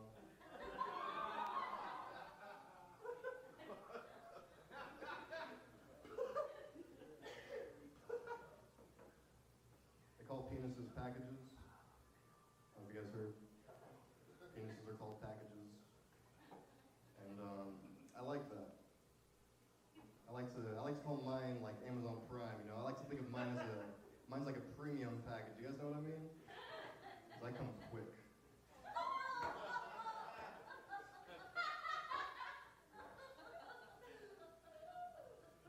I'm a lonely fellow. But you know what is it a crime to be alone? Is it a crime to be alone? Anyone? No? No, it's not a crime to be alone? It's not a crime to be alone. I am getting out of that carpool ticket.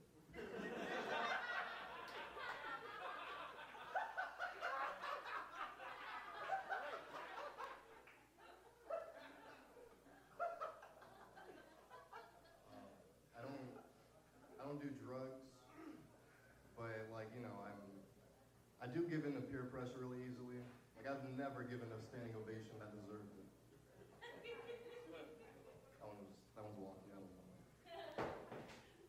Motherhood is a thankless job. If you do it right.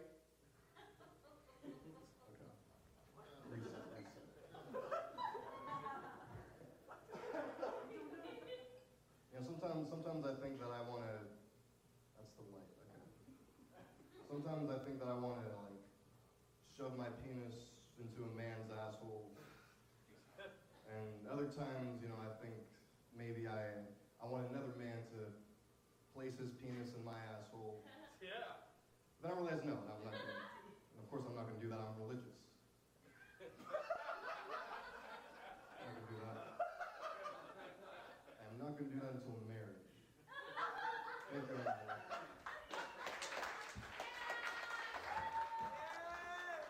Alright, I'm going to come back really steadily. I'm coming back really steadily, really silently.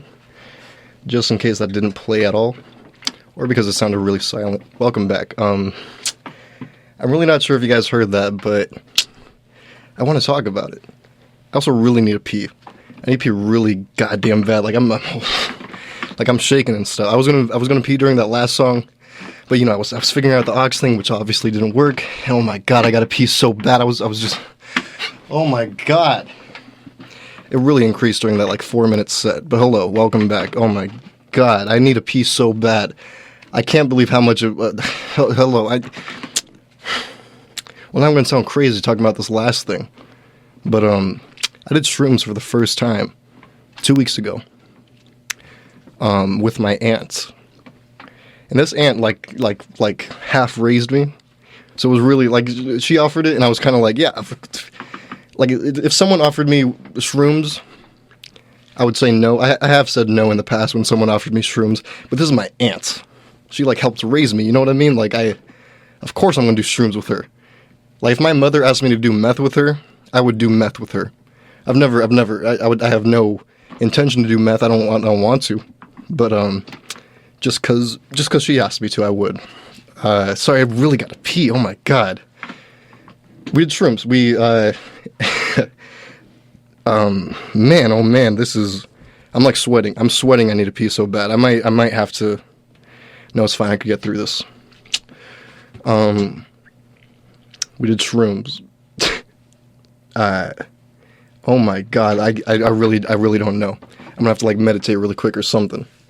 Me and my aunt, we went to the movies, we saw Wakanda Forever, and we did shrooms. And I chose, she was kind of pushing for this other movie that was like, I don't know, it was about cooking, but the genre of it said comedy/horror. And I would have watched it, but it said horror on it, and I didn't know how the shrooms would affect me. I didn't know if I would like start going crazy. So I chose Wakanda Forever because I've already seen it. I saw it the week before. I didn't tell her that, and she didn't even really want to see it. But I was kind of like, I don't want to freak out on shrooms or something. So we watched that. I watched it for a second time, and it was cool. It was really subtle, and it was really easy to focus on like one thing at a time, and I was able to think a thought through, and then move on to my next thought, which is super rare because I have like, I mean, I'll often get like loads of thoughts coming in, or whatever. I don't know about loads, but I'll get a lot of thoughts, and I'll think about one a little bit, then move on to the next one, and I just really get nothing done. But this felt like I was getting a lot done, even though I could like kind of sense that I was acting a little weird. And I've seen people on shrooms, like I took like a microdose, so that it was super subtle. But I know on more, like you would definitely will act funny. And also last week at the midnight open mic, I saw this one guy that was on shrooms, and I wasn't sure he was on shrooms, but like in the middle of conversation, like out of nowhere, non sequiting, he was just kind of like selling shrooms for $40. 2 bags, $40. And it's like, I don't remember if he said that. I don't know if that's the shroom price, but like, I don't really have, like, my mother and my pops, I think, I don't know about my pops, but my mother was worried that after I would, like, you know, I'd be seeking shrooms and stuff and like trying to get it. And the thing is, comedians are like drug dealers. There's drug dealers mixed in with comedians, and so I don't know exactly how, like, where I would get drugs, but I know that if I wanted some, I could get some. So it's not like, you know what I mean? Like I'm not like whatever. But I only mentioned that because my mom was like, "Oh my god, he's gonna be all over drugs now." But as good as the effect was, it wasn't like, it's not very tenable. Like, it's not really, like, I could not exist on that. Even though I was able to focus on things and whatever, I don't think I could, like, be. And I guess there's other medications for that, but again, I think, like, any medication is, like to be on any, I think to be on any drug, including medication, is kind of like not to exist in the real world almost. And it was really interesting that Neil deGrasse Tyson was on Joe Rogan recently, and like literally just this week, and he talked about shrooms for a little bit, and he was like, he said something like shrooms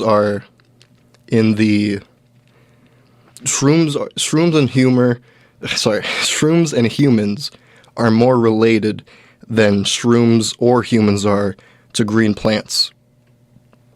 So, I don't know if you get what that means. I don't know what that means, but shrooms and humans are very alike, apparently. And they have, like, this weird relationship.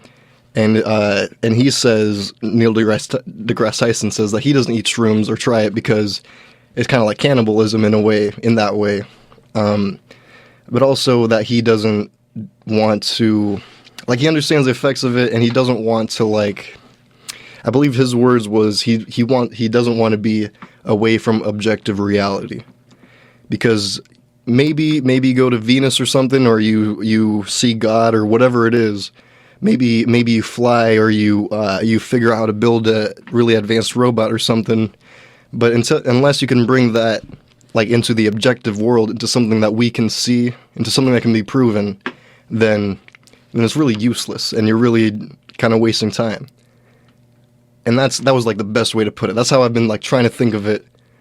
But, like, yes, objective reality. Those are the words I was looking for. I would prefer, like, that guy that was at the Funhouse, he was, like, crazy on shrooms. He was hardly able to, like, hold the conversation. Like, he wasn't able to hold he was just saying random crap at random times, and we all just were putting up with it.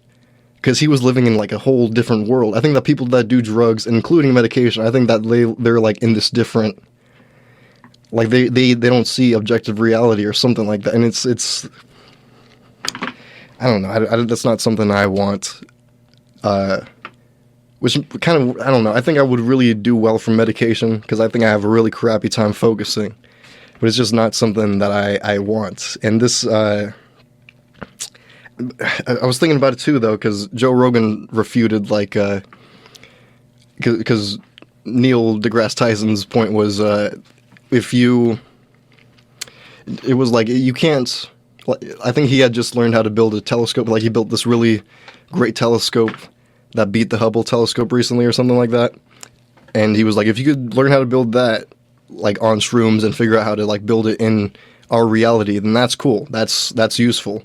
But if not, then whatever. Then, like, you're really just wasting your time. And Joe Rogan was like, hold on. What if, like, you know, maybe you're right, but also maybe they're thinking thoughts and reaching a place that they wouldn't have without it, and that's manifesting in them into creating whatever it does.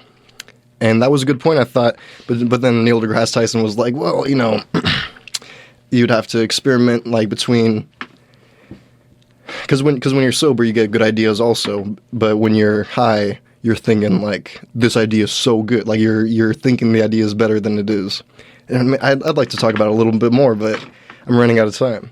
The last interesting thing he said was Neil deGrasse Tyson. He said that they've done experiments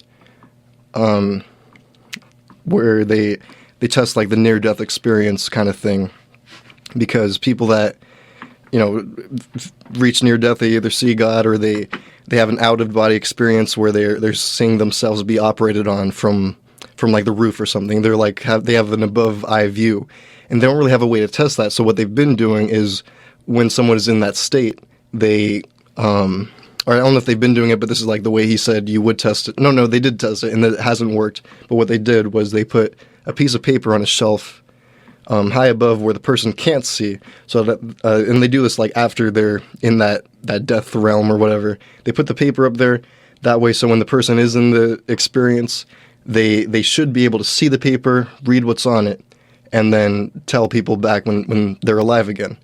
And every time that they've done it, it's failed. So it proves that that's really all in their head. So then again, and that's more to the point that people that are on shrooms and thinking things and seeing things or whatever, it's all in their head, and it's just like them being enhanced and believing it or whatever.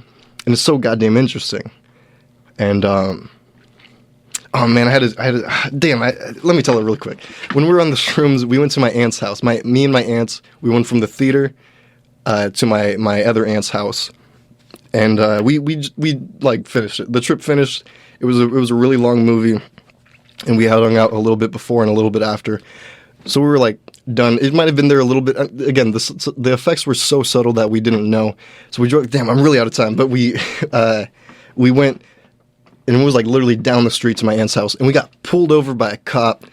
The cop pulls us over, and my aunt's like, oh my god, that's a bright light. I'm just kidding. How's it going? And just like giving too much information about the car and all this stuff, and then the person's like, hey, how you doing to me? And I'm like, it's good. We just came from the movies. I showed them my popcorn.